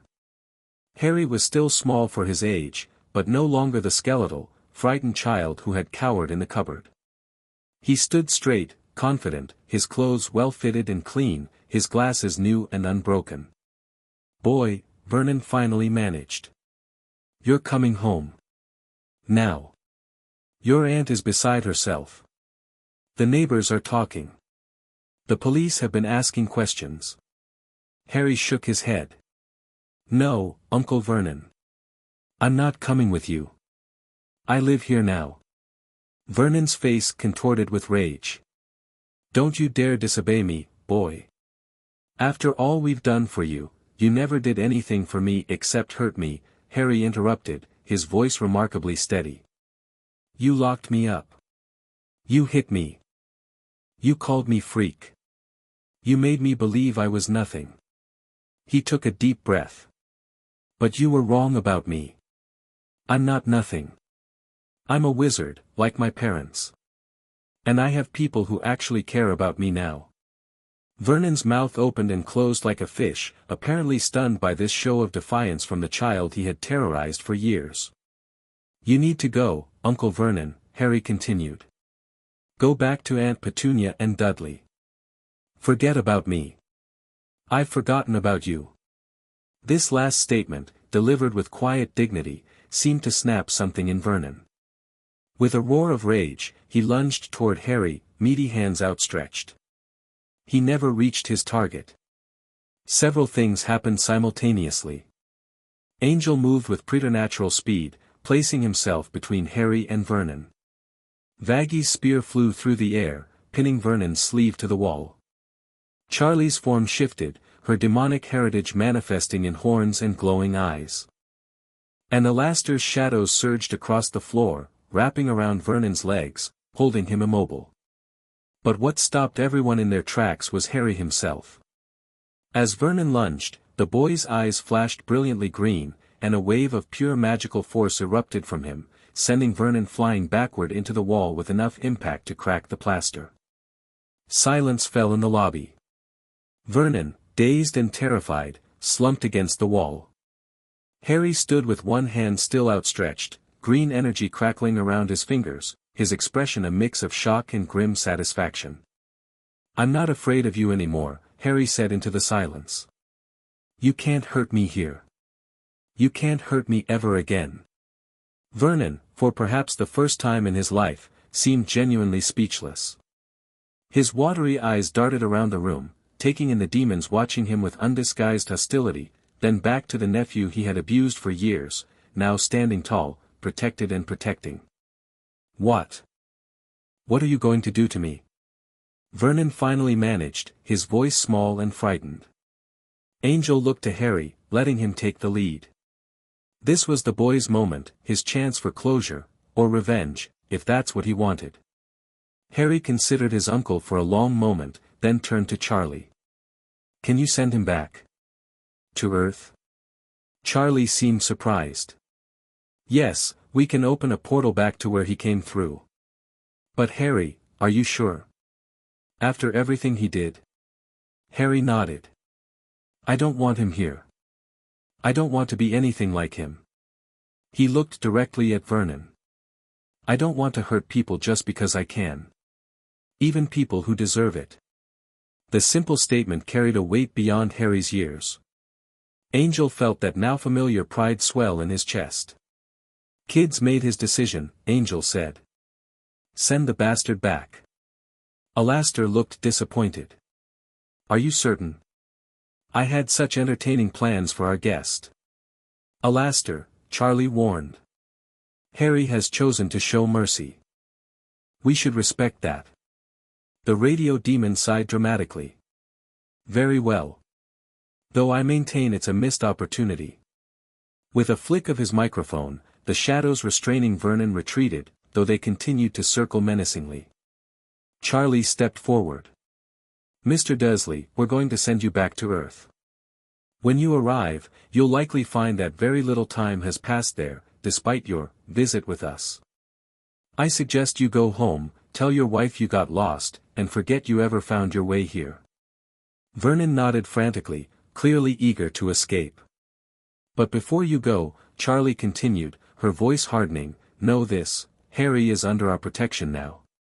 If you ever try to find him again, if you ever speak of what you've seen here, if you cause any more trouble for him in any way, well. She smiled, revealing teeth that were suddenly much sharper. We'll know.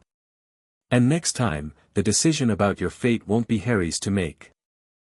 Vernon whimpered, a wet stain spreading across the front of his trousers. Gross, Vaggie muttered, retrieving her spear from the wall. Charlie turned to Alastair. If you would do the honors. With a theatrical flourish, Alastair conjured a portal in the air beside Vernon. Through it, they could see the dingy alley where the man had apparently entered hell. One-way ticket to mediocrity. Alastair announced cheerfully. Step right up. Vernon didn't need to be told twice. He scrambled toward the portal with surprising speed for a man of his size, practically diving through it. The gateway snapped shut behind him, leaving nothing but a lingering sense of unpleasantness in the air. For a moment, no one spoke. Then Harry turned to Angel, his composure finally cracking. Did I do okay? He asked in a small voice, suddenly just a 7-year-old boy again, seeking reassurance. Angel dropped to one knee, opening his arms. Harry crashed into him, burying his face against Angel's shoulder. You did fucking amazing, kid, Angel murmured, holding him close. Braver than anyone I've ever known. Harry's shoulders shook slightly, though whether from delayed fear, relief, or some combination of emotions was hard to tell. He can't hurt you anymore, Angel continued, pulling back slightly to look Harry in the eye. None of them can. You've got us now. Harry nodded, wiping his eyes. I know. That's why I could stand up to him. Because I'm not alone anymore. The simple truth of that statement resonated through the room. Harry wasn't alone. He had a family now, unconventional, chaotic, and demonic as they might be, who would move heaven and hell to protect him. Well. Alastair broke the emotional silence. That was quite the dramatic interlude. Though I must say, I'm disappointed we didn't get to see the gentleman's internal organs. Next time, perhaps. There won't be a next time, Charlie said firmly. I'll have the barriers strengthened to prevent any more unexpected visitors from Earth. Harry looked up. What about my wizard visits? And Dumbledore? Those will continue as planned, Charlie assured him. Authorized portals only. Harry seemed satisfied with this. He turned back to Angel. Can we go back to the garden now? The bouncing bulbs need repotting. Angel smiled, amazed as always by the kid's resilience. Sure thing. Lead the way, Plant Whisperer. As they headed back to the courtyard, leaving the others to discuss security enhancements, Angel felt a curious sense of completion. Seeing Harry stand up to Vernon, choose mercy over revenge, and then calmly return to his gardening, it confirmed what Angel had known for months now. This strange, magical kid belonged here. With them. With him. And nothing, not wizards or relatives or the forces of heaven and hell combined, was going to change that. 6 years later. Angel. Have you seen my potions textbook? I can't find it anywhere, and Professor Snape will literally murder me if I show up without it again. Angel looked up from where he was cleaning his favorite gun at the kitchen table. Check under your bed, kid. That's where all your shit migrates. 13-year-old Harry Potter, taller now, though still on the lean side, his perpetual bedhead and lightning scar unchanged despite the years, rushed into the kitchen. I already looked there. And in the greenhouse, and the library, and even Nifty hasn't seen it. Did you try summoning it? You know, with that fancy wizard stick you're so proud of. Harry stopped his frantic searching to give Angel a look of pure teenage exasperation. You can't summon specific books with magic. They're too similar magically to other books. It's like trying to call one specific strand of fur from your chest. All right, no need to get snippy, Angel replied, amused by the attitude that had developed along with Harry's height. What about Shadow? Can't your fuzzy little stalker track it down? Harry's expression brightened. Good idea. He whistled sharply, and a moment later, the one small plush familiar came bounding into the kitchen, now the size of a large house cat, its wings fully developed and its green eyes glowing with intelligence. Shadow, find my potions book, please. The black one with the cauldron embossed on it. The familiar chirped in understanding and zoomed off, a blur of darkness against the hotel's colorful interior. Harry dropped into a chair across from Angel, running a hand through his perpetually messy hair. I can't be late again. The Hogwarts Express leaves at exactly 11, and Hermione will never let me hear the end of it if I miss it. Relax, kid. Charlie's got the portal scheduled for 9:30. Plenty of time. Angel set down his cleaning tools, studying the teenager before him. You got everything else packed? Robes? Weird wizard underwear? Those disgusting bean things you like? Bertie bots every flavor beans, and yes, I'm all packed. Harry's annoyance faded, replaced by a hint of nervousness. Third year's supposed to be when things get really serious. Hermione's already talking about OWL preparations, and those aren't even until 5th year. That girl needs a hobby that isn't studying, Angel commented. Or maybe a good, if you finish that sentence with anything inappropriate, I'm telling Charlie, Harry threatened, though his lips twitched. Angel grinned. You're no fun anymore. Becoming a proper stick-in-the-mud wizard. I am not. Just because I occasionally do my homework and don't want to hear about my best friend's potential love life from my demon dad doesn't mean I'm boring. The casual use of dad still hit Angel right in the chest, even after years of hearing it. He covered the emotion with his usual snark. Whatever you say, kid. When you start wearing sweater vests and using phrases like, quite right, old chap, I'm disowning you. Harry laughed, the sound filling the kitchen with warmth. Shadow chose that moment to return, the missing textbook clutched triumphantly in its jaws. You found it. Where was it? Shadow dropped the book on the table and chirped a series of sounds that somehow conveyed under Husk's bar counter, to those familiar with the familiar. How the hell did it get there? Angel wondered.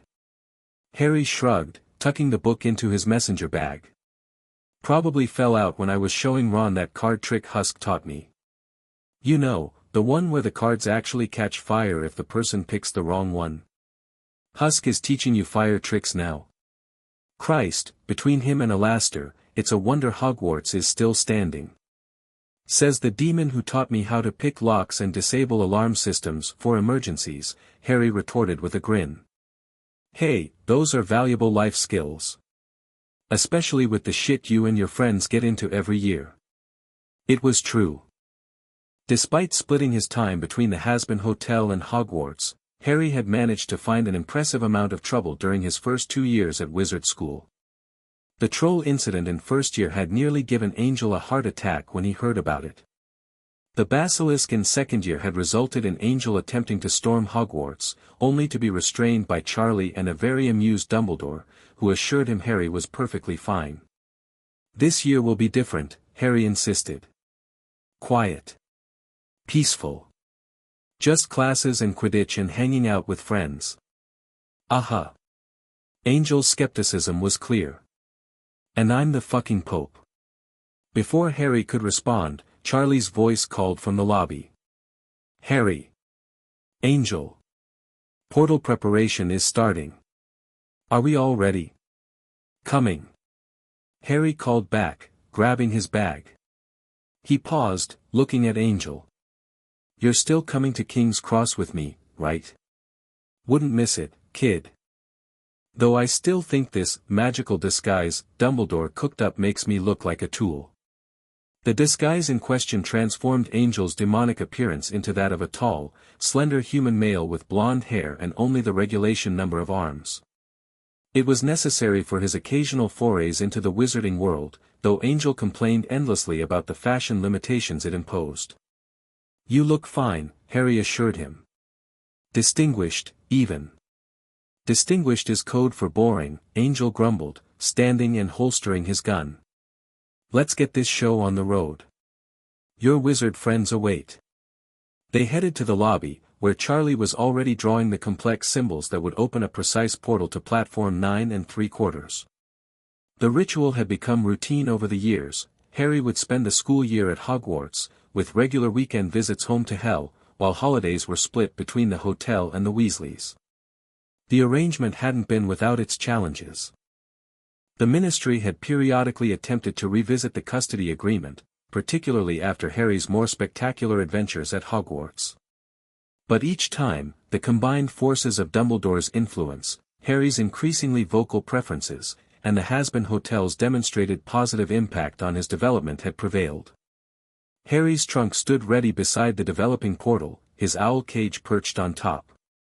Hedwig, the snowy owl Hagrid had gifted him for his 11th birthday, hooted softly in greeting as they approached. Shadow immediately took up position beside the luggage, its self-appointed role as secondary guardian taken very seriously. There you are. Charlie beamed. All set for your third year.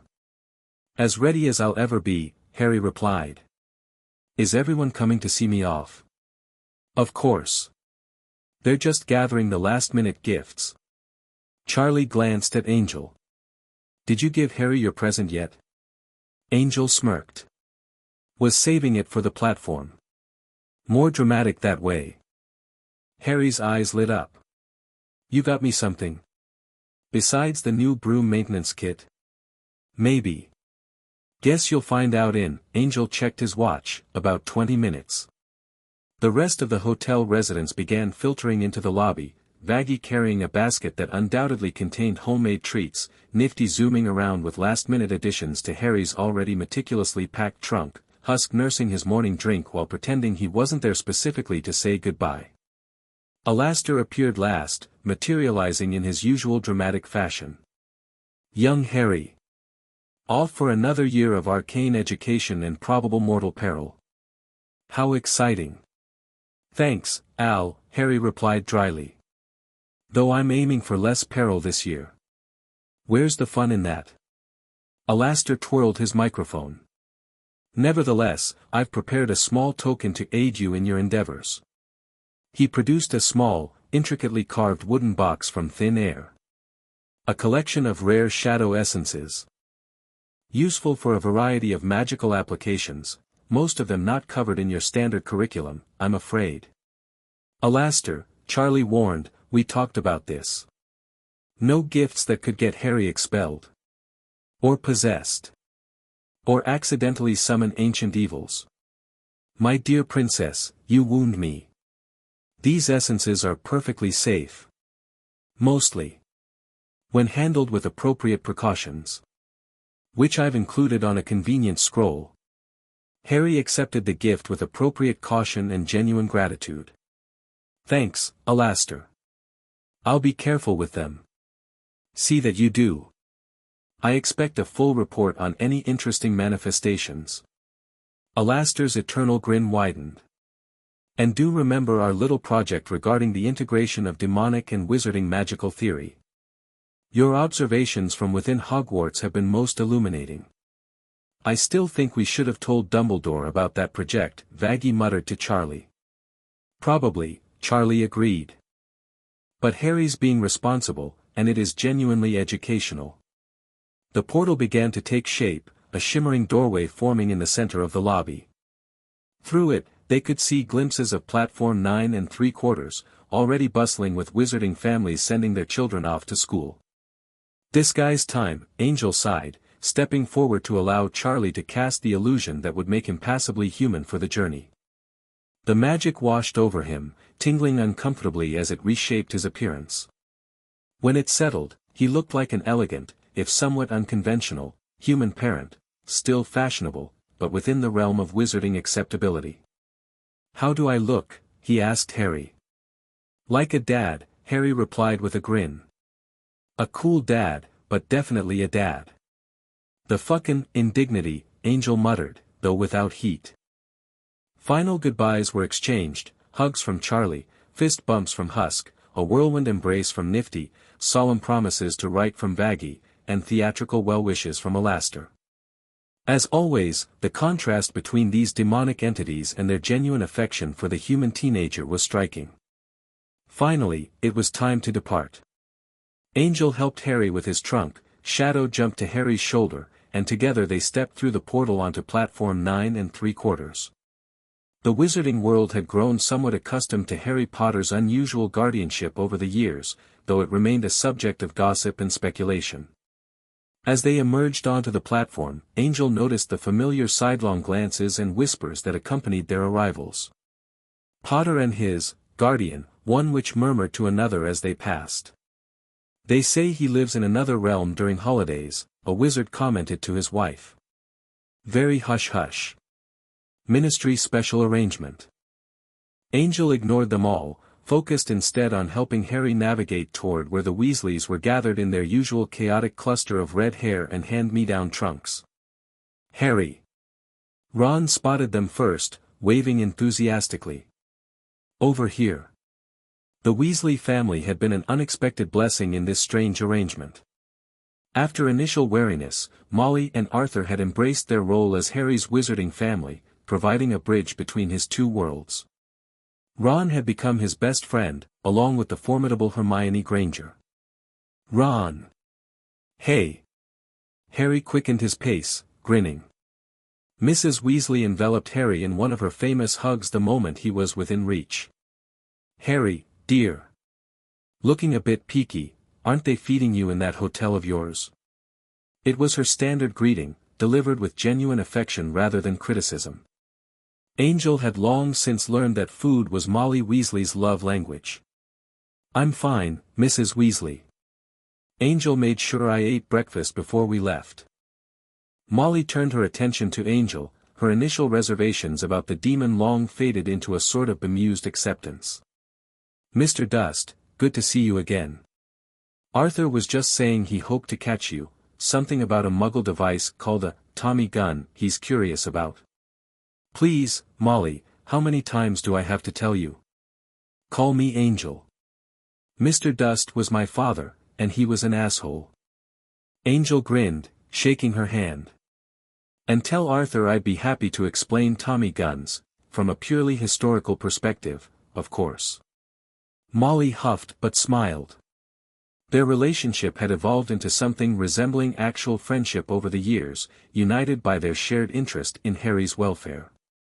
As Harry caught up with Ron and the other Weasley children, Angel pulled a small package from his jacket. Almost forgot. Your present, kid. Harry took it curiously. Can I open it now? That's the idea. Harry unwrapped it carefully, revealing a small, elegant mirror in a silver frame. He looked at Angel questioningly. Two-way mirror, Angel explained. Got it from a special dealer in the Asphodel district. Works between realms, no matter where you are. If you need me, for anything, anytime, just say my name into it. I've got the matching one. Harry turned the mirror over in his hands, understanding the significance. Despite their well-established visiting schedule, communication between Hell and Hogwarts had always been complicated, requiring owl relays through Dumbledore or waiting for weekend visits. This is brilliant, Harry said, his voice slightly thick. Thank you. Yeah, well. Figure it might come in handy when you inevitably find yourself facing certain death for the third year running. Harry rolled his eyes, but his smile was genuine as he carefully tucked the mirror into his jacket pocket. I'll keep it with me. Always. The train whistle blew, signaling 5 minutes until departure. Around them, families were making final goodbyes, students rushing to board. Better get moving, kid. Find a good compartment before they're all taken. Harry nodded, then hesitated. Angel? If things get weird again this year. I'm just a mirror call away, Angel promised. Day or night. And if necessary, I'll burn down all of Wizarding Britain to get to you. Charlie would be pissed, but she'd get over it. Harry laughed, the momentary vulnerability replaced by his usual confidence. I know you would. He hugged Angel quickly. I'll see you this weekend, right? For garden maintenance. Wouldn't miss it. Those venomous tentaculas are getting out of hand again. With final goodbyes to the Weasleys and promises to write, Harry boarded the train, finding the compartment where Ron and Hermione were already waiting. As the Hogwarts Express began to pull away, he leaned out the window, waving until the platform disappeared from view. Angel stood watching until the train was completely gone, a strange mixture of pride and melancholy washing over him. Each year, it got a little harder to watch Harry go, even knowing he'd be back soon. He'll be fine, Arthur Weasley said, appearing beside Angel. He always is. Remarkably resilient boy. Yeah, he is, Angel agreed. Too fucking resilient sometimes. Finds trouble like it's his job. Arthur chuckled. The Hogwarts staff have a betting pool going, you know. On what kind of adventure he'll stumble into this year. Seriously? What are the odds on, accidentally awakens ancient evil? 3 to 1, I believe. Professor McGonagall put 5 galleons on, discovers hidden chamber that's definitely not the Chamber of Secrets but is equally dangerous. Angel snorted. Smart money. As the platform began to clear, Angel prepared for his return journey to Hell. The portal would reopen precisely at noon, giving him just enough time to grab a wizarding newspaper and some of those magical sweets Harry liked that weren't available in Hell.